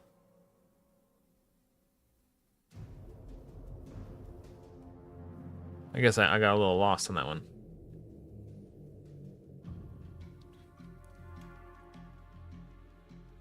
Depending on how long the stream went, I was planning to play a little bit of Slay the Spire at the end of the stream.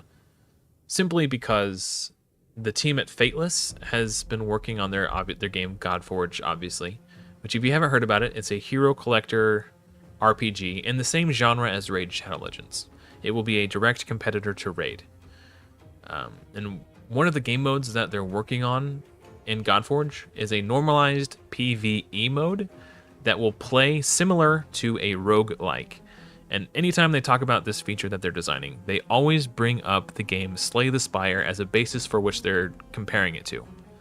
So I wanted to try Slay the Spire to kind of get an idea of what the team is thinking of in terms of designing their roguelike normalized PvE mode. So I bought it. Slay the Spire was $10. I picked it up. I've been playing it. It's a ton of fun. And I can already picture in my mind exactly how they could go about adapting what is already a really cool game and fitting it into their game as a separate game mode. And if you guys would like, I can play a little for you once my dragon runs are finished. I've already got it. I got it on my tablet. I've been playing it at work. I played it at work last night. I was addicted to it. Time was flying by. I was playing it all day before the stream, while my wife was out here playing Dragon Age. She bought Dragon Age: The Veilguard because she wanted to try it out. She was a big fan of Baldur's Gate 3, and she saw that Dragon Age: The Veilguard had a similar sort of companion party relationship building sort of stuff. That's the part of Baldur's Gate 3 she liked the most. So she played Dragon Age: The Veilguard. She loved it. So then she played Dragon Age Inquisition, which is the one that came before it. And then I was looking at her Steam library today, and she bought Dragon Age 2. So she's kind of just been playing them in like reverse order. So I was on my tablet playing Slay the Spire while she was playing Dragon Age. But yeah, I got the emulator. I'm not using BlueStacks. Oh, there it is. I'm using this one called Mumu because why is it on my screen? This one called Mumu because I think most emulators run very heavy on your processor. And while I do have a very powerful processor on my PC, this emulator runs mostly on your GPU, from what I heard. And I've got a 4070 Ti Super, so I would rather run heavy on the GPU rather than my CPU. So we have Slay the Spire. Oh, my head's in the way. Slay the Spire. I downloaded it. If you guys are interested in checking it out, we can do that when there's nothing left to do in Raid for the day. Or if you're not interested, that's perfectly fine. I'll enjoy it all by myself. So, but I'll probably play it for a little bit. I'm actually like halfway through a run right now. Oh, with Legos and Santa. Yeah, the soul coins. Yep, duplicates. That was a bit of a controversial topic when the first time I brought it up. A lot of people were saying, no, you shouldn't use the token trader. That's not within the spirit of the challenge. But on my old free-to-play account, the one where I had Demetha as like my first Void epic, I accessed the token trader on a free-to-play account.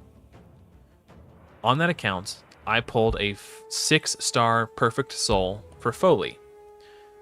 And I was already considering cashing in duplicates to pick up Molly Tankard for Hydra anyway.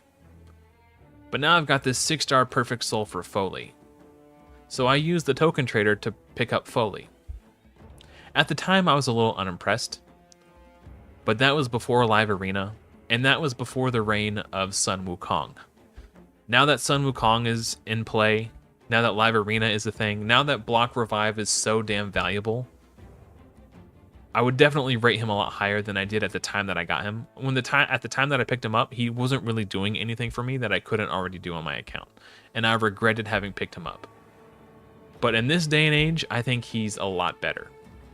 Like Block Revive, like killing someone's Marichka, and keep making sure she stays dead. Like, you know, like if you clear the whole team, they're not gonna pop back up to Marichka's passive. If you kill Sun Wukong, he's gonna stay dead. You know, like Block Revive is super powerful and super important in Live Arena. So it's more, not that it wasn't valuable before, but I feel like he's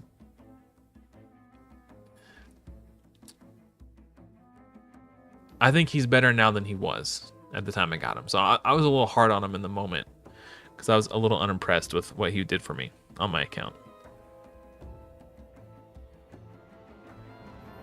Yeah, that's kind of how I felt too. Because as a free-to-play player, I was able to access the token trader eventually. I think it's perfectly reasonable to assume that all players eventually will be able to access the token trader. Now, it's going to take me way longer on this account than it did on my old account. My old account, I was 2-keying Ultra Nightmare like 4 months into the game. So I had so many shards so early on, it was kind of mad. but they're there, they're free, and they're permanently available. You will pull duplicates. Trust me, I've pulled so many. But I don't think that's something I'll ever see be a factor on this account.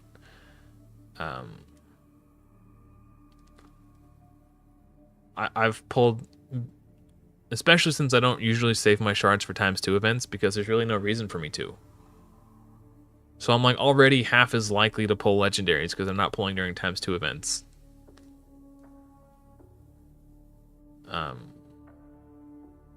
And it took me so long to get it. I was like 5.5 months in when I hit Ultra Nightmare on this account.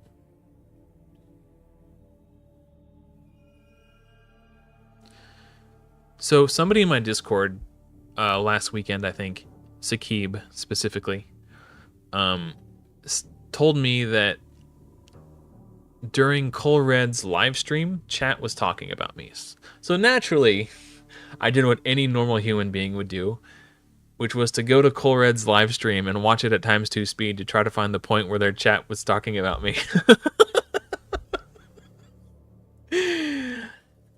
And Ultra Nightmare Claim Boss was getting brought up, and someone said, there's a guy who beat Ultra Nightmare using 4 rares in Haikatoon. And then someone even mentioned me by name, like, oh yeah, Adam something. And then somebody below that commented in chat saying, I beat Ultra Nightmare with 4 rares and Shield Guard, and I did it in 3 months. It's like, you built that team in 3 months, or you progressed through the game using those champions and acquired that gear? And there's no way. There's just no way. I would have to see it to believe it. I was like, you can't be serious. Maybe they thought the original person who brought it up was joking, so they were just saying something that they thought would sound impressive and cool. But how? What? I just don't believe it. I would have to see it. I'm not just gonna take someone's word for it.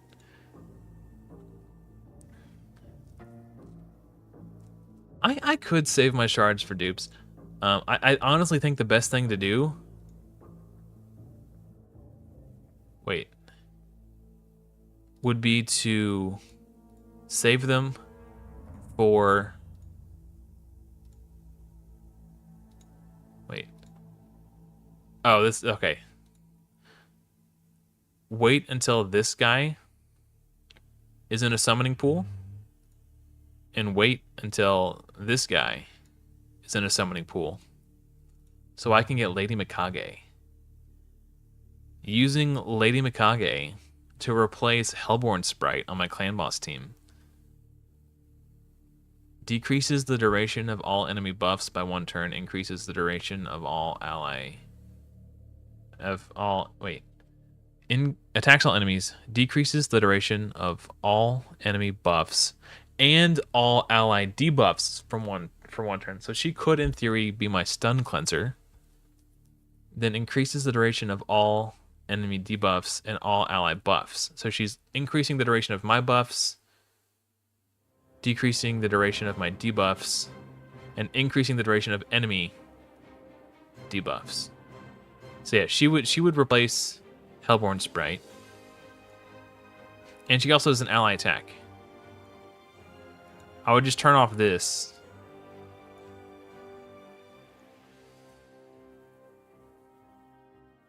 Oh, from the Shadowkin faction. Are there any Shadowkin rares that would be worth it just for that? Oh, no, because then they'd have to, like, who do they replace on the team is the question, right? And I don't think there would be any that could... Ninja would be dope.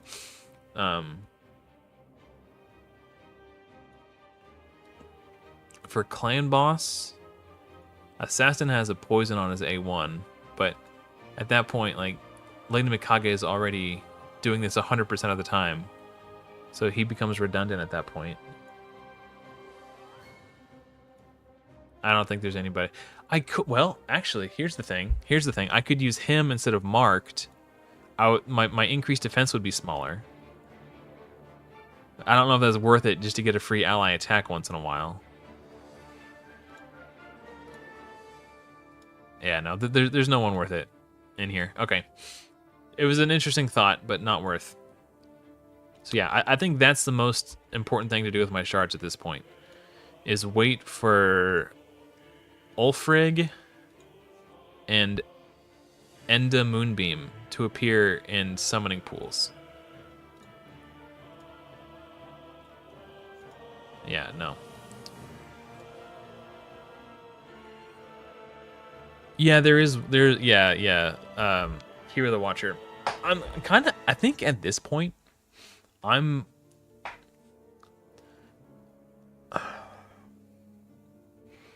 on my old account using Tyrant as an increased defense and ally protector.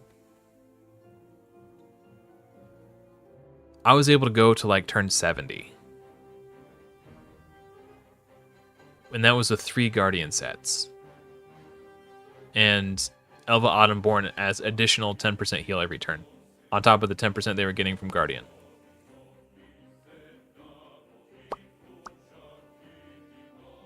I don't know. I think if I could... I honestly think, because I already have everyone in Guardian, I kind of... Ally Protect is more, and more is better. But I think if I can get Lady Mikage to replace Hellborn Sprite and gain an ally attack, which will give me more value with Dark Kael's A1 when Dark Kael's on the team. So, and then I put Rosin in, because Rosin's A1 hits really hard too. I can fuse Rosin right now. I might wait for CBC to do this though.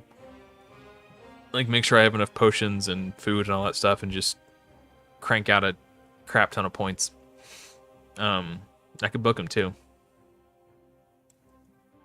I think that might be the play. Rather than trying to invent a brand new speed tune to try to work an ally protect champion into the mix, just put Rosin in and do more damage. Rather than trying to live longer, just do more damage before I die. And then when a Rosin's in, I won't need Hellborn Sprite for her A1 weaken. So I could just throw Lady Mikage in there. I think that's the play. But yeah, Kira is freaking dope. And if I pulled her, like low-key, I'd probably use her. Just because she is technically free and permanently available. I don't know. That I would have to do a community poll. I think that would be a controversial play. I'd have to see. I would have. That's one where I'd have to see what everybody thinks. It's kind of like the build 2 Haikatoons thing. Like, yeah. Well, let's look at our speed gear. That we got. Let's see if we got anything good. I don't think we did. Maybe.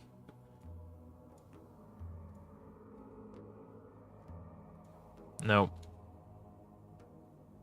Do I have a... I do have Chaos Ore, so maybe if we get like a triple roll, we can try for it. Nope, no triple roll.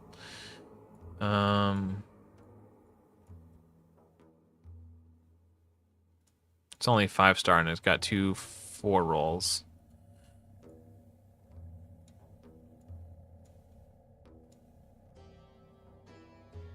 Well, this could be a new fastest glove, and it's a good main stat. Okay. It's not terrible. Speed boot, 5-star speed boots. Okay. So let's look at 14 plus 1 with crit rate gloves. Or we can do...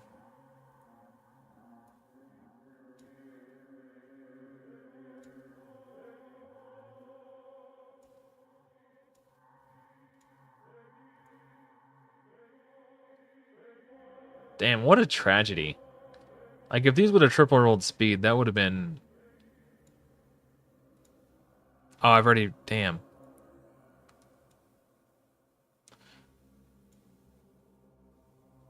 So if I glyph these and get like 3 or more, this will improve Haikatoon's speed. And I can save these crit rate gloves for somebody else in the future, because I don't really value crit rate that highly on...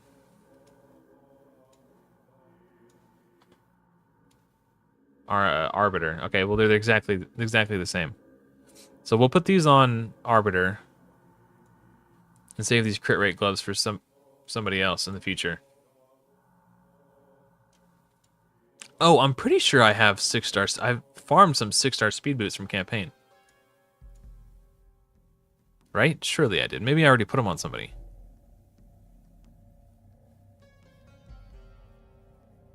Am I blind? Where's rank and rarity?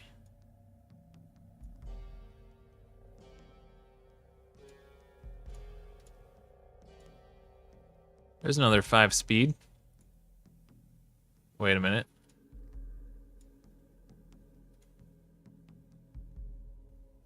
Damn it. Oh, I can't reroll. Okay, maybe I farmed some of these. Just farmed 6-star speed boots until I can ascend one into speed. Alright, well that's that on the speed gear. I think that's all for Raid Shadow Legends for today. I'm going to play some Slay the Spire. You're welcome to hang around. See what it's all about.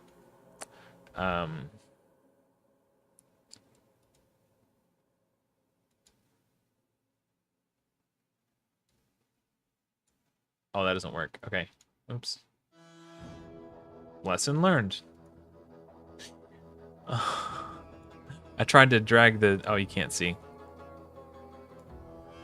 I tried to drag this tab out of the emulator. Let me move my camera. Actually, maybe just make it smaller. Oh, no. Okay, never mind. I thought it was going to pick up where my...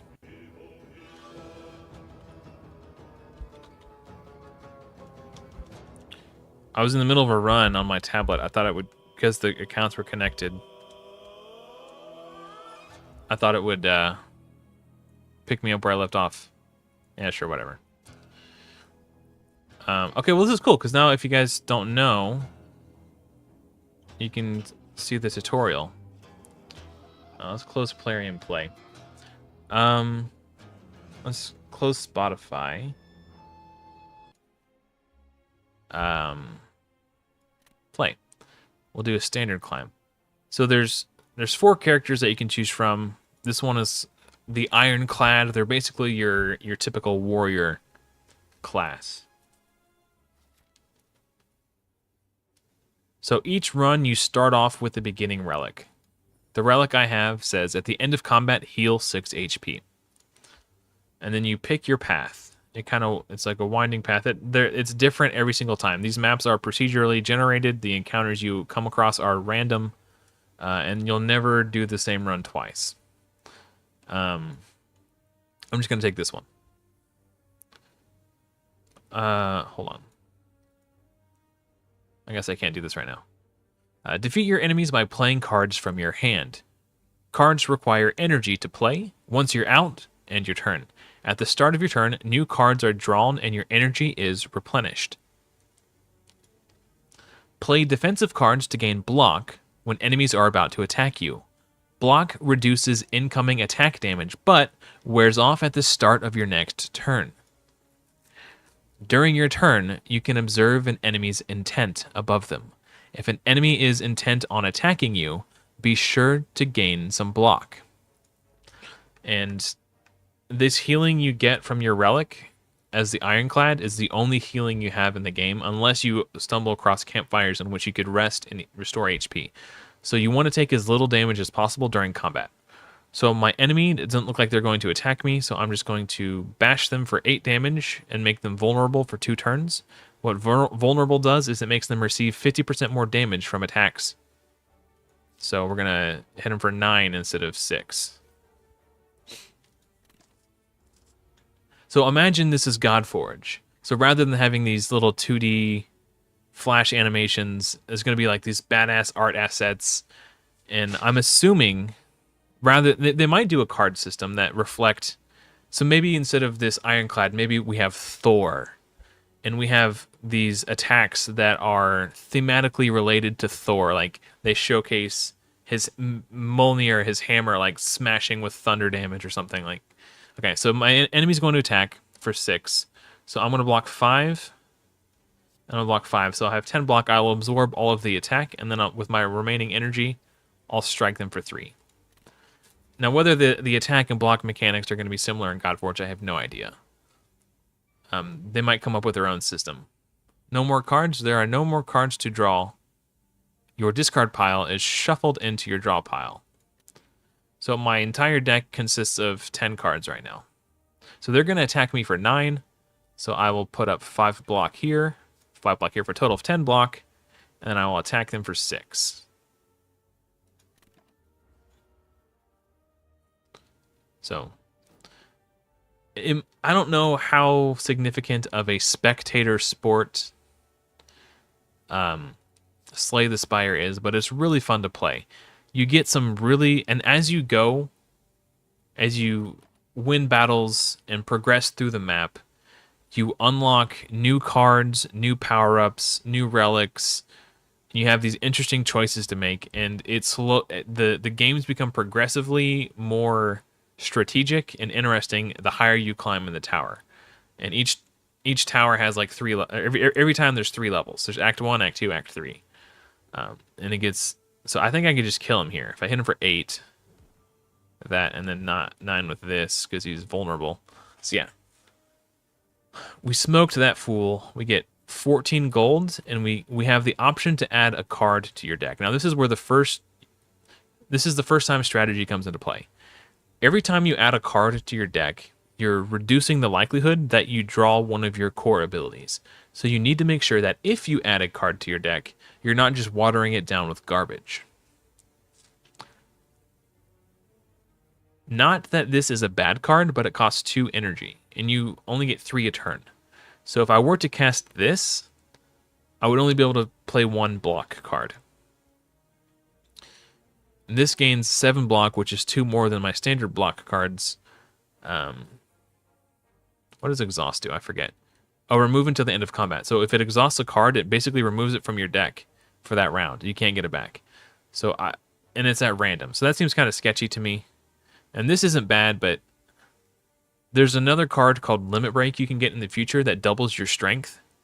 I like to pair this flex with that because you can gain 2 strength, cast a Limit Break, go up to 4 strength, and when you lose the 2 strength at the end of your turn, you remain at 2+ strength. And strength is an attack modifier for your damage dealing abilities.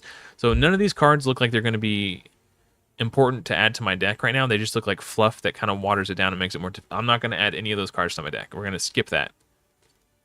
Don't forget your rewards. I'm forgetting my rewards. No, thank you. You can't make me.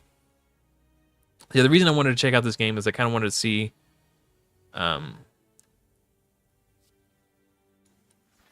Because the team at Fateless said they were looking at a roguelike mode for Godforge, similar to what we see in Slay the Spire. So I wanted to get an idea of what this game was like, kind of flex that roguelike part of my brain to kind of learn how to play them. Okay, he's not going to attack me, so I'm just going to spend all my energy going all in on him.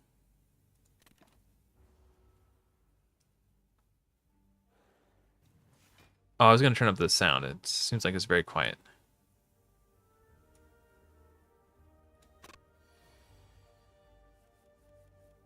Maybe we turn this up more. That's probably too much. Okay.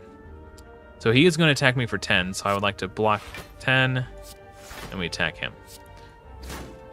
The first run I did on this, I wasn't thinking about the impact of what impact adding random card chafe to my deck would have. And as I was getting towards the end of my run, I was like, man, I'm not drawing any of my good cards. I was just drawing. It didn't occur to me that it could be better and more strategic not to add cards to my deck. I think I just kill him. He's got 5 block and 11 life. That's 16 total. We can do 8 plus 9 is 17. So yeah, we just kill him. Dead. So I actually failed my first run. Dropkick. Deal 5 damage if the enemy has... Oh, that's kind of cool. So you deal damage if they're under the vulnerable effect. You gain 1 energy back and draw a card. I only have 1 card that makes my enemies vulnerable, and it already costs 2 energy. Deal 6 damage. We're just going to skip. The only... I'm not sure what cards I'm looking for. I haven't played a ton of the Ironclad. I did my first run as Ironclad, then I unlocked the Rogue class. I forget what the Rogue is called. But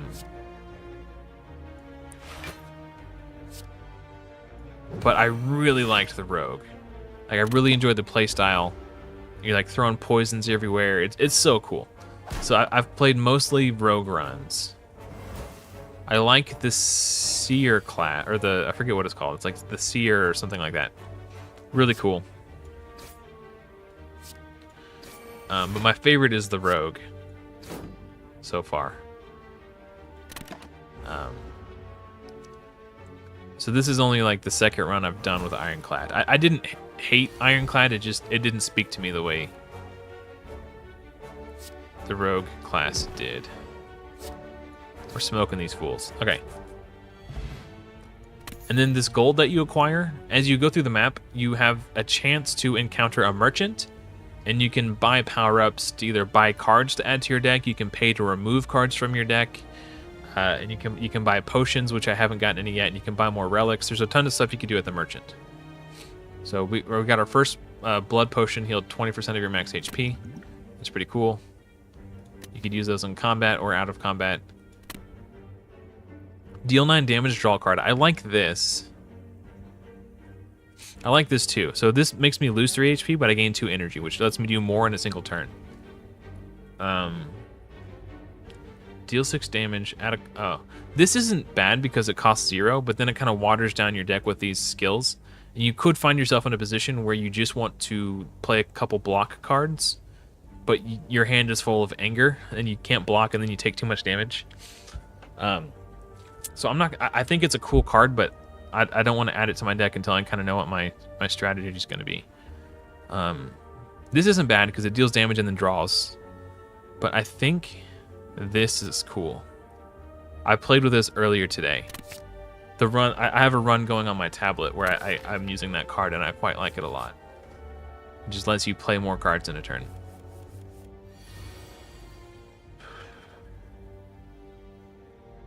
Okay.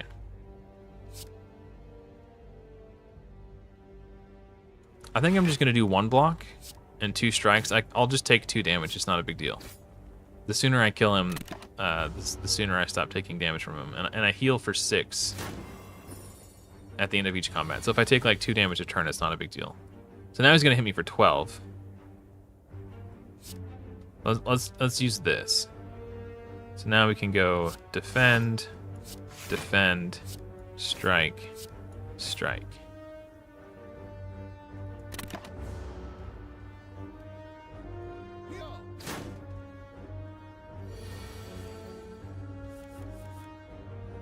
He's going to hit for 12, so we'll block 10 of it, hit him for 6.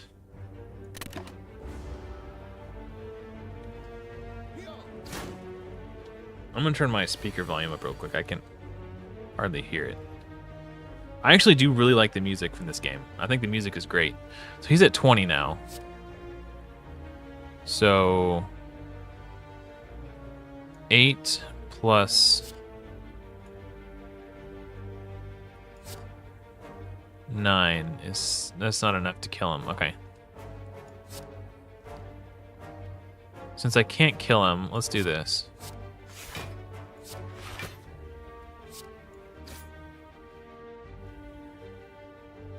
And I'm not gonna do the bloodletting. Actually, oh, maybe no. I only had 1 strike.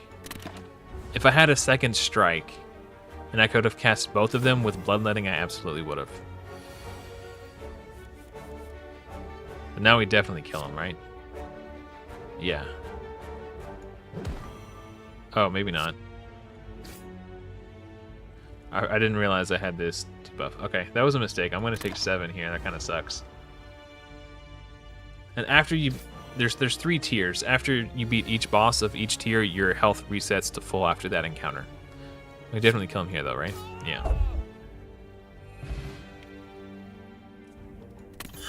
Okay. I like this card. Gain 8 block, draw a card. I think, hindsight, I should have taken that other card that did that, but with attacking. It was like deal damage, draw a card. Okay, so this is our first real choice. Sometimes a question mark is the merchant. Sometimes it's an encounter. Sometimes it's good. Sometimes it's bad. I like to take it though. I think it's interesting. Oh, it's a thief. This guy steals your gold, so I kind of just want to kill him really fast. Because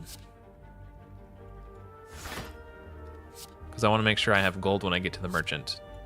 So I'll block 5 and try to burst him down.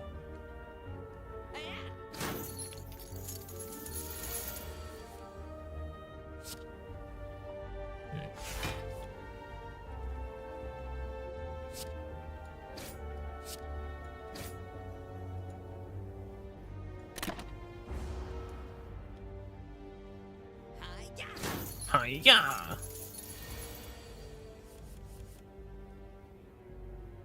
He's gonna defend. Unfortunately, this would have been like my time to like burst him down because he's not going to attack me this turn. I didn't draw any damage. Dang it! Eventually he'll run. So if you don't kill him fast, yeah, he's looking for a smoke bomb because he's about to peel out and run like a little sissy.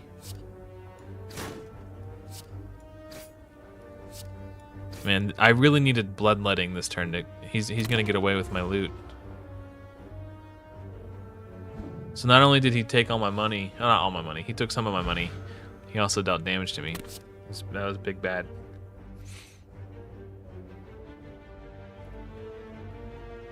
Applying weak isn't bad. Deal 9 damage. Put a card from your discard pile on top of your draw pile.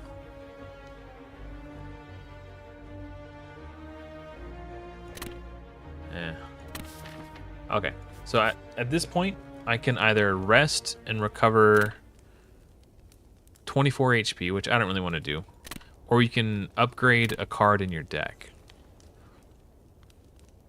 What does this do when I upgrade it? That's pretty good. Alternatively,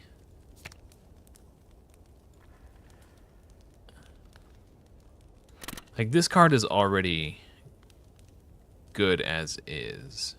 I think we upgrade one of the worst cards to put it more... Actually, no, because if I'm more inclined to play the card that is good if I have to choose, maybe that gives you 3 energy instead of 2.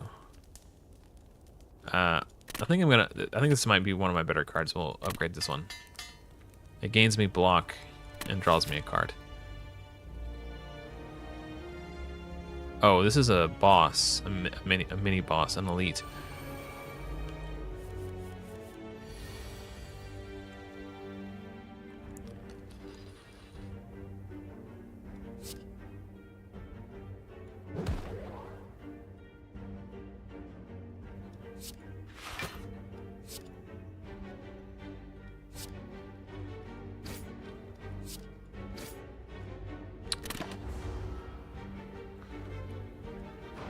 As I'm playing this, I feel to myself, perhaps this isn't the most spectator-friendly game, but it is really fun to play.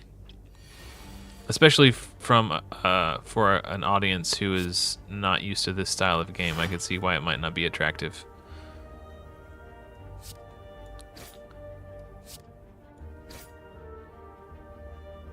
We're gonna take a ton of damage here. I maybe should have blocked more. I didn't realize that I was getting attacked by 2 of them. I wasn't paying attention to them. I was looking at my hand. Still learning the ropes. Okay. So this will mitigate that attack. There's no point in me playing any of these other cards. Really. So they shuffle this little spinny thing. That effect is what shuffles these into my hand, or into my deck. So I draw these worthless cards that do nothing rather than drawing the cards that are actually in my deck. So it's kind of annoying. Now, or they're going to my discard pile, which then will get shuffled into my deck. So that they're watering down my combat potency.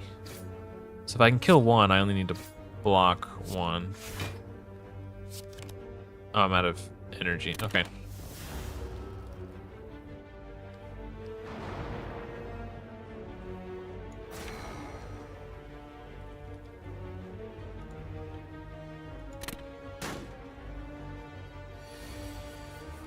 Yeah, so now I'm drawing like 3 of these a turn. So I can't block, I'm just gonna take damage. That kind of sucks.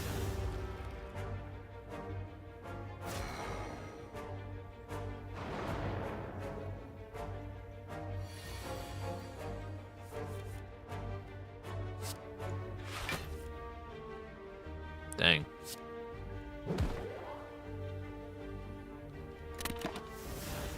I'm getting smoked. I might use my health potion. Oh, man.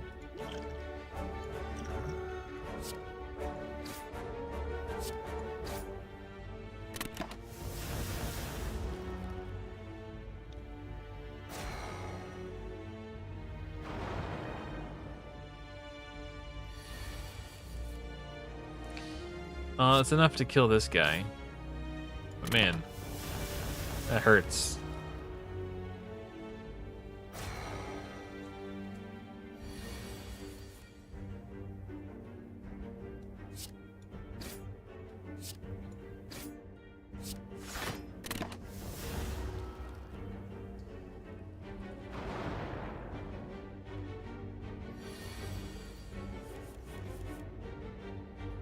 Alright, this will mitigate the attack.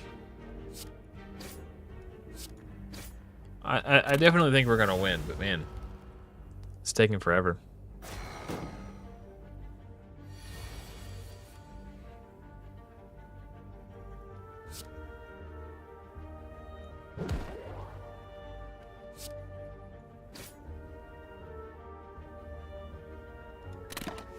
There's not attacking, so there's no point. I was thinking about bloodletting and then blocking, but that would just be a waste of 3 HP.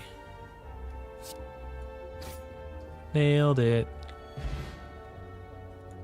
Bag of Marbles. At the start of each combat, apply 1 vulnerable to all enemies. That's pretty dope. Relics found throughout the Spire grant unique bonuses and remain throughout your run. They can be found by defeating powerful foes or within chests. Ooh, this is good. I like this one. At the end of your turn, gain 3 block. This card applies a power to you when used. Powers are passive abilities that remain for the duration of the combat. That's cool. Enemy loses... No. Yeah. Apply a 1 week to... Yeah. This is a good one. I like it. So it lets you gain some defensive capability on turns where you're offensive. As you come to a dead end and begin to turn around, walls slam down from the ceiling, trapping you. 3 faces materialize from the walls and speak. Forget what you know, and I'll let you go. I require change to see a new space. If you want to pass me, then you must grow. So you can forget to remove a card from your deck, you can change to transform a card in your deck, or you can grow to upgrade a card in your deck. I don't think there's any cards in my deck that I necessarily want to remove. However, that is a very powerful effect if you want to sort of thin out your deck to like min-max. Well, let's upgrade.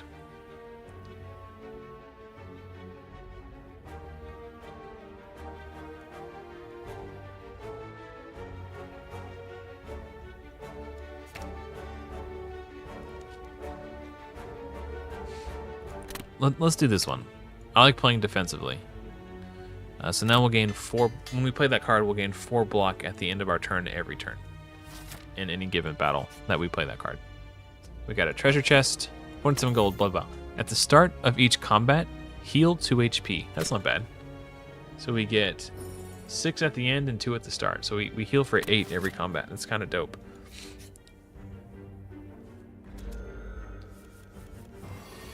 And here's our super armor card.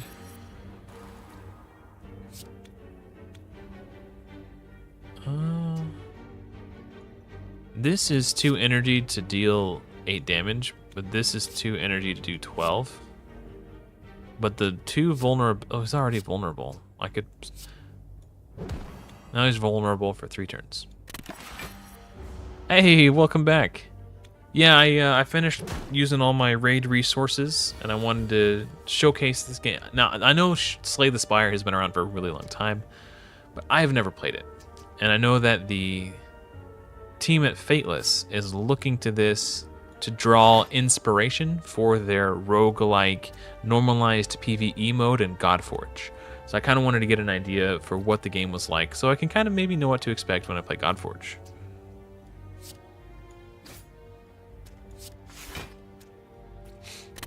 Yeah, so that's what inspired me to down... Also, Slay the Spire 2 comes out sometime this year.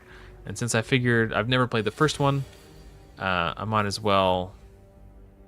I was certainly interested to try the second one, but I have not played the first one, so I wanted to get a feel for what the game was like, for a number of reasons. Usually when I see these question marks, they end up summoning minions. That's usually what that means. Split. Okay. And they have as much HP as the first one had remaining when I attacked him. Oh.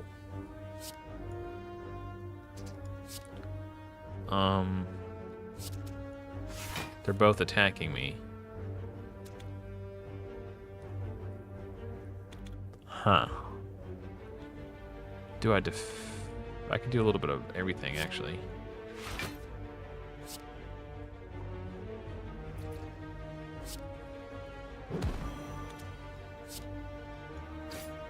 Yeah. I just realized because... No, I wouldn't have been able to block and kill that one. I would have needed 4 energy to do that. Okay, it's fine. Everything is fine. Get rid of that so it's not on my deck anymore.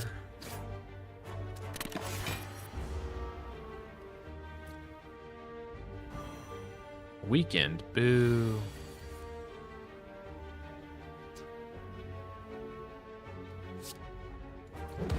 Dead. So as I've been playing this, I've been trying to envision what it would look like in Godforge. I'm imagining the over-the-shoulder POV that they've got, and rather than turn-based cooldowns, and maybe they do a cooldown system. Like it wouldn't have to be cards. But yeah, I don't know. I've just been having fun, like imagining what it would be like, you know, playing this in Godforge.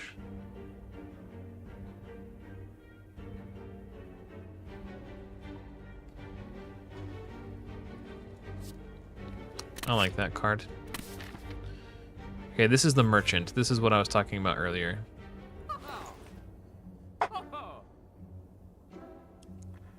That's kind of cool. So it net gains you 1 energy for the turn. It costs 1, but you gain 2. That's not bad. Gain 2 strength. Confirm. And then I usually gain 5 block, upgrade a card in your hand for the rest of combat. That's kind of just a strict upgrade over my regular gain 5 block cards.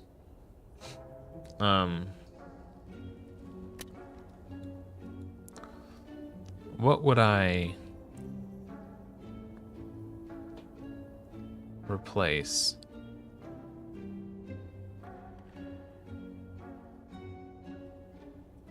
I kind of took a quick peek. Since I'm streaming, I didn't want to spend too much time playing around it. But I normally do, yeah. So we're replacing the old block with this one, which is just like the exact same card, but slightly better.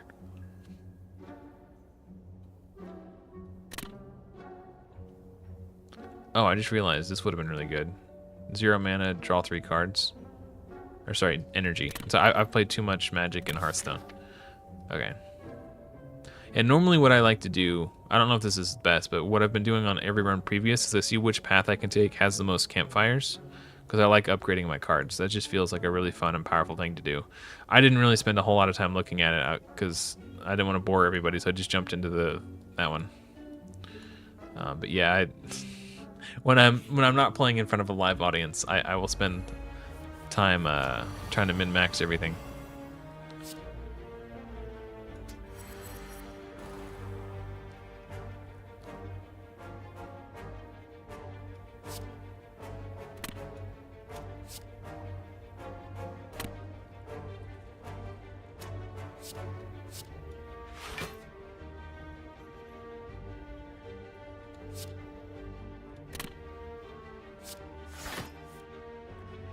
Oh, maybe I should have drawn a card first, and then decided which one I wanted to upgrade, now that I think about it.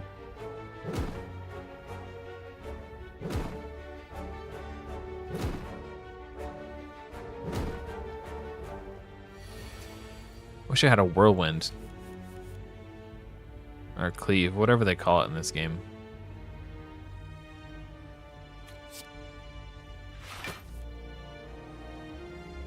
Okay, well...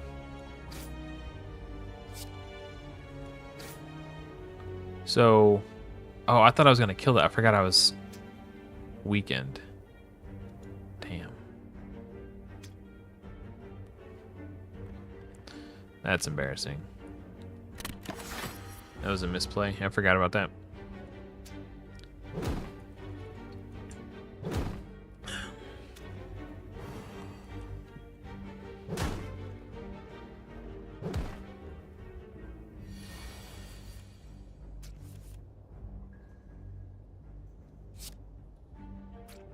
Oh, I don't know why I was thinking this would like disappear after I use it, like...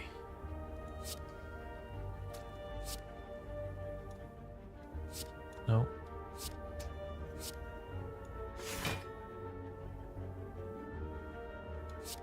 Is that a silly one to do? It's the one I want to do.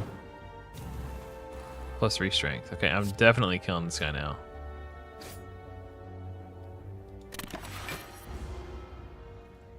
I'm going to take 4 damage total.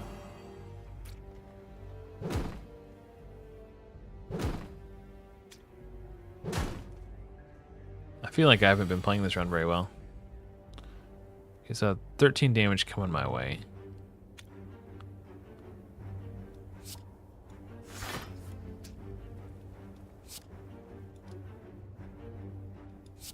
Hey, what's up, Jack?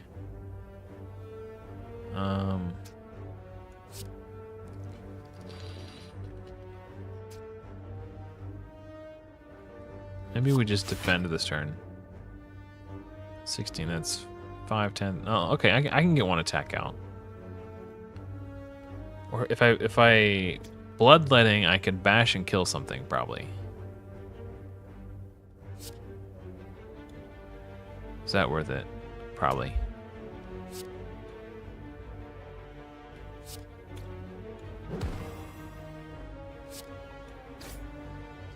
Yeah. Oh, I forgot about my end of turn block too. I haven't been factoring that into, taking that into consideration.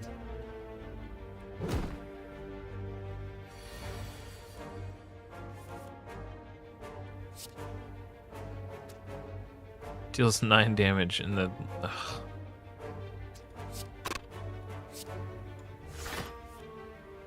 +4 is 12. So if I don't kill anything, then I still take... Or I don't take any damage. Maybe I should have killed the ones that are going to hit me for more damage. I don't know. I wasn't really thinking about it. I'm kind of choking.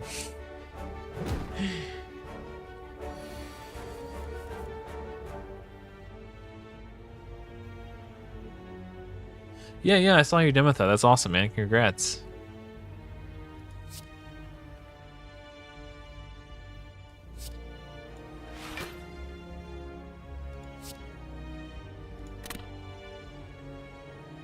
So this deals 12. Let's just one-shot that guy.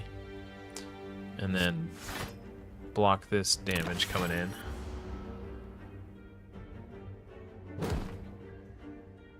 We should be able to just roast this nerd now.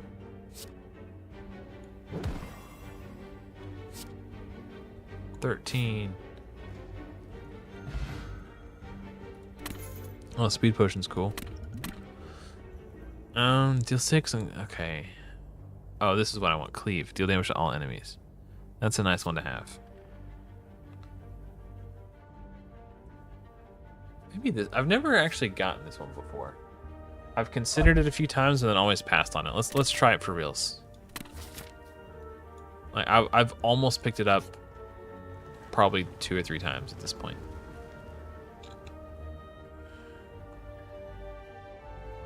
You come across an inconspicuous pedestal with a shining golden idol sitting peacefully atop. It looks incredibly valuable. You don't see any traps nearby. Obtain golden idol, trigger a trap, or leave. Let's obtain the golden idol. As you grab the idol and stow it away, a giant boulder smashes through the ceiling into the ground next to you. You realize that the floor is slanted downwards as the boulder starts to roll towards you.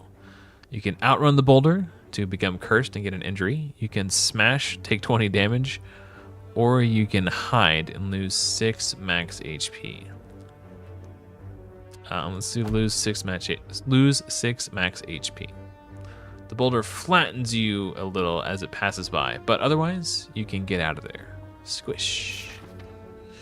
I don't have enough coins for the merchant, so let's just fight.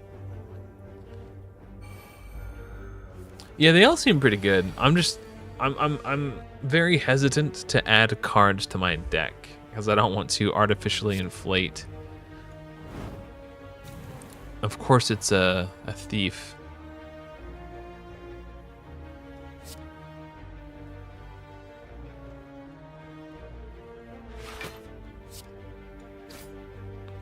I was already short on coins, which is why I didn't go to the merchant. Yeah, I considered it for a moment, but I was like, I don't know.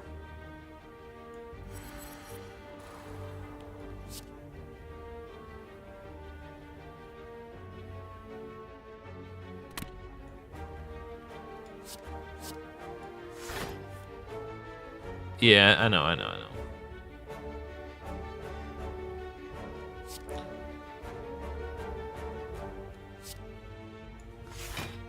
Let's see here.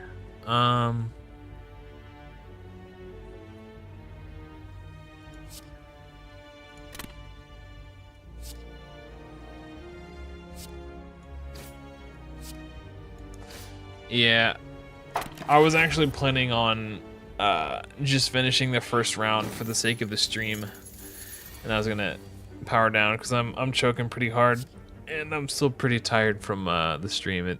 It's mentally what's the word I'm looking for? It does a number on me. It's mentally exhausting to stream. There's a lot of question answering and critical thinking and.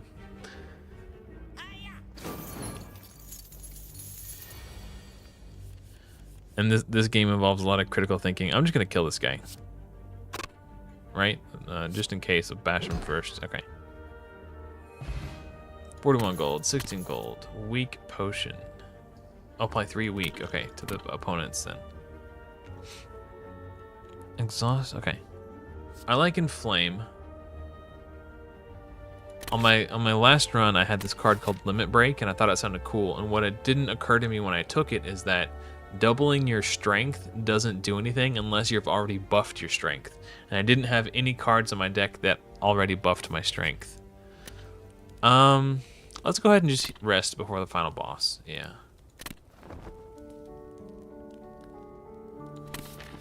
Or not the final boss, the first boss. Oh, I don't think I've fought this guy before. He's vulnerable. In that case, let's wreck this noob. Especially since he's defending. Oh, he's charging up. Destroy, destroy, destroy! Oh, he's gonna hit me for 32. What is this? Mode shift. After receiving 6 damage, changes to a defensive mode. Well, that seems good.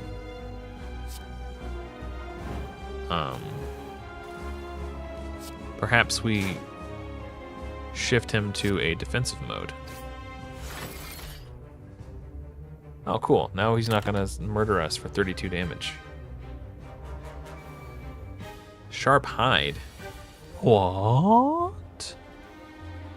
Whenever you play an attack, take 3 damage. I think I will defend this turn. Yeah, let's get hella tanky, bro.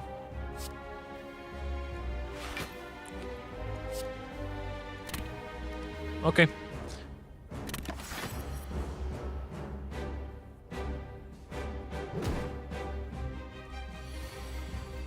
Now what is he? Still that. Okay.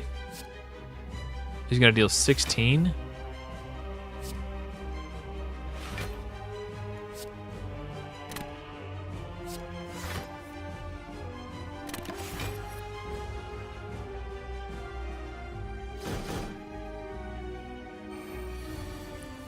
And what is this? After receiving 40 damage, changes into a defensive mode. Can I deal 40 damage to him? That'll deal 12, make him vulnerable. And this will do 13 plus 50%.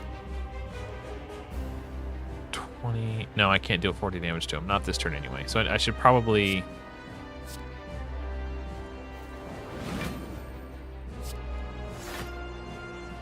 try to stop some of that damage. Oh, I get to stop all of it.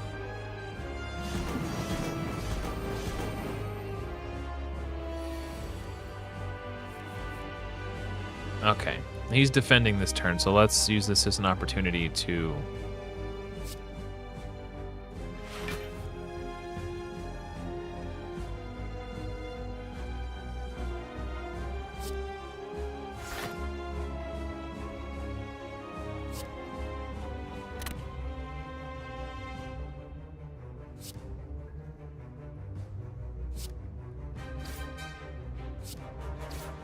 get him.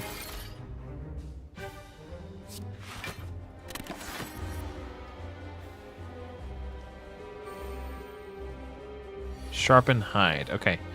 So...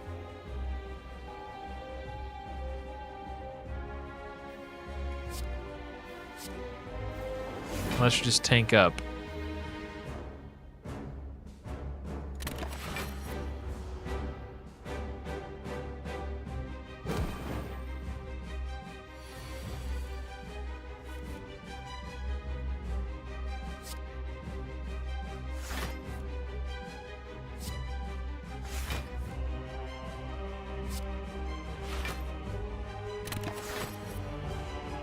We're gonna...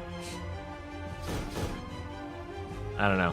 I'm trying to think of something that rhymed with tank. That wasn't spank. I just couldn't. I just couldn't. Well, I don't want to take 20, but kind of low key.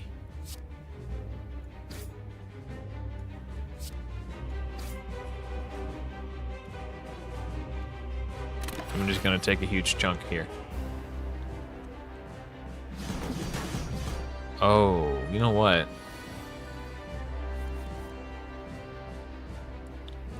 Use my dexterity. Oh, he's gonna defend this turn. Outrank?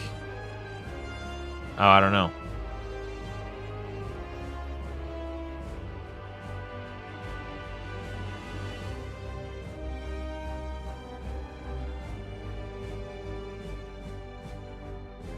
I don't think I can do 24 damage.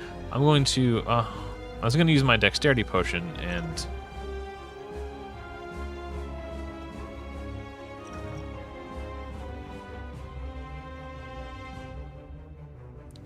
Any random attacks into your draw pile that cost 0 this combat. Shuffle 3 random skills into your draw pile. I feel like skills are usually better than... Oh, I was thinking, not skills. I got my terminology confused.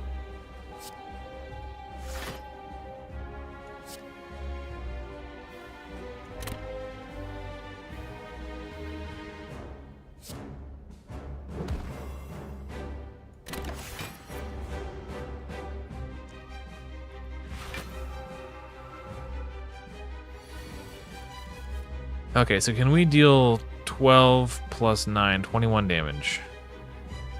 Maybe. Absolutely.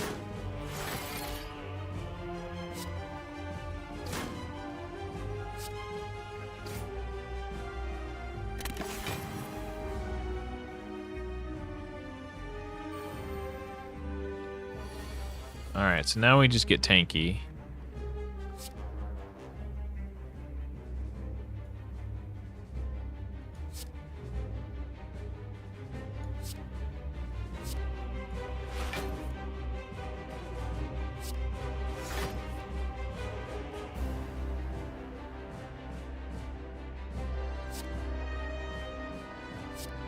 Sure. A little something like that, I think. This guy's kind of annoying to fight.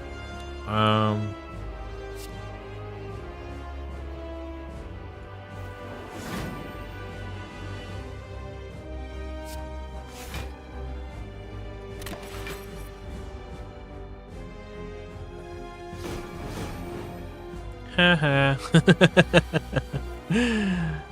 Let's see. Okay. I'm gonna shrug it off.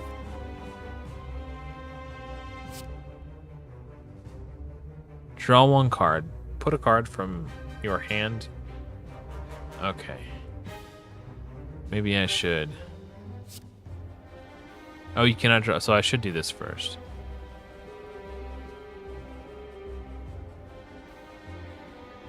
Actually, no. And then I gain 4 more, so that puts me at 20. So I'm blocking all the damage.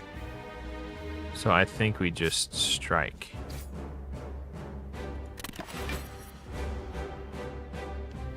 Whirlwind. Whirlwind.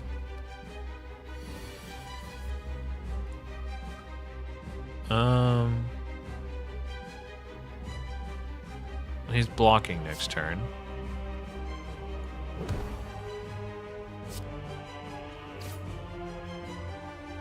No point in bloodletting. Oh.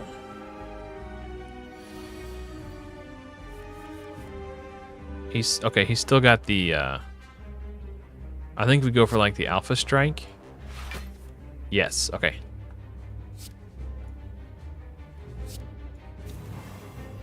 Maybe.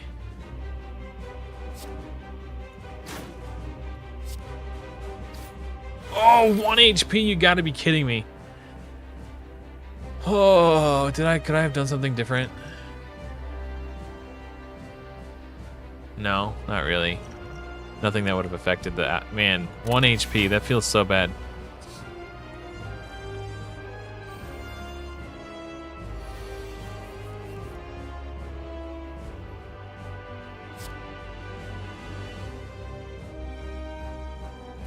I could just kill him, but then I'd take 3 damage. Oops, I didn't mean to do that. Yeah, I mean, I'm going to take 3 damage, but at least the battle's over.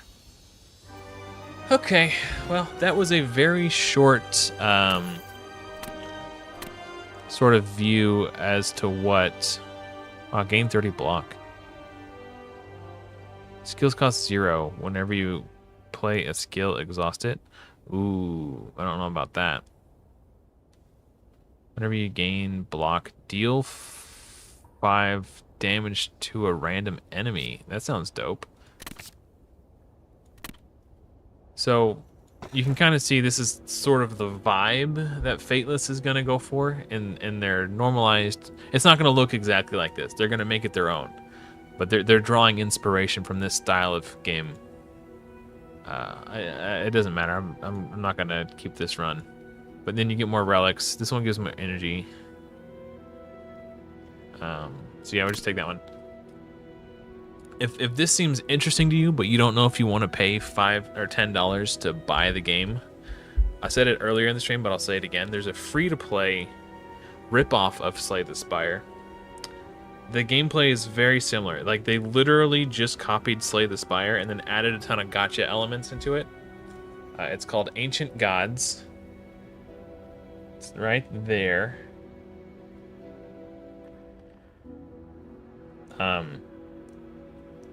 Yeah, Ancient Gods is what it's called. It's Slay the Spire with like a ton of like Raid Shadow Legends style gacha elements where there's like summoning, and it's pretty egregious. You can pay like $10 to turn off the ads, which Slay the Spire costs $10. So I was like, I could either pay $10 to turn off the ads in this stupid gacha game, or I could just buy a full game with no additional pay-to-win elements and just play for fun. I'd rather just buy a game and have the whole game for $10. So that's what I decided to do, and I've been having a ton of fun with it. So anyway, that's going to conclude the stream for me, guys. Thank you so much for watching. Hopefully, I will see you all in another video soon. But until next time, everyone, happy raiding.